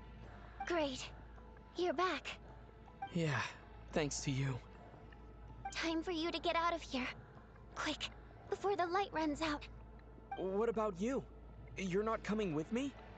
I can't. I've already been used up. Ew. Does that mean... A guardian spirit's skills are finite. I can only resurrect someone so many times. I might not look any different, but my essence has been exhausted. Now, I will slowly start to fade away. I can go no further. The black mist is where I belong. It's okay. Why didn't you tell me sooner? Because it wouldn't have changed anything. That knowledge would have just burdened you. And a guardian spirit's role is to protect. But... Go. Now, before it's too late.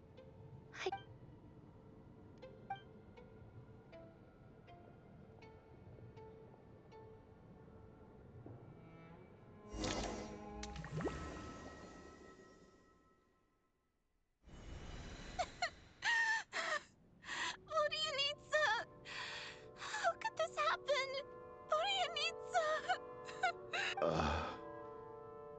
Well, I guess there's no need to inspect the body.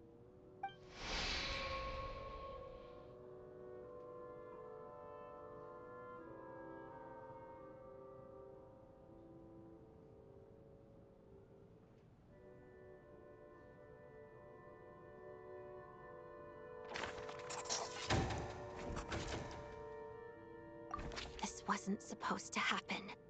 You lied to us, didn't you, Chuganov? You've been lying from the start. Take a long, hard look at yourself before you go around accusing other people. I suspected you on day one, Lelik, and now look where we are. By some strange coincidence, you've never been targeted. You just happen to have survived this long? No, you should be the prime suspect. And you, little hunter, ever so content with staying on the sidelines. Yet you were the one who stopped us from leaving from the start. Why are you trying to keep us here? Now you're just lashing out indiscriminately. That's either a sign of anxiety or a guilty conscience. Where was all this passion and bravado before? Decided to fight until the bitter end. Is that it? Is that a threat? Fine, bring it on. You think I'm afraid to die after all this? You want to kill me? Go ahead. I'd like to see you try. After all the trauma of the past few days, everyone's been pushed to the breaking point. Valeria and Mitya aren't here anymore. Someone else needs to step up and take charge. But first, I need to think this through. Considering everyone left, who's the most likely candidate for the deceased?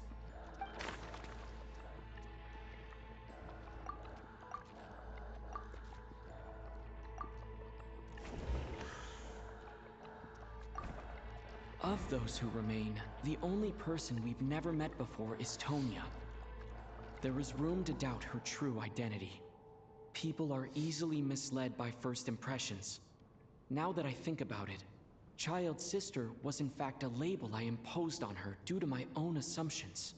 But Mr. Chuganov vouched for Tonya's identity yesterday, with basically no other possibilities left.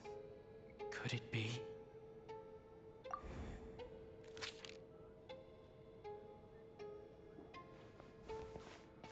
Tonya, how's Tusser been lately?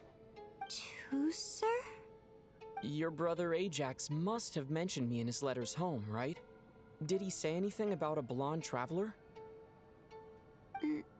No. And my brother's name is Razik, not Ajax. Chuganov, looks like it's your turn to do some explaining. Yesterday, you said you could vouch for Tonya. Why did you give us a false testimony? I knew you were behind this, Chuganov. You've been lying through your teeth from the start.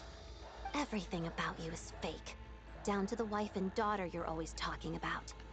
Your entire family man persona is a charade, isn't it? That night, when I infiltrated your place as Lelik, I noticed you were home alone. Didn't think much of it at the time. Just thought everyone else was out. But thinking back on it now, that doesn't seem very likely. My guess is, you live alone, don't you? Even that was a lie? But why would he lie about having a family? Oh, curses. Oh, why is there no end to this blasted snowstorm? If it would just stop. If it would just stop. I think I remember now. I know how I ended up here. It feels like a distant memory. But at the same time, it's just like it was yesterday. The reason I'm always coughing is because I got sick with frostbite. The locals usually call it the snow cough. It's not a very common illness. It's partly genetic and partly caused by the cold climate, but it can be fatal. They sent me to the hospital as soon as they found out I had it. And I spent so long lying there in that hospital bed. After a while, I felt myself growing weaker and weaker. Nothing seemed to be working anymore. Neither the treatment that the doctors were giving me, nor the medicine my brother was brewing from frost fairy flower leaves.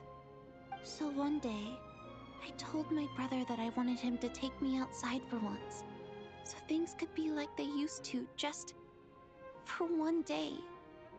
I wanted to meet loads of friends, experience new things. He agreed. He snuck me out of the hospital, and we escaped. We got to the theater, bought tickets, and went inside. Oh, it was all so exciting. I remember the show very clearly. It was amazing. But I found myself getting sleepier and sleepier. Oh, Tonya. When I woke up, I couldn't find my brother anywhere, so I guessed he'd already left. But there's no way he'd leave me behind. So I decided to stay here and wait for him. At the time, I figured he'd probably gone to brew some more medicine for me. I was planning to chew him out for abandoning me when he got back. Tonya, it sounds like by then you'd already... Yeah, I know. I understand now. Dead, aren't I? This cough and the feeling weak, it's probably just my body's memory. After all of that, it turns out I can't blame my brother after all. I was the one who abandoned him. I'm sorry, everyone. I realized this much too late.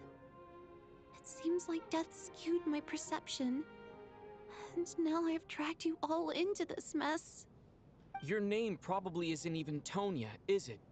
Didn't that ever strike you as odd over the last few days? Well, when I was little, my brother and I read a storybook, and Tonya is the name of one of the characters. When we escaped from the hospital, our family and the hospital security were looking everywhere for us. So when you first approached me and said my brother had sent you, and called me Tonya, I thought he must have chosen a fake name that only the two of us would know. Because he was afraid of getting caught. Now, it seems like that was just wishful thinking. At least your memory of death isn't painful. That is a small comfort. Now it's your turn, Chuganov. Talk to us. I believe no lie is ever told without a reason. You're right. I was lying. I happen to know that the Harbinger child and his sister Tonya managed to get tickets, so I lied to you and pretended I knew them. And yes, I was lying about my family too. The truth of the matter is, I lost them a long time ago. I just refused to accept reality. And now I've spent the second half of my life living a lie. I'm a joke. My daughter's name was Iskra. And before you ask, yes, Iskra, as in Iskra Manufacturing Plant. She also died from the snow cough. She was just 6 years old. If she were still alive today, she'd be around the same age as little Tonya here. After Iskra passed, my wife couldn't bear to face those memories either. So she chose to start a new life without me. One day when I came home from work and saw the empty room, I felt like I couldn't breathe. Subconsciously, I started to imagine that they were still there. I soon discovered that this was the only thing that made me feel any better, so I just embraced the delusion. Nothing more than a pathetic means of escapism, I know. But at least it's not a crime. So explain your false testimony then. The night before last, when I was chatting with Tonya, she mentioned that her brother would brew medicine for her from frost fairy flower leaves. Combined with her various symptoms, I suddenly understood everything, including the fact that she was deceased. The snow cough used to be an incurable illness. I would pick frost fairy flower leaves to brew medicine for Iskra too. It took hours and hours on the stove. But the year after my daughter passed away, the jester of the Fatui announced that a cure for frost blight, also known as the snow cough, had finally been developed. It turned out that all previous treatments were completely ineffective. No better than random concoctions. That was the final straw for me. I just couldn't take it anymore. Just one more year. One more year, and everything would have been okay. So, more than anyone, I know full well that in this day and age, no one in their right mind would still be using frost flower leaves to brew medicine for the snow cough. Poor Miss Tonya, therefore, had to have been from an era when snow cough was still a terminal illness. So, you projected your daughter onto her? Even though you knew she was one of the dead?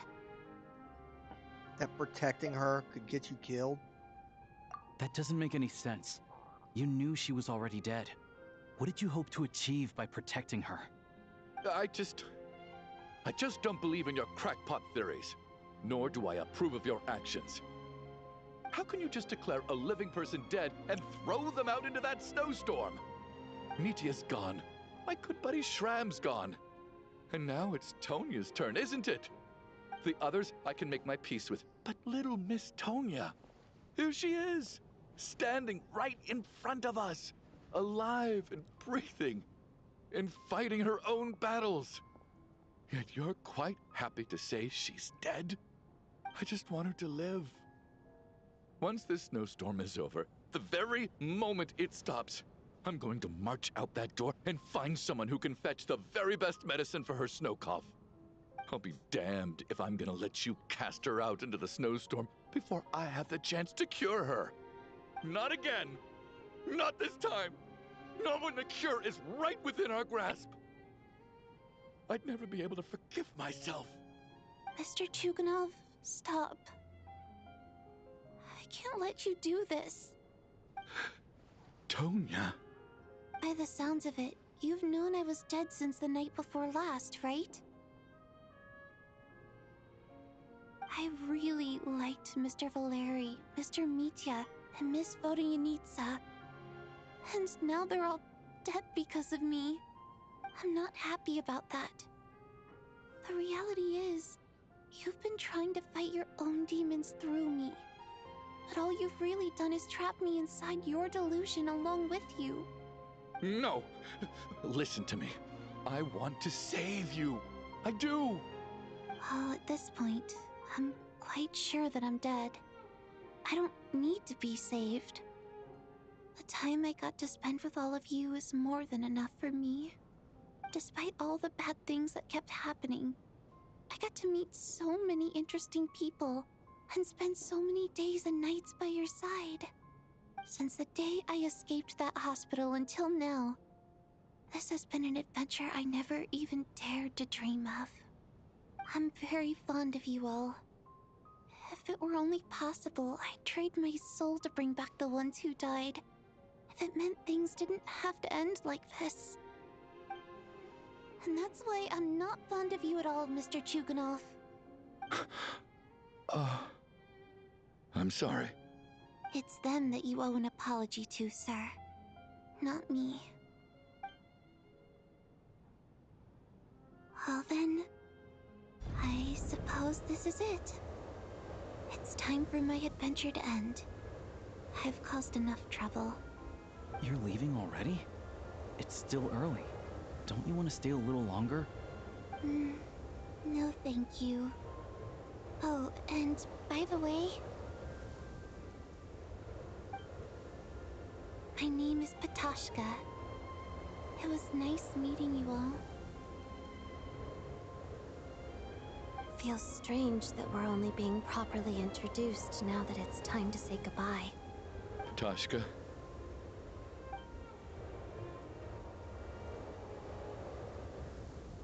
What are you doing, Chuganov? Are you crazy?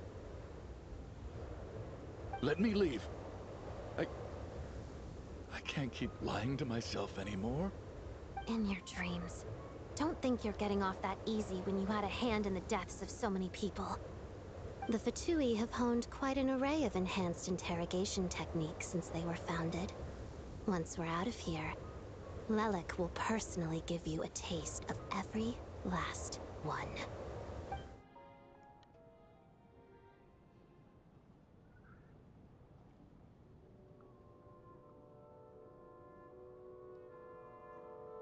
I think we should leave. I doubt this snowstorm is ever going to stop. For all we know, this storm might have destroyed all of Snezhnaya by now. Maybe even the whole world. I'm starting to feel the same way. Wait, we finally solved the mystery of the haunted theater today. Maybe let's at least try to enjoy tonight? Fair enough. I don't particularly feel like dying in Chuganov's company anyway. And yet you won't let me die first. Hey, Chuganov, on a serious note, if we do make it out of here, you should close down that factory of yours. A lot of people are freezing thanks to you. Is this really the time to be discussing my factory? All right, fine. I'll shut it down. Doesn't matter to me anymore.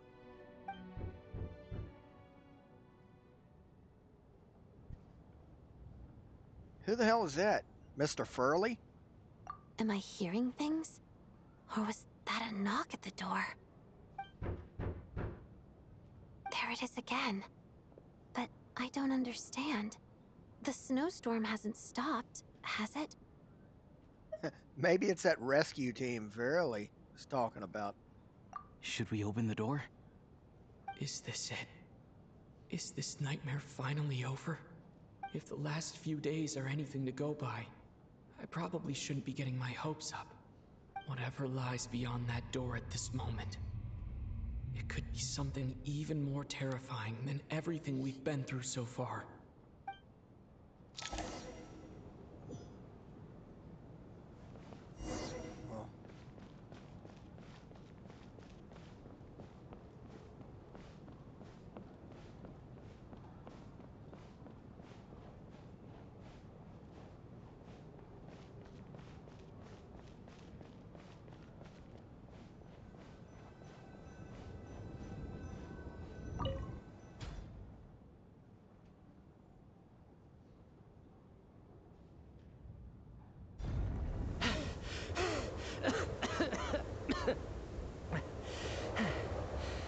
Hey everyone, I'm back. How are you doing?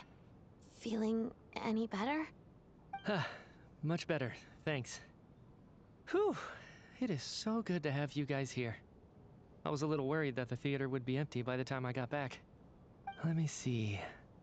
Tonya and Vodyanitsa are missing, which means Vodyanitsa died last night. And then you discovered that Tonya was the other dead person. Am I right? Not Tonya. Pitashka. First, tell us how you made it back here. Given the conditions outside, no one should be able to return alive. You're right. The thing that got me back safely was a song. I heard someone singing. After walking into the snowstorm, my mind grew hazy. I don't know how long I walked through the storm before my mind completely slipped away. Then, suddenly, I heard the sound of singing. The voice instantly brought me back to my senses, and I regained consciousness. So I followed the voice, searching for the source of the singing. I searched and searched, until finally, just a few moments ago, there was the entrance to the theater, right in front of me. Singing. I've actually never performed this song in the theater before, because it has more of a ceremonial purpose for our people. It's not meant for the stage. It means something like, "May those we have lost watch over us, and follow this song back home in the night, so that we might be reunited once more." That must have been Vodyanitsa's Requiem. Who knew it actually worked? That song is meant to guide the souls of the dead. Mitya, that must mean that you... Huh. No kidding. Seemed like I guessed right then. This is what I've been so desperate to tell you about. When I first stepped out of the theater, I was still quite lucid. My memory of it is still pretty intact. I remember the outside world being completely different than what I'd expected. It was like this was a world where only the snowstorm existed. There wasn't a trace of any humans or buildings ever having been there. I don't know how else to describe it, except to say that it just didn't seem like the real world. And as for the Requiem, if I was guided here by Vodyanitsa's song, it can only mean that I must already be dead. And this is my soul, not my body. But I didn't experience a clear moment of death while I was out there. Nor do I feel any different now than before I walked into the snowstorm. You don't seem any different to me either. In fact, this is something I've been wondering about for a while now. If souls aren't physical, shouldn't they lack tangible form? Both Shram and Patashka were clearly deceased, and yet their souls didn't look or feel like ghosts at all. They were visible, tangible, no different than you or me. This raises a truly terrible thought. Is that really what Mitya is suggesting?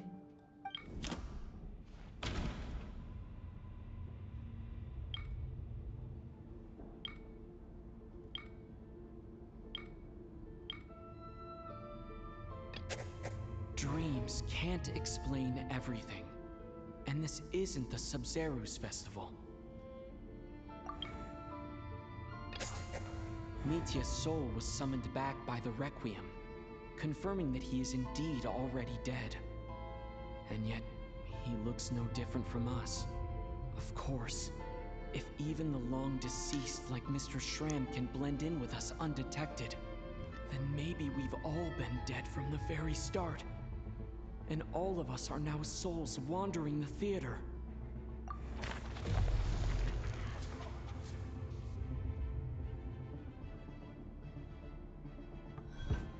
Yes.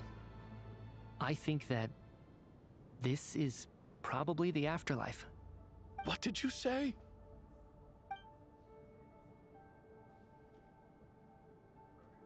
You heard me. We died in the theater. All of us did. But due to an obstruction in the theater's ley lines, our souls are trapped here, while an endless, infinite snowstorm rages outside. It's ironic, really. All that time, we were working so hard to figure out who the deceased among us were, when the truth was, we were all deceased. The only difference being some of us died more recently than others. Do you remember that note, "Death is near"? Seems like we misunderstood what it meant after all. Death was nearer than we wanted to think all along. The note simply meant that all of us were already dead. So all our attempts to survive, our search for the deceased, it was all for nothing? Hard to say. At the very least, we hope 2 lost souls find clarity and go to where they belong. The presence of those 2 is probably what caused our souls to be drawn in by the ley lines. In which case, the deaths we've awoken to over the past few days were just souls returning to the ley lines for good. If what you're saying is true, doesn't that make us the lost souls now? Huh, no wonder. This afternoon, when I was moving Vodyanitsa's body, I noticed that the other bodies in the room hadn't decayed one bit after all these days. That's further proof that those aren't physical bodies at all, but merely our shells here in the afterlife. Am I really dead? This doesn't feel real to me at all.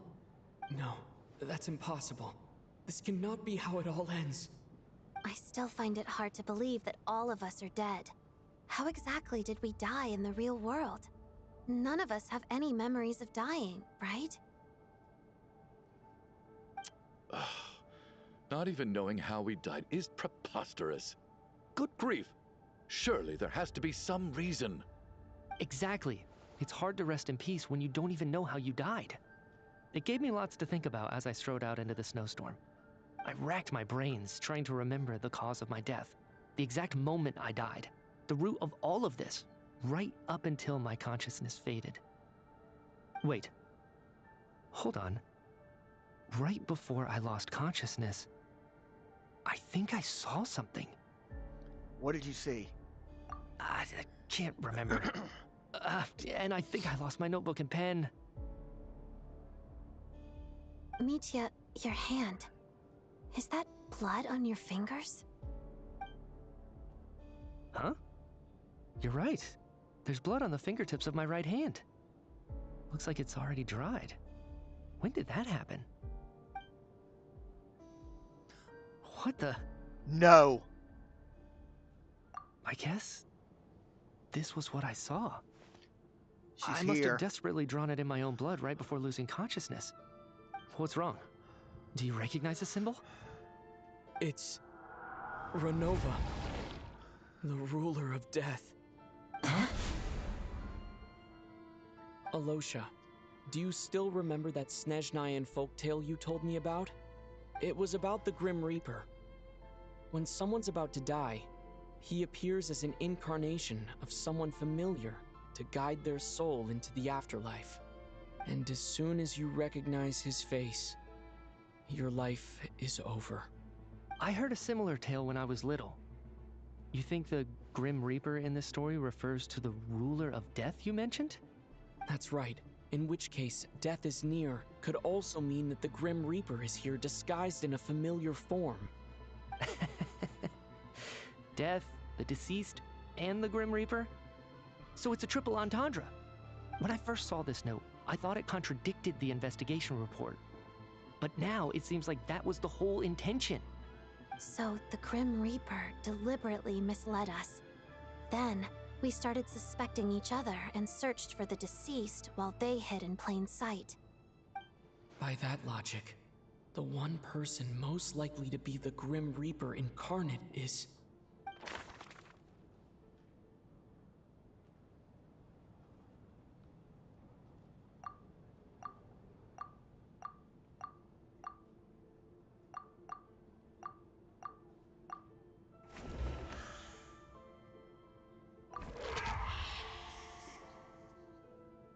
No doubt about it. It's Alosha. Looking back at how everyone has acted over the past few days, Alosha is most likely the Grim Reaper lurking among us.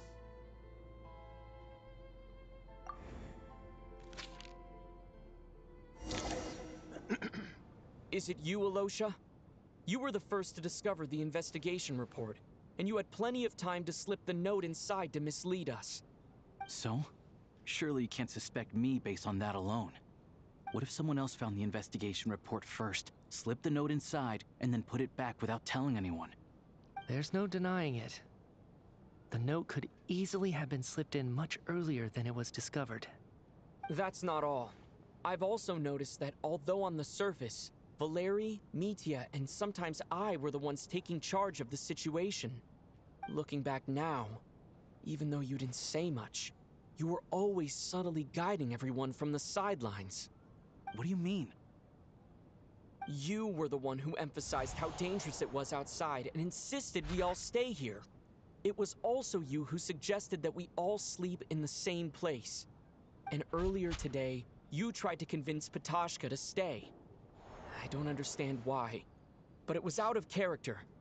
So, you didn't understand my intentions, and now you're assuming the worst. Seems pretty unreasonable if you ask me. He still won't admit it. Fine. Let's see how he responds to the most damning evidence of all. The biggest question I have right now is, if the Grim Reaper is impersonating Alosha, then where's the real Alosha? When did they switch?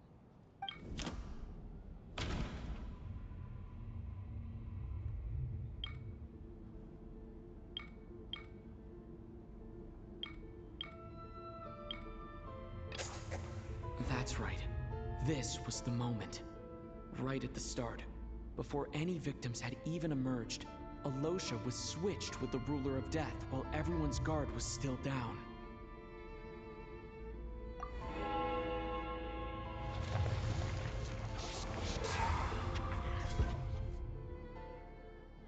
When all this began, right after the performance ended and the snowstorm began to pick up, no one suspected anything unusual. We just assumed we were snowed in. It wasn't until we discovered the bodies the morning after that we realized something out of the ordinary was going on.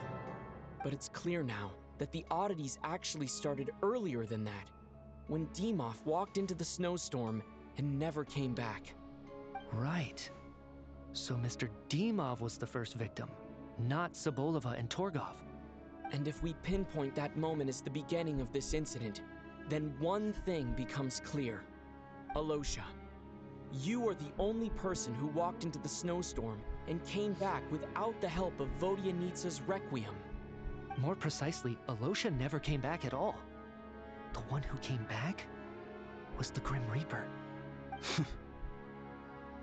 Not bad. Well, since you've backed me into a corner, I suppose there's no point in keeping up the act anymore. Alosha? You're the Grim Reaper? I am no such tired cliché. Mortals should address me as the ruler of death.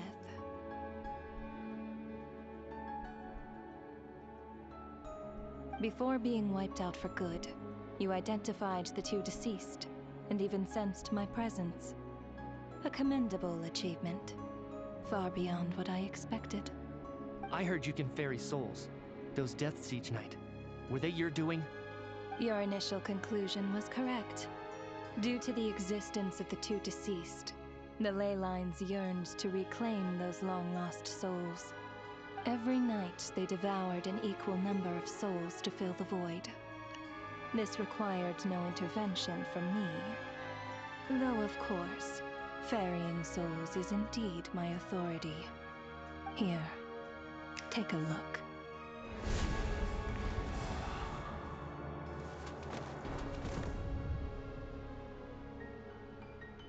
Odette! Chuganov! What are you doing? That takes care of today's two. Don't get so worked up. You are already dead, and your souls must return to the ley lines. I know we're already dead. You murdered us, didn't you? Murdered? No. Murder is when mortals usurp my authority. Death is my jurisdiction.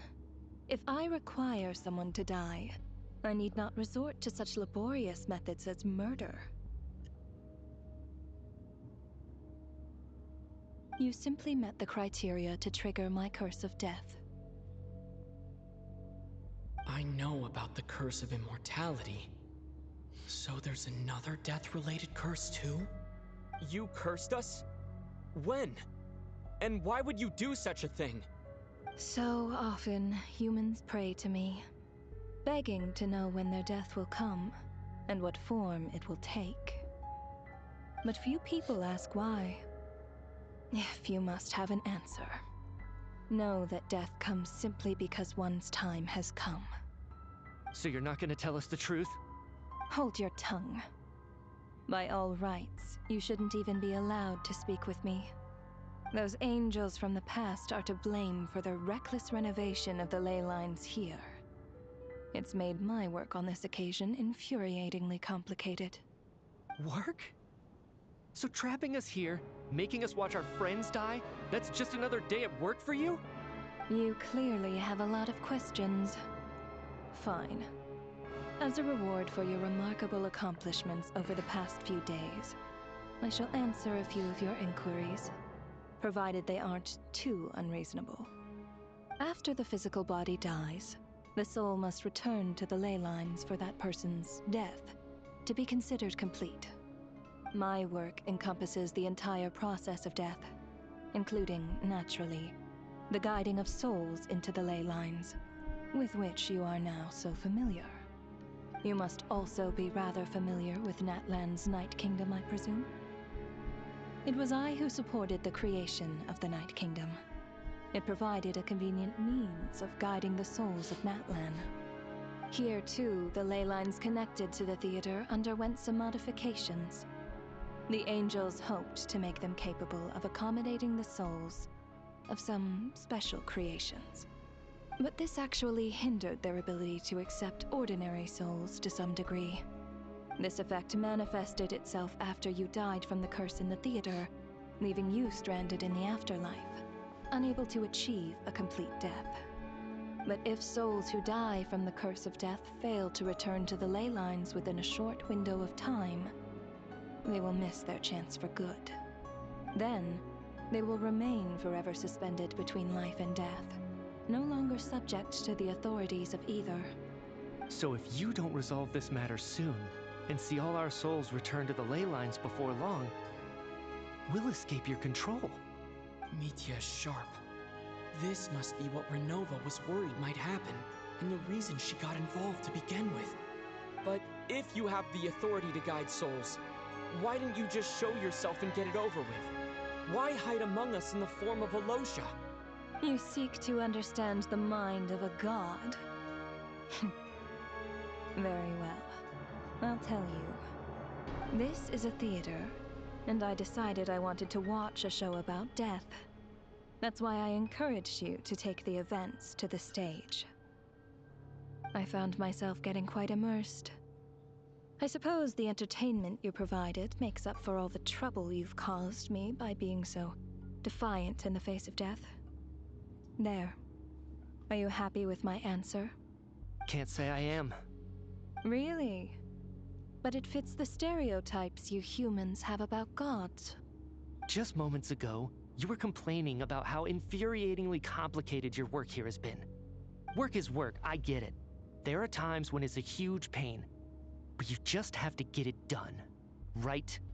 That's a rather unique perspective for a human. You are in fact correct. There is a pain point in this case.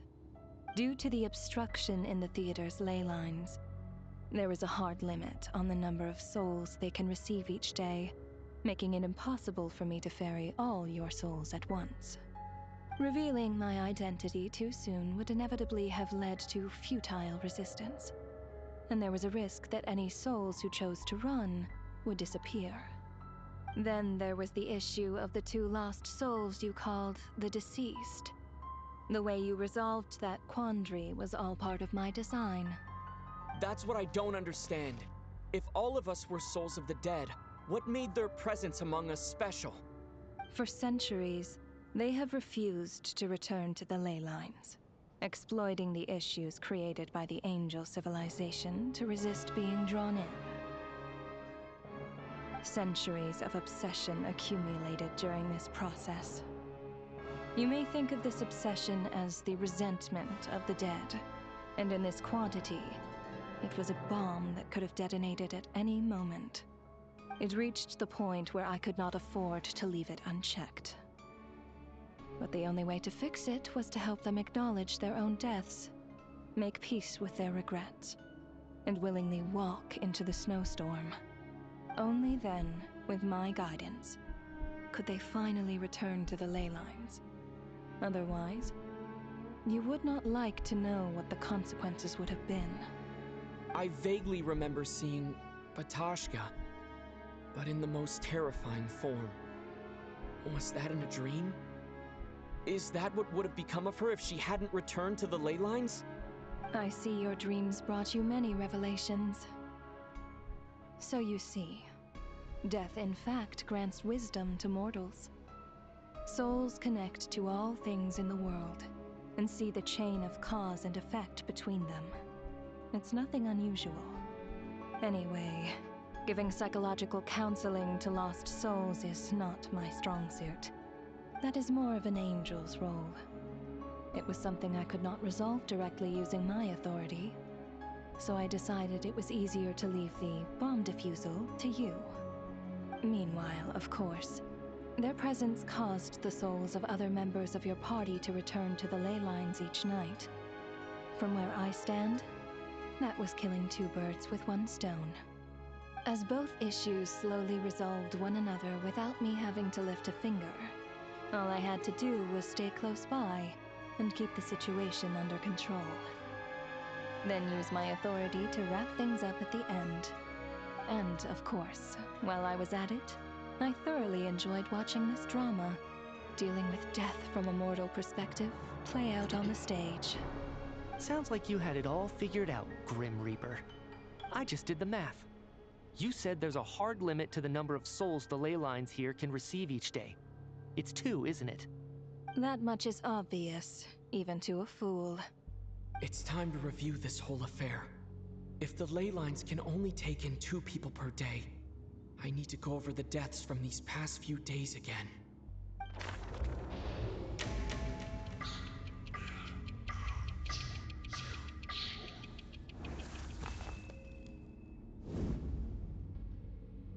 Looking back now, none of us had the faintest idea at the time.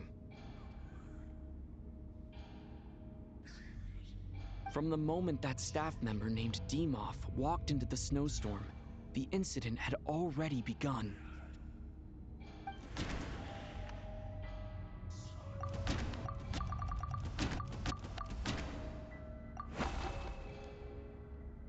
No. Let me go over...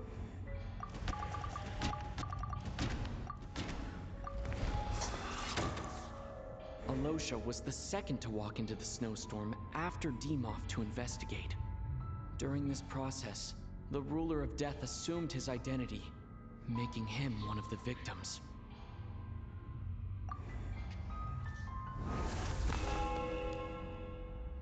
During our first night in the theater, everyone was caught up in the novelty of it all.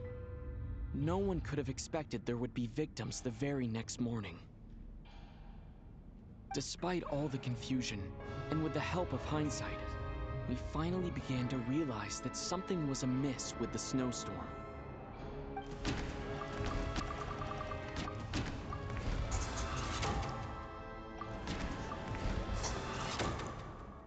The ley lines devoured Torgov and Sobolova on the first night.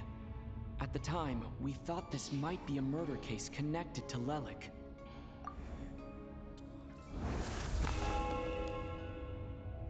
Odette and I spoke a lot that night. 3 people were on watch, but in the morning, we discovered that someone had fallen victim all the same.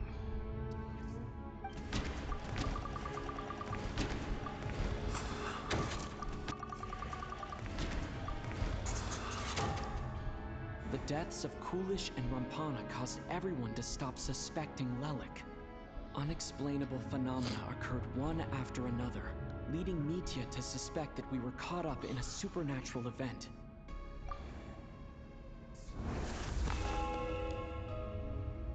Later, we discovered that there seemed to be an extra person among us, and subsequently discovered the existence of the deceased.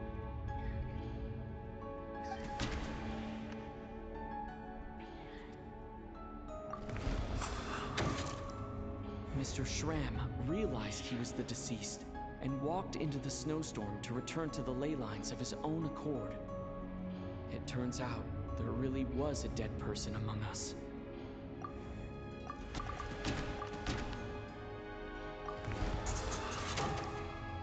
We thought it was all over, but Mr. Valeri's death was a rude awakening for everyone. The ley lines consumed him during the night regardless. A lot happened today. Mr. Valeri's death led us to discover the connection between the number of deceased and the number of victims during the night.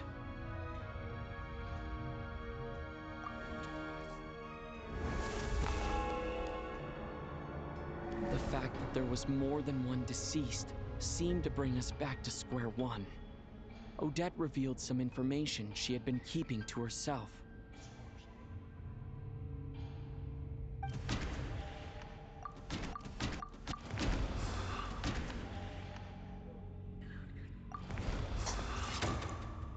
Vodyanitsa was swallowed by the ley lines in her sleep, but the requiem she sang before falling asleep was quite a game changer.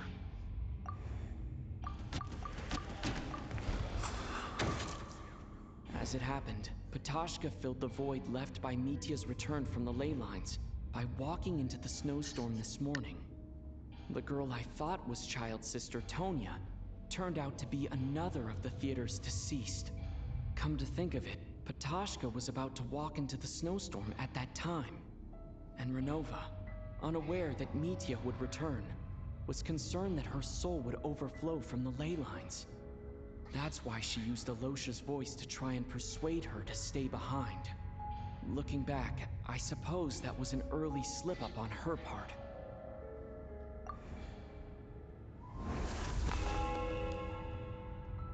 No one could have expected anyone who walked into the snowstorm to return. But just after nightfall, Mitya returned, bringing crucial information with him. Various truths began to surface, including that all of us were already dead, and that the ruler of death was here among us. Then, after revealing her true form, Renova callously claimed 2 souls.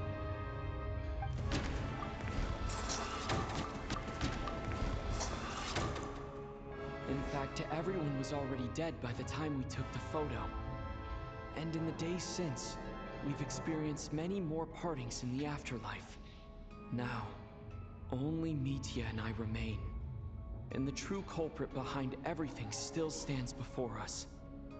In Mitya's eyes, I see the same anger and frustration that I feel.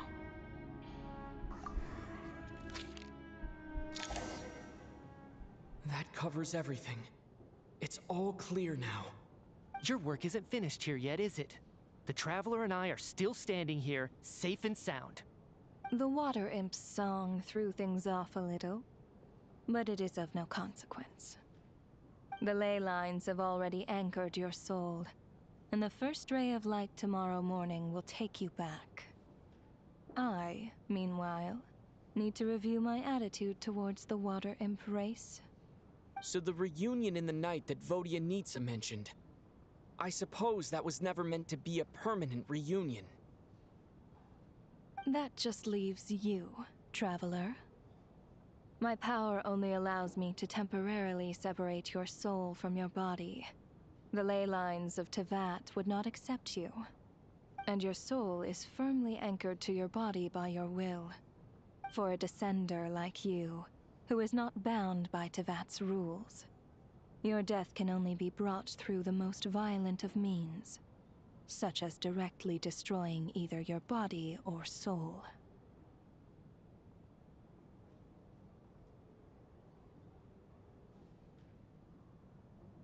But you haven't done that yet, have you? I have no interest in involving myself with Descenders. For now. Although, this may change if Asmodee remains missing, or you insist on interfering with our affairs. One last question then. All our struggles and sacrifices here, they were meaningless from the very beginning, weren't they? Death abides no reason. Besides, what you call sacrifice is merely a concept created by humanity. To me, it is nothing more than a self-indulgent charade in the face of death. Mere mortals fantasizing that their actions could reclaim something from my grasp. A truly laughable idea.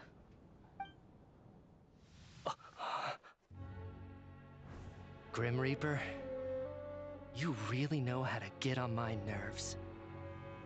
I'm not here to ingratiate myself with you. I kill merely because your deaths are necessary. Oh, you've made that quite clear. But humans don't take well to being scorned. Not even by the gods.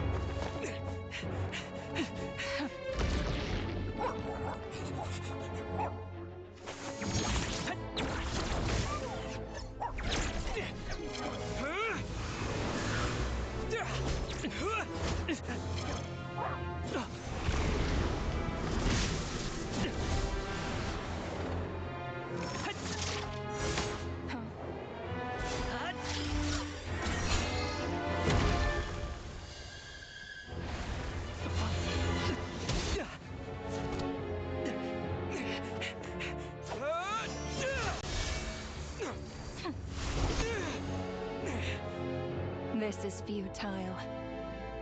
You must know that you are powerless against me in my own domain. I suggest that you save your strength. For what? Maybe we can't change it. But if nothing else, we can at least teach you to have some respect for the dead. Audacious.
How are you holding up, Odette?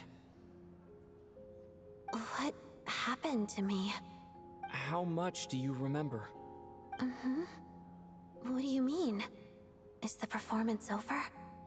I can't seem to recall what happened. Has Odette already forgotten?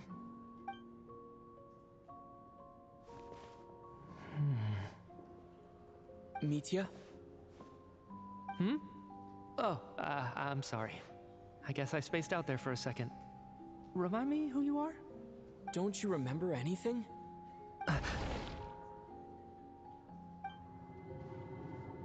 Yeah, I remember now, comrade. Looks like we guessed right. Just like me when Odette found me at the Armory Palace, for some reason, everyone killed by the Ruler of Death eventually came back to life. Just with one catch. They forgot what happened while they were dead. Odette and the others have already forgotten everything. Why were you able to remember this time? Could this be the reason? You said this is the Ruler of Death's symbol, right? I don't see anything there. You don't? Huh. Okay, I guess that makes sense. I carved this into my hand in the afterlife, so it's not visible in the physical world. Does that mean I carved this symbol into my soul? What an unsettling thought. Still, at least I get to remember what happened. I suppose it's a blessing in disguise. What about you, though? The Ruler of Death mentioned that you're a descender? Is that why you can remember? A full explanation would get complicated very quickly. But that's essentially it. Well then, now that it's all over, let's figure out what we've learned. The first thing I notice is that everything here is precisely as we left it, right before our deaths. This confirms that time passes differently in the afterlife than in the real world. They say that right before death, time slows down, and your whole life flashes before your eyes. That must be how you know you have one foot in the afterlife by that point. Anyway, clearly the few days we spend in the afterlife probably only amounted to a few short minutes in the real world. This also aligns with previous reports of widespread temporary memory loss among the Armory Palace personnel. Now it seems likely that those were all brief deaths caused by the Grim Reaper's so-called curse of death. To those unaware of the truth, dying and coming back to life must feel similar to a short bout of catatonia.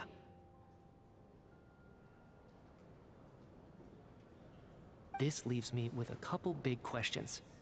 What are the conditions that trigger this so-called curse of death? And why are we resurrected after we die? If nothing else, I think it shows that killing us wasn't her ultimate goal. We still don't know her true reasons for subjecting us to death. Right. This time only got complicated because of the situation with the theater's ley lines. That's why she had to approach it differently. If the previous incidents of amnesia among the researchers are anything to go by, killing us is usually a pretty routine matter. There's your pen. Come to think of it, wasn't I about to note something down before I died? I can't remember what it was, but I think it was something related to my research project. Sorry, Traveler. I'll catch up with you again later. Right now, I have to make a trip back to the Armory Palace. Sir, if I may, no one of your description has ever shown up in my investigations into Mr. Mitya's friends. Yet, you two seem very familiar with each other. Could you perhaps tell me where he was in such a rush to get to? And, by the way, have we ever crossed paths? Forgive the presumptuousness, but I feel a vague and indescribable sense of familiarity about you. I can explain everything. Could you help me gather everyone in the theater in one place?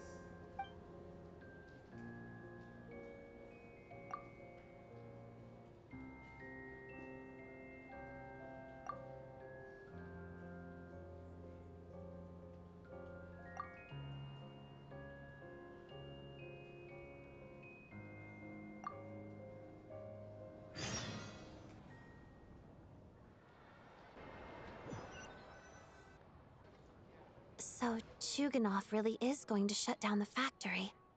I guess this theater incident actually did us some good after all. So, you said I promised to take you to the Armory Palace while we were in the afterlife, yes? I believe you. I think I even have a vague memory of it. I want to go back and check on Paimon first, even though not much time has passed for her. Agreed. Let's check in on her first. The whole reason for our trip to the Armory Palace anyway is to figure out what's going on with her health.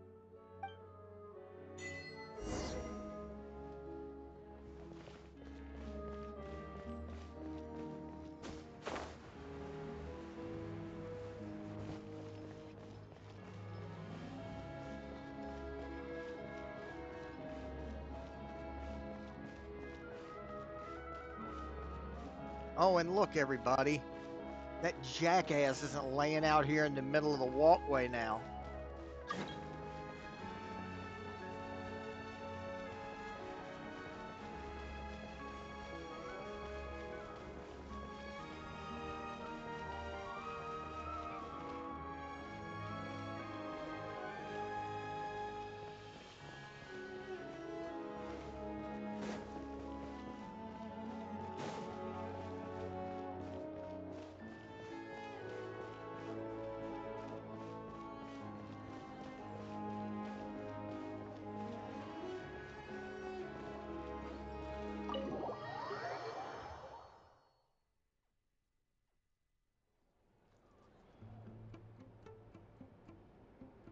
I'm finally back, even though a long time has passed from my perspective. As far as Paimon's concerned, I probably just went out to watch a very short show. I should keep my emotions in check when I see Paimon again, or it'll seem weird. Wait. The atmosphere here feels off. Is there danger? Shh. Stay quiet. Let's go inside and take a look. Have we still not been able to notify Child yet? We need new orders. What if that person comes back again?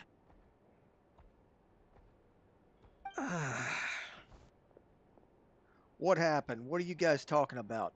I'm so sorry. Under the circumstances, there was really nothing we could do. Tell me, what happened to Paimon? It was the Jester. He came here in person and escorted Miss Paimon away. He's the director of the Fatui. His authority supersedes all others and cannot be questioned. There was nothing we could do. The Jester? How long ago did he leave? And what was Paimon's status? It was about an hour ago. Miss Paimon was fast asleep at the time. The Jester simply walked off with her as if it was only natural. I assure you, he absolutely did not use any force. Do you know where they went? The Armory Palace, most likely. Lord Piero, the Jester, has been overseeing the experiments there lately, keeping a close eye on their progress. Everyone in the Fatui has heard about it by now. I'm surprised he came in person. Whatever his reason for taking Paimon, he'll most likely return to the Armory Palace first, which is exactly where we were headed anyway. Then lead the way, Odette. Okay, let's go.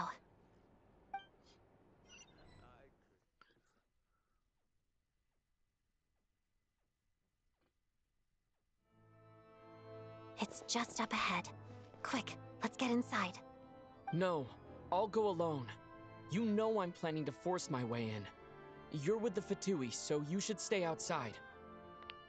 I was hardly planning on taking you through the official channels anyway. I'm here to force my way in, just like you. I may be a Fatus, but I'm also Lelek, enemy of Project Stuzha. Paimon's safety is paramount right now. With me around, you'll have an extra pair of hands. There might be devices inside that are easier for an insider to deal with. If you say so. Let's go. There's no time to hesitate.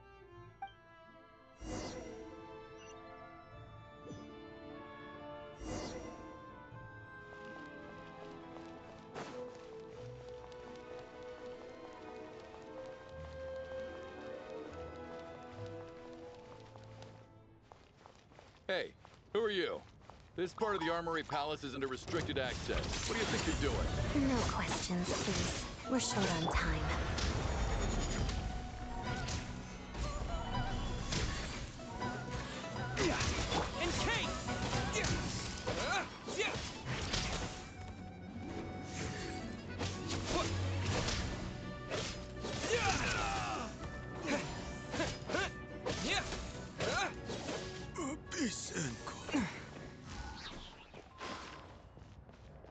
Who's next?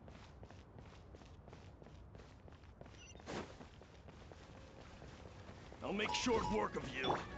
Let's begin.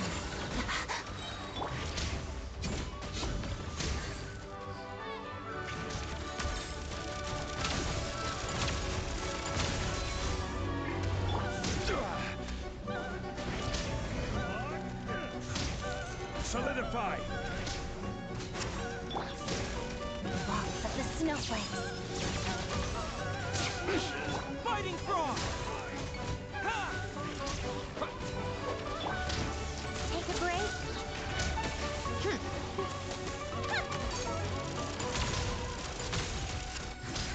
What a joke! Claim these souls! The glory to which none can compare! Measly insect!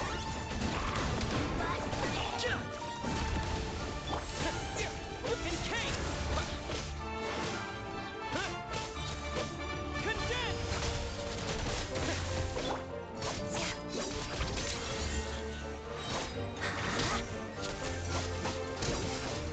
Order guide you.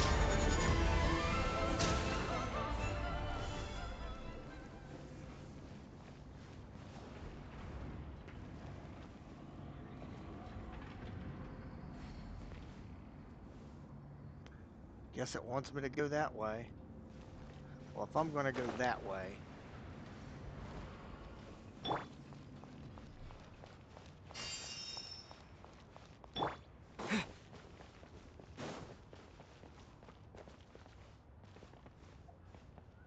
Wonder if I can...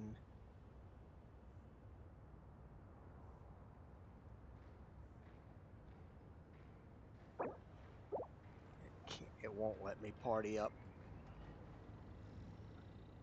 Damn it.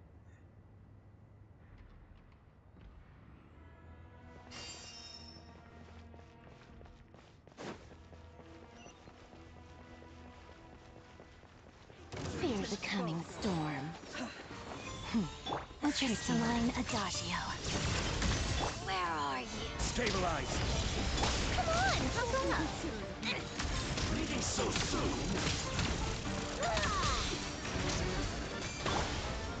No escape! Solidify! Take a break. Yep. Target acquired. Time for you to pay the price. Bow before your king! My mistake. Everything has a price. Crap!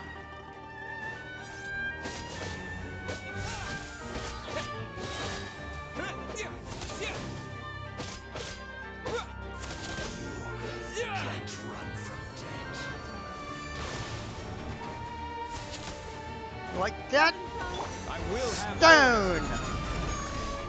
Stabilize! Cryostorm! Let's test my hypothesis.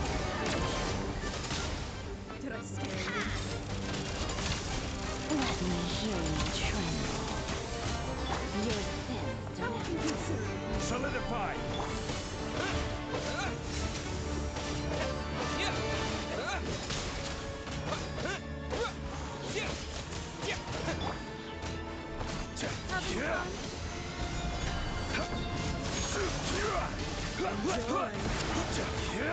Witness the snow swan's race. Your prey is being hurt. A brief respite. Stabilize! The flowers bloom like ripples in a mirror. Fighting frog! Order guide you. Gather.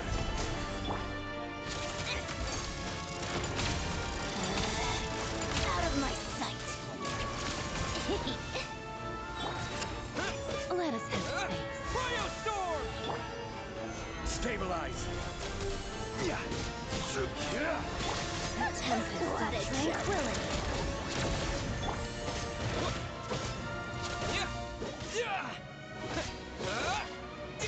A snowy burial.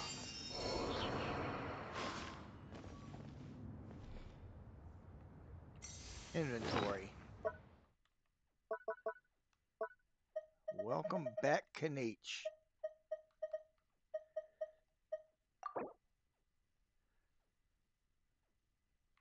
Secret art looks a lot like a taco.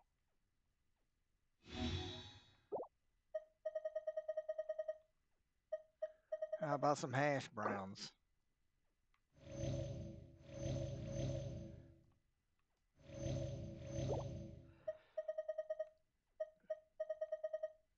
I guess let's boost it on up then.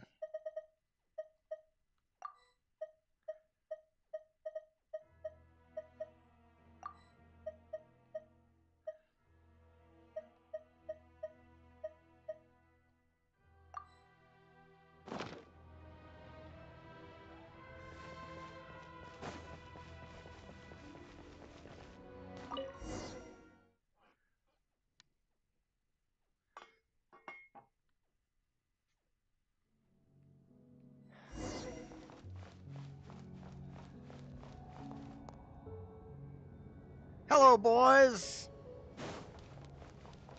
You have a pass. Where are you coming from? So, you're intruders, huh? Your mama's house. Don't blame me for what happens next!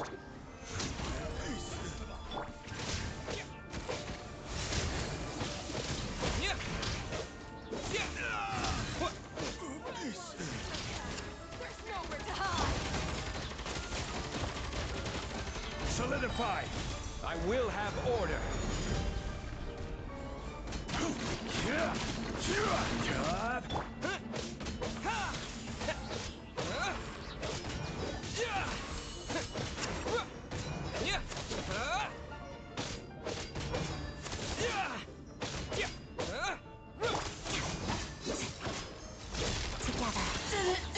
Take too long. Pretty much brutalized her.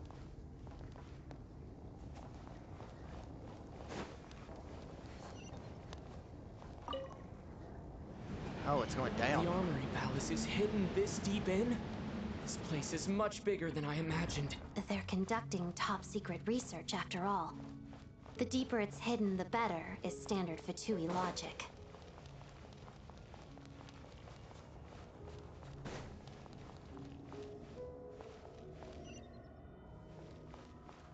The style doesn't really look like the Fatui's handiwork, though. They must have requisitioned some structures from a past civilization. It also serves as a bit of a disguise.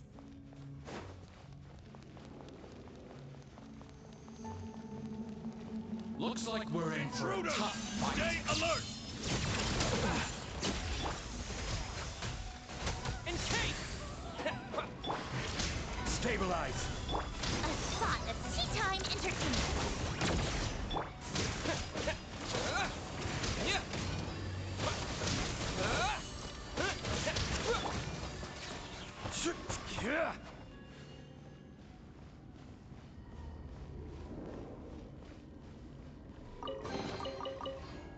Just like any bra imagined, I can take a chest. I do not like these sounds that I'm hearing coming from ahead. Intruders? Don't come any closer!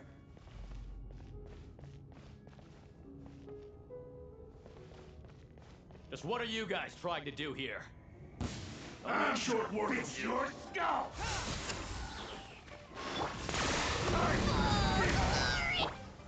Solidify. None can compare. This is order. Not one in a bad How tiresome. I got him cornered. Eat blaster, Tubby.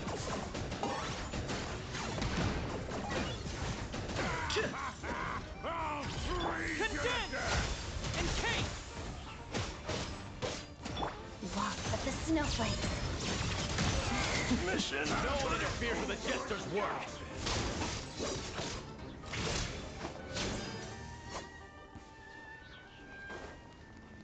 Ooh, another chest. Just keep bringing them.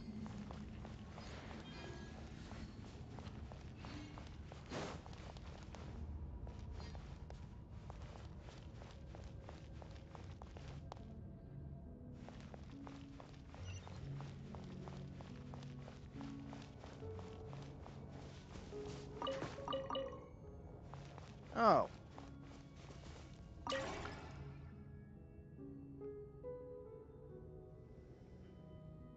I'll take it.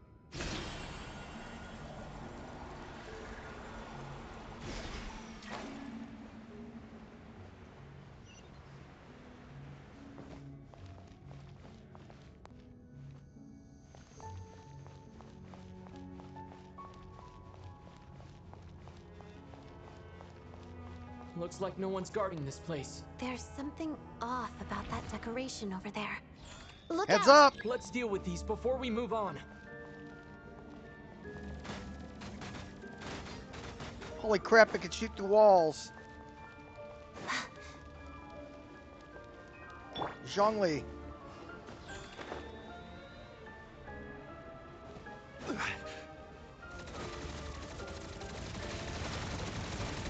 Stabilize.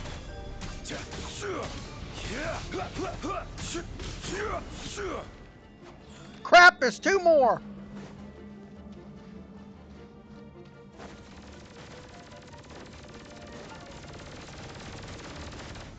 Solidify.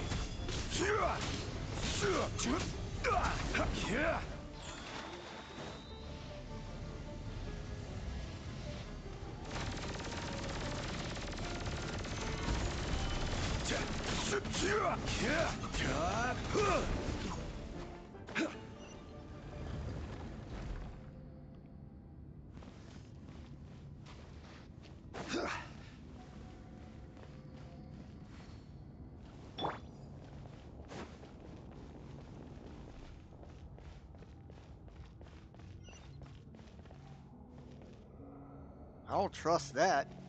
Just open up a damn door and there's a chest sitting inside. Is there another one of them turrets out here? Alright.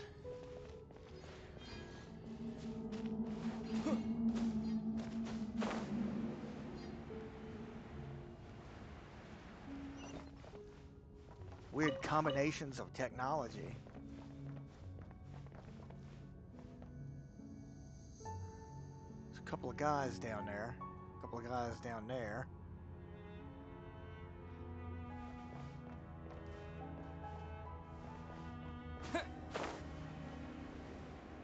The researchers here probably don't know that we're uninvited guests. Let's try not to hurt them. That was my thoughts exactly. What's the big star from the theater doing here? That's Miss Odette.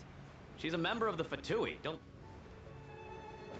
Was the whole reason for Project Stuja to support the research here at the Armory Palace? Just what are the Fatui and the Tsaritsa planning?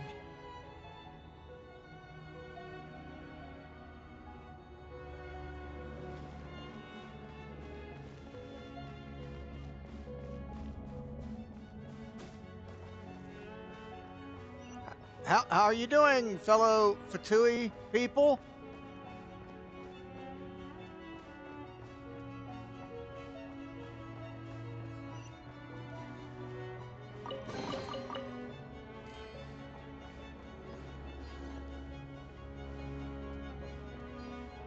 Oh. Whoa. Who are you? Never seen you around here before. I'm your cousin Ralph. Leave me alone. Nothing to be alarmed about. Please don't hit an alarm or anything. What is this?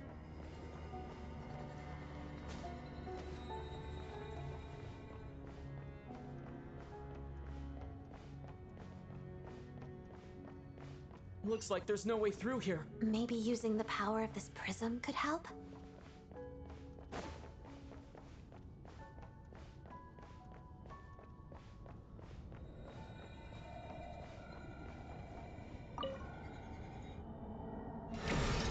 Whoa, that was cool.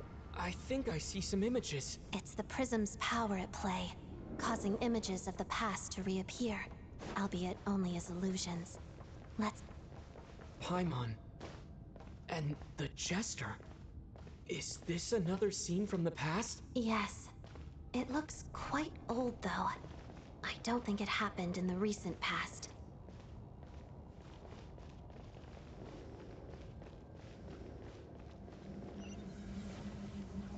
What's going on here? What happened? The source seems to be the Armory Palace. They must have started some large-scale experiment. Wait, what if this has something to do with Paimon? We need to hurry!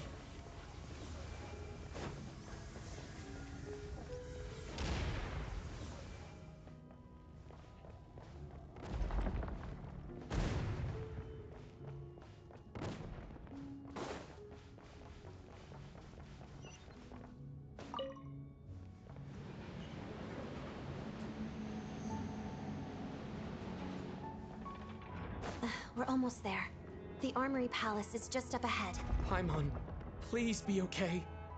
I really wish I had brought an archer with me.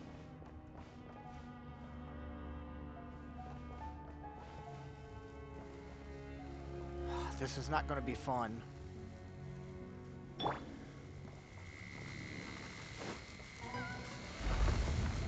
Gather!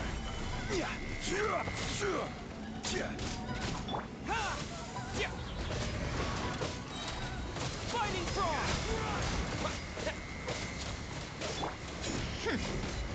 Come on, keep up! Locked on!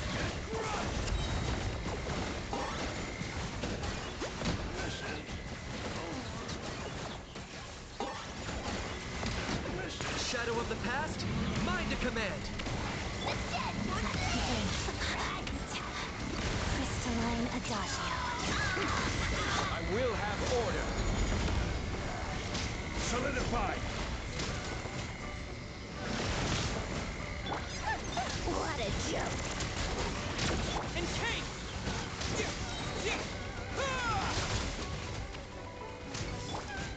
Stabilize.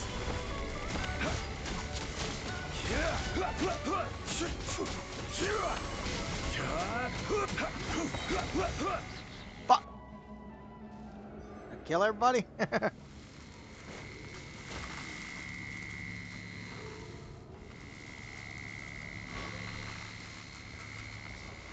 Solidify.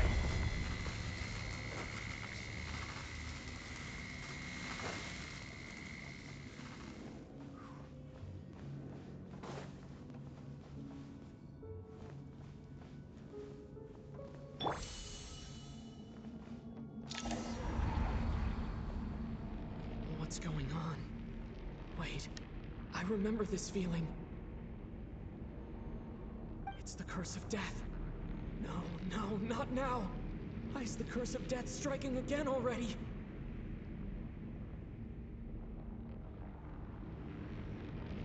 Odette.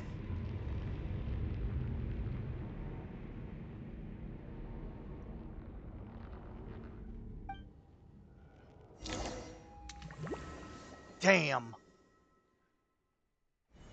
Is this the afterlife again? I need to find a way back to reality. Is that Odette's core Ignis? Could that be what just woke me up?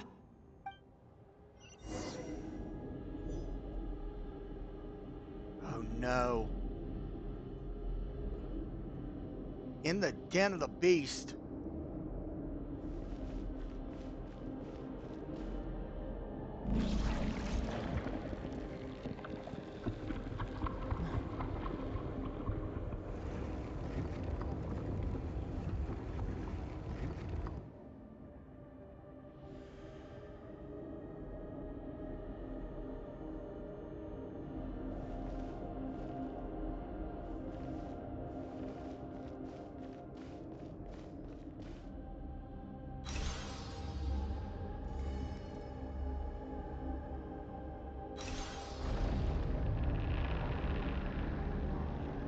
Whoa, is...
Odette? Odette! No signs of life.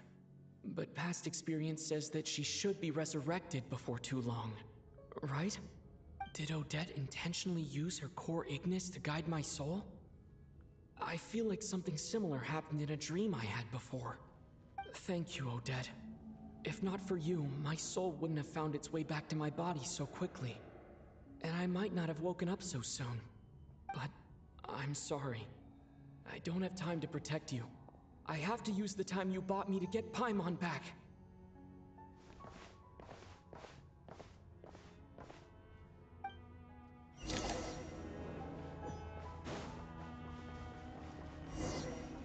Sure enough, everyone here has been affected by the curse of death. Paimon!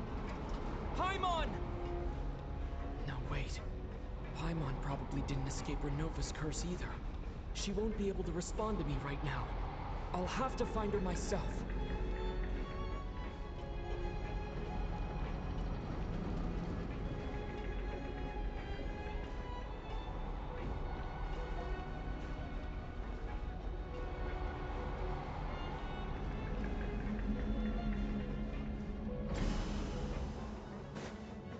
Mitya! Is this the laboratory he works in? What happened here to trigger the curse of death again so soon? I'll have to ask him when he wakes up. Finding Paimon has to take priority now.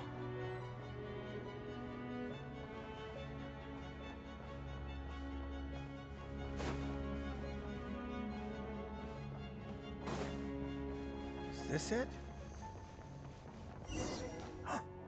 Found her! Paimon really is here! Gotta find a way to get it open.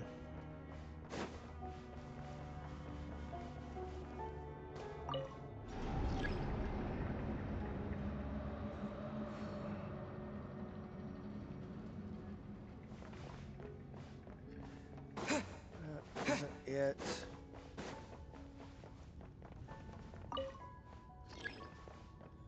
No response, huh? So I guess it's got to go that one, this one, and then that one, I guess. There!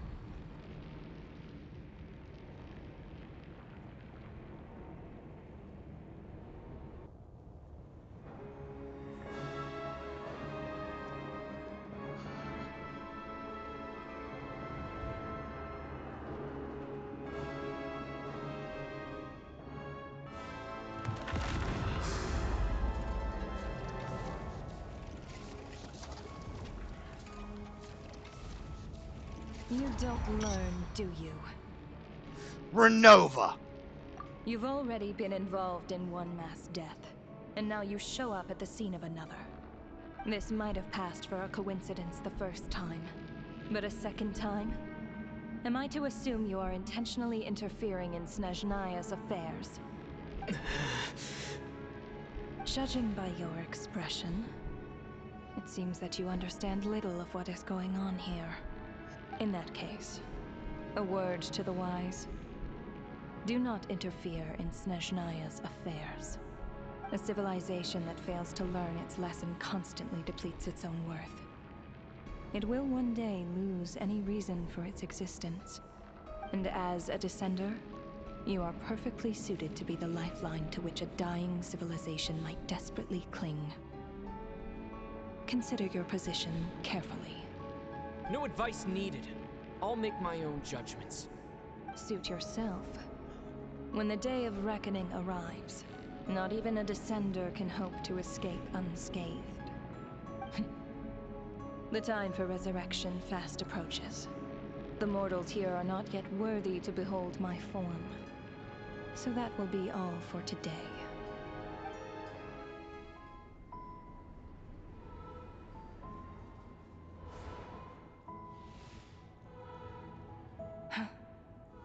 That thing is coming with me.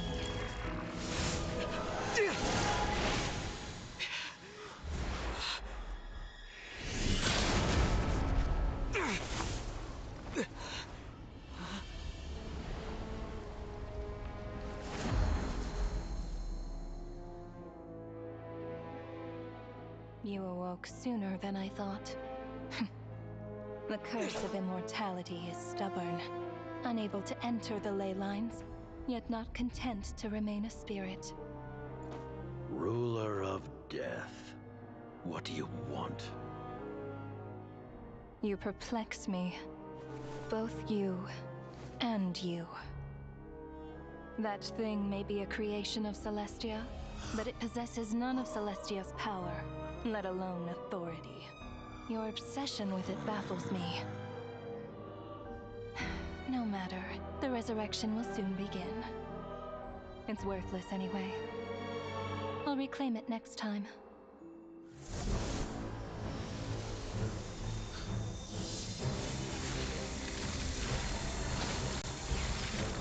Hey, who says there'll be a next time?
I missed you, Paimon. What are you talking about? We haven't even been apart for that long, have we? It was different this time. You seem to be in pretty good shape. Yeah, Paimon's back in tip-top condition. It's the weirdest thing. Paimon fell asleep earlier, and when she woke up, she found herself here. The Jester and that guy talking to him used some kind of energy on Paimon, and she could kind of feel it canceling out that other thing that was making her feel unwell. So, Mitya helped too? Apologies for leaving in such a hurry at the theater earlier. I was in a rush to verify some theories. Rest assured that your companion is perfectly safe. We reversed the effects that the experimental energy had on her. The Jester specifically instructed me to do so. I suppose this is our first official meeting, Traveler. I could not let Paimon suffer in her condition for a moment longer, and so I simply took her without explanation. I hope you do not mind. Well, you definitely gave me a scare. For my part, I hope you don't mind that I beat up a few of your guys along the way. But why would a big shot like you care about what happens to Paimon? As I said when you first arrived in Snezhnaya, we once spent some time together in the distant past. Oh yeah, you did mention that. It, Paimon did think you seemed strangely familiar the first time we met. I'm afraid the reminiscing will have to wait. Mitya, let us continue with the report. What conclusions, if any, did you reach from conducting the final experiment of our energy research ahead of schedule? The good news is, my hypothesis regarding the Ruler of Death has been verified. As for the bad news, I recommend we suspend the experiments and Project Mistleton until further notice. Currently, we have no means with which to make a breakthrough. I say this purely as a scientist, guided by reason alone. I will trust your judgment. We shall put the project on hold until the Ruler of Death has been eliminated. Wait, what are you guys talking about? You want to get rid of Renova? Like, how? By killing her? By whatever means necessary, so long as it removes the threat she poses to us. Until then, everything we do will be in vain. After what just happened, I've ascertained Renova's goal. Or rather, the trigger condition for the Curse of Death. Okay, let's hear it. What she's doing is blocking Snezhnaya's technological progress, preventing us from possessing any means with which to threaten the heavenly principles. Just like the little lapdog she is. So, any ideas, research, or experiments that lead to technological progress can trigger the curse. Just now, for instance, I was set to launch a final phase energy experiment ahead of schedule. If the experiment was successful, we could have achieved a crucial breakthrough. As expected, though, the moment the experiment began, all the researchers, technicians, and witnesses died from the curse. All that effort, not to mention the energy and materials we relied on Project Snezhnaya to gather for us, went to waste. In the end, nothing was gained. Does that mean something similar happened when we were at the theater? That's right. During the performance, I thought of an important breakthrough regarding the experiment, and wound up dragging everyone into this. So the nature of the curse seems to be something like, when moments of technological progress occur, all life in the vicinity is taken away. What a violent method. Of course, that meant the curse was normally limited to the Armory Palace. Since outsiders are forbidden from entering, this mass death phenomenon went unnoticed. Until Odette came along. I believe she was the first witness. The Curse of Death was triggered just before she infiltrated the Armory Palace that day. But you mentioned something about a final stage experiment. Doesn't that mean you actually made some progress? That's right. Even with the gods locking certain key components out of reach, humanity can still advance technology in incremental steps accumulated over time. But, as I'm sure Renova anticipated, even incremental progress has its limits, a point where the truth you're seeking must be put to the test in an experiment. You mean the experiment you were just about to do? Yes, we were at a critical juncture, a moment where the quantitative was about to translate into fundamental qualitative change. With this single experiment, we could have brought everything we've worked for to fruition. But now, after already being forced to fumble around in the dark all this time, it feels like we've truly hit an impenetrable wall. As long as Renova's Curse of Death persists, we won't be able to advance the experiment or obtain any results. And with Project Snezhnaya having been in effect all this time, at our nation's current strength, repeated trial and error is simply unsustainable. Only by eliminating Renova first will it be possible to continue advancing our plans. But she's the ruler of death! She can just kill whoever she wants, right? That's gotta be the scariest power ever! Is it even possible to beat her? We'll see. But one thing's for sure. She definitely can't just do whatever she wants. The best proof of that is me. standing here, very much alive. You're saying... Wouldn't it be easier to just kill all of us researchers for good? Why resurrect us over and over again? Why let us advance our technology to this point? So, you're saying even the ruler of death has limitations we don't know about? Exactly. And I think that's where the key to our breakthrough lies. Regardless, the ruler of death has always been an obstacle we must overcome. Indeed, we must face life, death, time, and space. After all, our goal is the heavenly principles. The Fatui want to challenge the heavenly principles? For a long time, I've had a vague suspicion the Fatui and the Tsaritsa were targeting the heavenly principles. But hearing the Jester admit it is still a shock.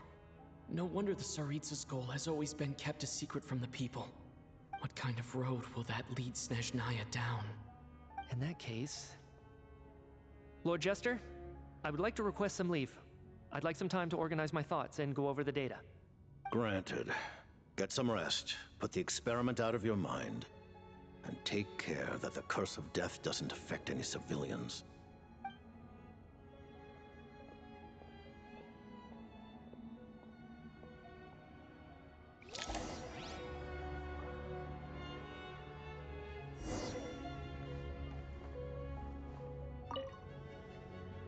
While there is yet time, allow me to offer you my hospitality, honored guest of Snezhnaya. Is there anything you wish to know?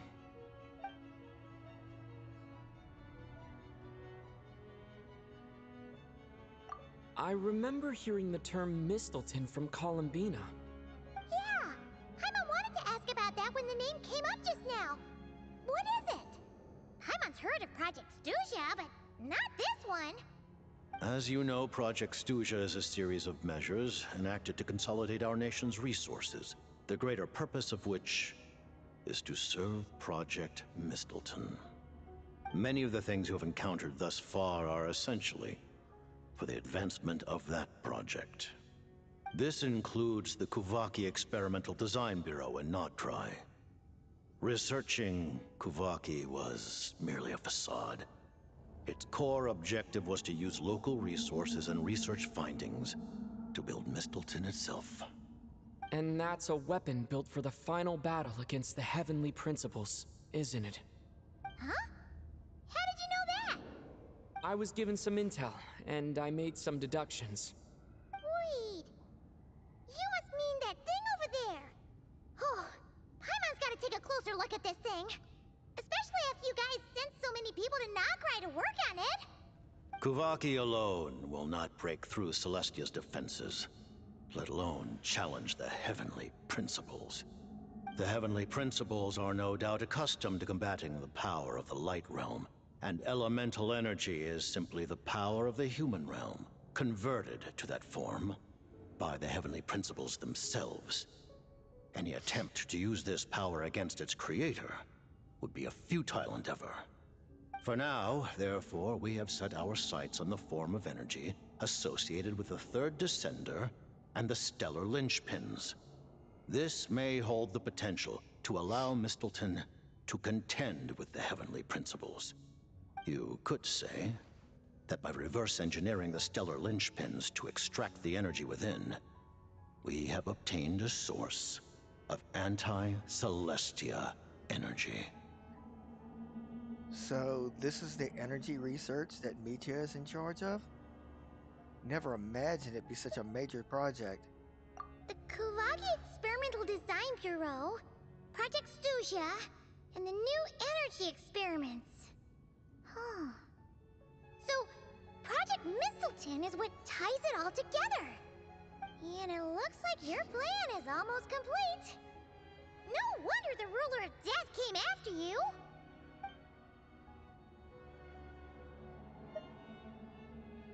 Her Majesty the Tsaritsa has embarked upon an expedition to vanquish a monster.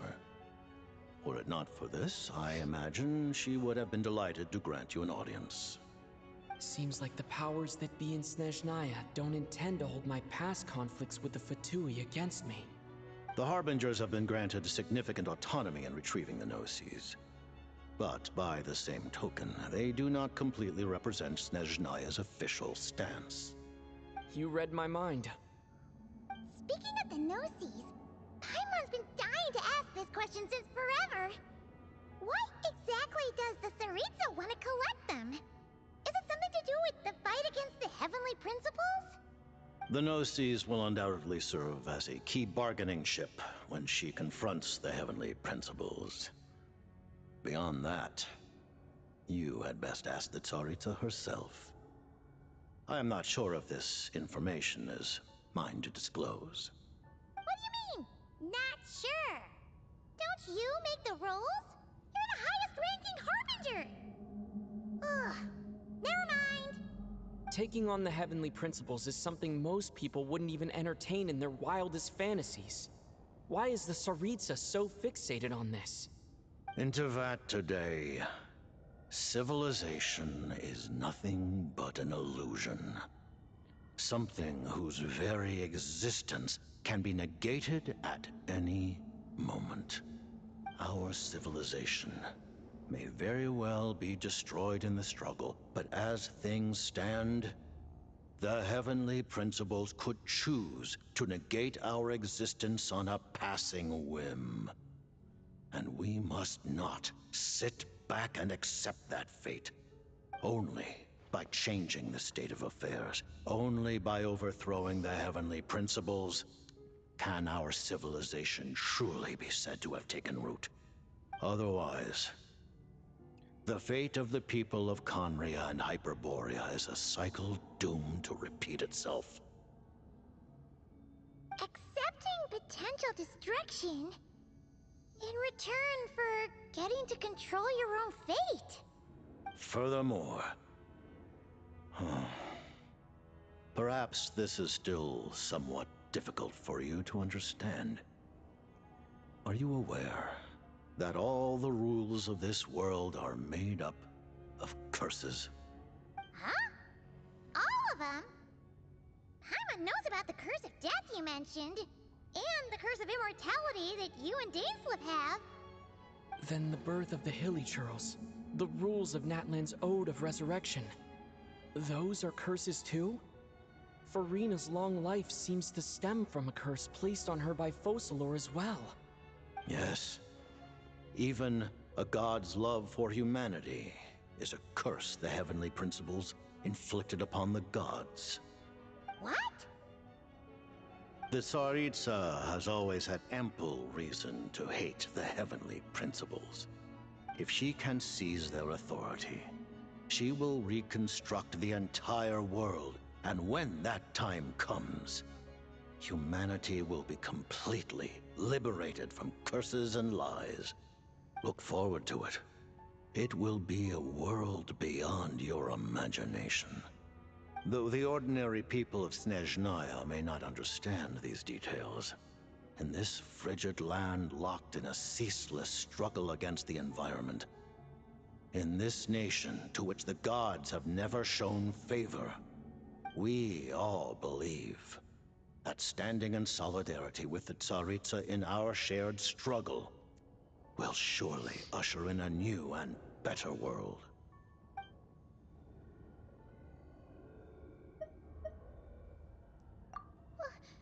Paimon really doesn't remember. He's basically a stranger. You gotta believe Paimon. Relax. You're freaking out over nothing. Allow me to explain.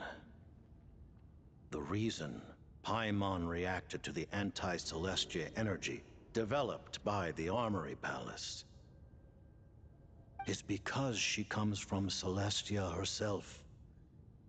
More specifically, she is one of its creations.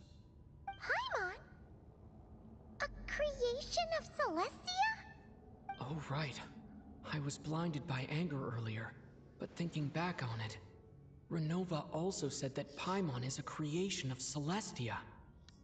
But she lacks Celestia's power or authority. As you know, the lunar fragments in Nodcry were pulled down from the sky using Fatui technology. But the first application of this technology was in Conria, over 500 years ago. I used this technology upon the heavens, and the response I received was none other than Paimon, descending from Celestia.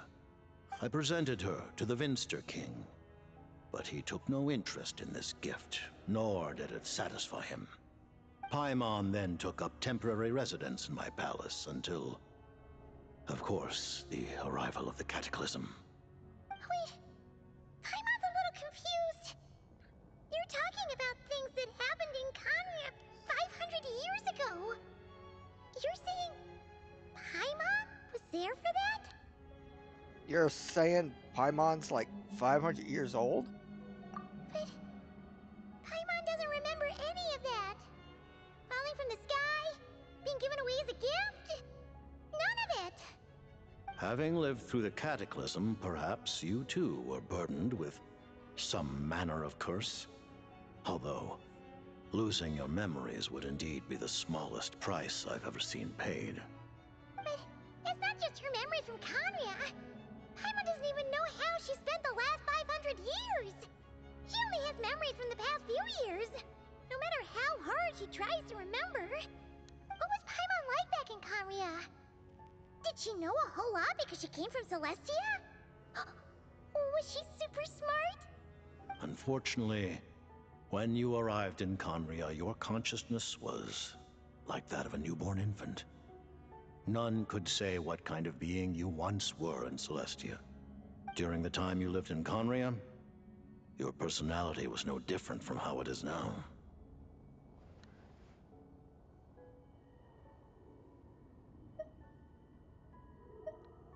No surprise the Vinster King wasn't exactly taken by your charm. At least it sounds like you were able to fly under the radar. Aw, man! Paimon's plan to get her memories back and become super smart is ruined before it could even start. You know, even though Paimon lost her memories, she still feels weirdly close to you for some reason. That must mean you took pretty good care of Paimon back then, huh? On the contrary, I completely ignored your existence. I was entirely focused on my struggle against Troptatyr the Wise. But now, as I see it, it is as if you are the only sane thing that survived that era of insanity. And thus, are worthy of protection. Noted. Man, Paimon's gotta stop projecting friendship on everyone she meets. But, Traveler? Even though you know Paimon's some creation of Celestia now, you still want her, right? You're not going to abandon her? You'll always be Paimon to me.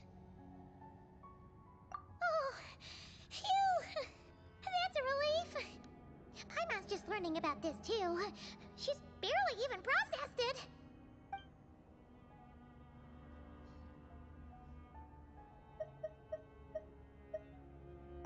Thank you for telling me so much. I'm a bit surprised, honestly. I didn't expect you to be quite so transparent with me. Given the circumstances, the Fatui need not hide anything from our allies. Allies? To advance Project Mistleton, we must first resolve our issue with the Ruler of Death. And if I presume correctly, you have no intention of letting her actions go unpunished either, do you? That's right. Ever since she said she intends to reclaim Paimon when we next meet, I figured reconciliation was out of the question. Against an opponent of this caliber, deliberating over our allegiances would waste time we do not have. We must join forces unreservedly with whomever we can, if we are to stand anything like a fighting chance. You're going to challenge the Ruler of Death? Just for Paimon? But Paimon's only... I won't back down when it comes to you, Paimon. Thank you. Thank you. Oh, gee. Now Paimon doesn't even know what to say. Anyway, Paimon's super touched. The Tsaritsa will return in triumph in short order, and the Fatui shall hold internal discussions regarding the enemy. The time for us to meet again will come very soon. Got it. Thanks for your help with Paimon. I'll be sure to look after her for you. There was just one other thing. Well, it's just a request, really. Paimon really wants to see what this Mistelton thingy you're gonna use against the Heavenly Principles looks like. Of course, Paimon knows it's top secret and stuff, but she just had to ask. It's okay if the answer's no. Certainly you may. Oh, for real? Actually, maybe it's best not to. What if her Nova suddenly pops up again? She might take this chance to... While the technology is not yet fully developed, it has nevertheless reached the stage where Celestia's creations are unable to damage it. In that regard, you may rest assured. Oh. Wow. No wonder Paimon felt so out of sorts recently, even though it was super far away. Alright then! Paimon's ready to take a sneaky peek at this top secret super weapon!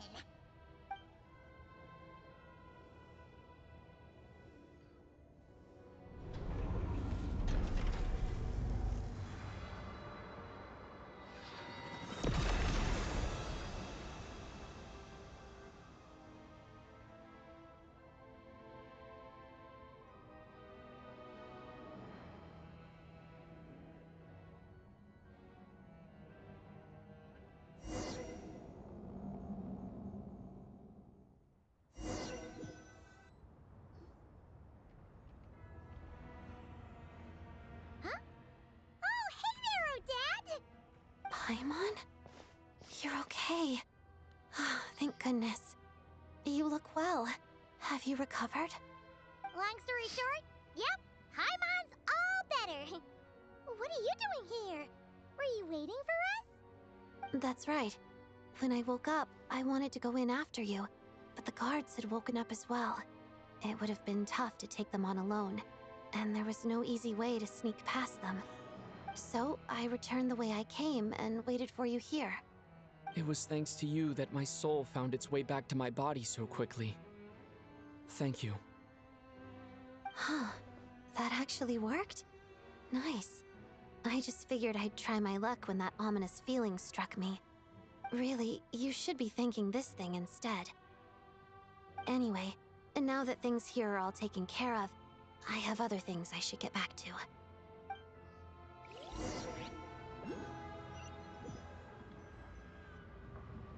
Ah, Director Chuganov, you're back. We just received notice that Project Stuzha has been suspended, so we've convened an emergency meeting. This is the preliminary plan. In addition to expanding production capacity, we've also discussed feasible layoff plans to optimize revenue and expenditure structure. Our calculations indicate that the factory's profits will increase by at least 30%. Just give the word, Director. That won't be necessary. Leave the energy for those who need it. Whether they use it just to get by or to run a business, that's up to them. Start preparing to halt production and lay off the staff. Make sure the workers are able to land on their feet and that they are duly compensated. Thank you all for your hard work during this time. Am I hearing you right? Why? After all the tough times we made it through, now is exactly when we should start to turn a profit. I just suddenly don't want to do this anymore. Huh. Does there have to be a reason? Iskra, it's time to rest. Dear esteemed members of the Rokat, given the effects of Lelic's radical actions upon our organization's reputation and social stability, a decision has been made to permanently withdraw this codename from use. Considering that Lelic did what they did for the benefit of the people, the Rokat has nevertheless negotiated with the authorities, ultimately securing a waiver for all penalties due to them. Lelic will be suspended for a period of time. Depending on their future performance, they may be allowed to adopt a new codename and continue acting as part of the Rokat. The purpose of this notice is to remind everyone once again that motives and methods are equally important when one operates in the shadows. Even with Project Stooge's suspension and our interim operational victory, we must guard against complacency and rashness and work to consolidate the progress we have made so far. We act only for the greater glory and solidarity of our nation. May the aurora shine ever on, and the tundra always stand firm. We act only for the greater glory and solidarity of our nation. May the aurora shine ever on, and the tundra always stand firm. Looks like it's finally over. You mean for us? Just thinking out loud. I've never seen the Snezhnaya Vecha so lively before. I never once thought I'd come here. But I understand everything now, Rosaline.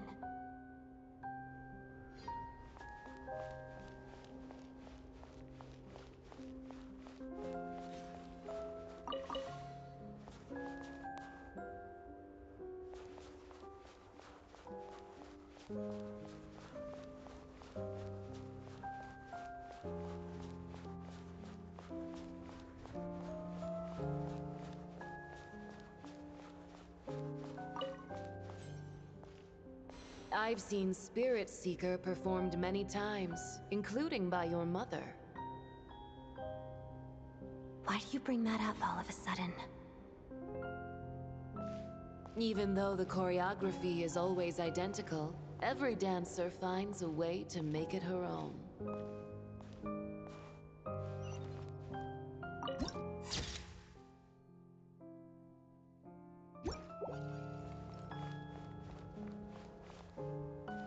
So you actually want to talk to me about ballet?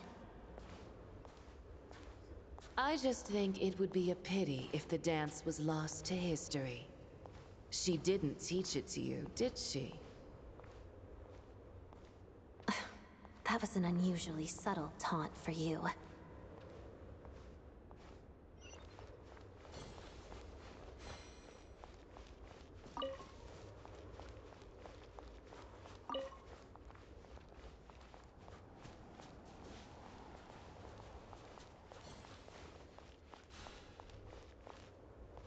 We embraced one another on the snow-swept plains, melting the ruthlessness of time.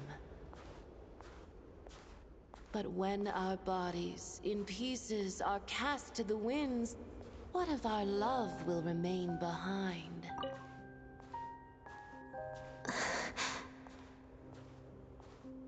Don't tell me you can't sing.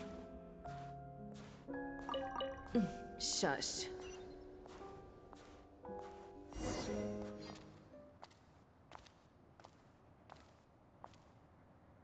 I understand her hatred. The Fatui robbed her of the life she should have had. I never opposed her dancing. Yet still I became an enemy of her ballet. I'll just keep my distance. Many despise me. I'm used to it. You're certainly not one to shy away from confrontation. But children, they need a different approach. I'm hardly the most maternal figure. Yet, she is a child. In my experience, while a father commands authority, he must still yield to love. You should tell her what you think about her dancing.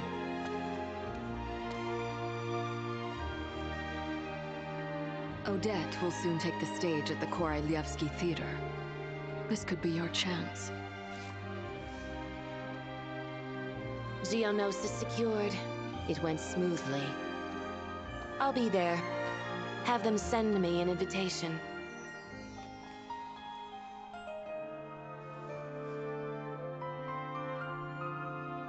Sadly, things didn't work out. Her final words are inside that block of ice. This? Aren't these for monitoring her subordinates? Not yours. This one isn't her witch's flame. But my two worlds' flames... the two worlds' flames can burn away memories. It was my parting gift to Rosaline.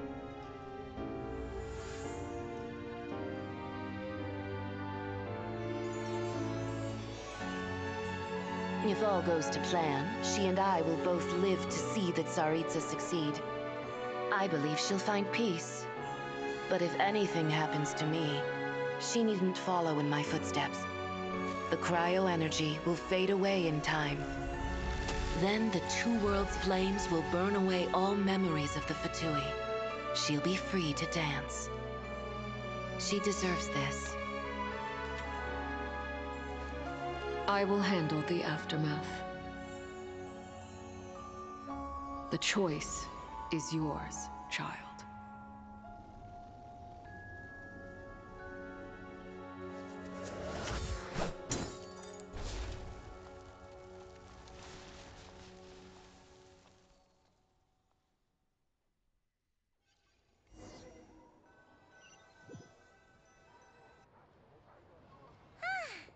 Fresh air at last! Paimon's head isn't spinning anymore, and the fever's all gone. Paimon's finally free to fly again! Oh, it's nice to finally know where Paimon came from, too. It did make Paimon a little nervous at first, but it's such a relief now. Like, who cares if Paimon's a creation of Celestia? She's probably not anyone that important.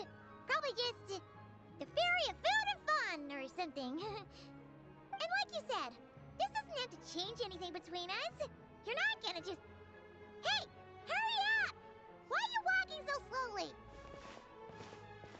You've spent the last few days lying in bed and stuffing your face. I didn't think you'd be able to fly this fast.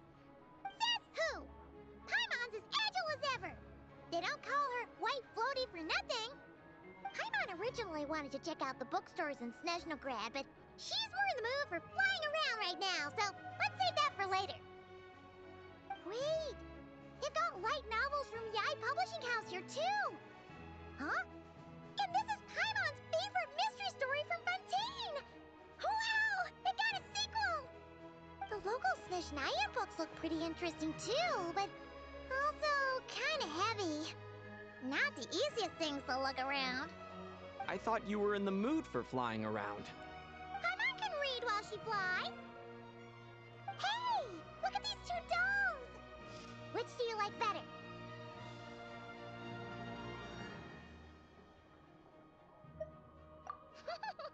All right, boss, we'll take both. Paimon will have the other one. Oh, I thought we were only getting one. All right, fine. I'll pay. There you are. Thanks for visiting. Paimon will grab this and then... Huh? Huh? Huh? How many layers does this thing have? And what are you laughing at? Huh. You knew all along, didn't you? A whole bunch of people are gathered over by the plaza. Hey, look!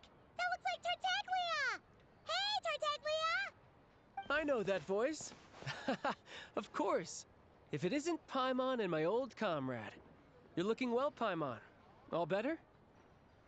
Yeah! The jester knew I was wrong and fixed Paimon right up! Thanks for sending someone to keep Paimon safe, too. Oh, yeah. About that. That was... kind of embarrassing. Who could have known that our director would go looking for you in person? So sorry for the misunderstanding. Oh, right. Let me introduce you. This is my little sister, Tonya. Hello, Tonya! Hello, hello! Firstly, I'm really sorry about my brother. Sounds like he's caused you no end of trouble. Hey now, why'd you have to start with that? Not that it isn't true, of course. So she's the real Tonya. She said you two didn't manage to meet up at the theater. She waited ages for me, and when I didn't show, she got a little worried and went outside. I know, right? He didn't bother to say a word to me. I searched up and down the city for him, and he only told me about it when I finally caught him at the gates of Glupov. I've been rushed off my feet lately, so I didn't get the chance to go home. I just figured the Traveler would fill you in when he got there.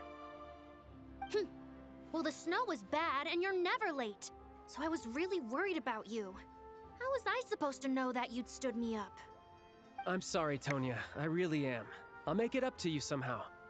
Just... please don't tell Mom and Dad. Although the mix-up led to a series of misunderstandings, it's probably for the best that the real Tonya didn't get caught up in that mess. Besides, it's obvious that Tartaglia isn't usually one to break a promise. He only gave his ticket to me because he had to look into Lelik.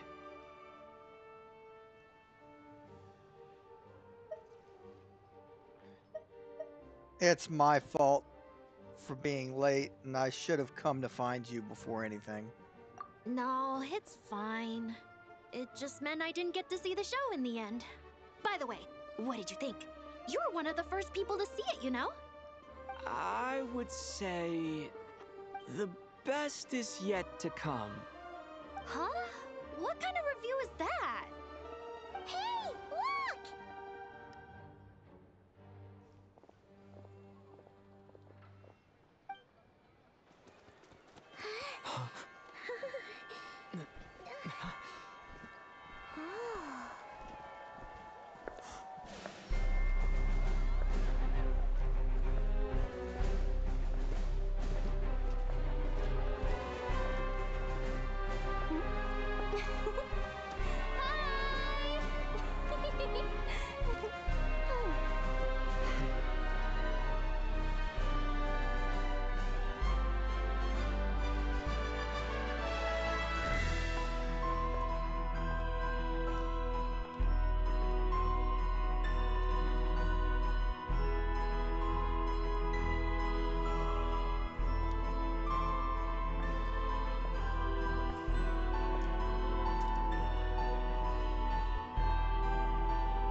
Whoa, whoa, whoa, what's going on?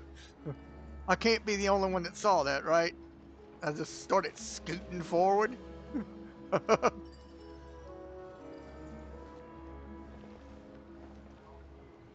Well,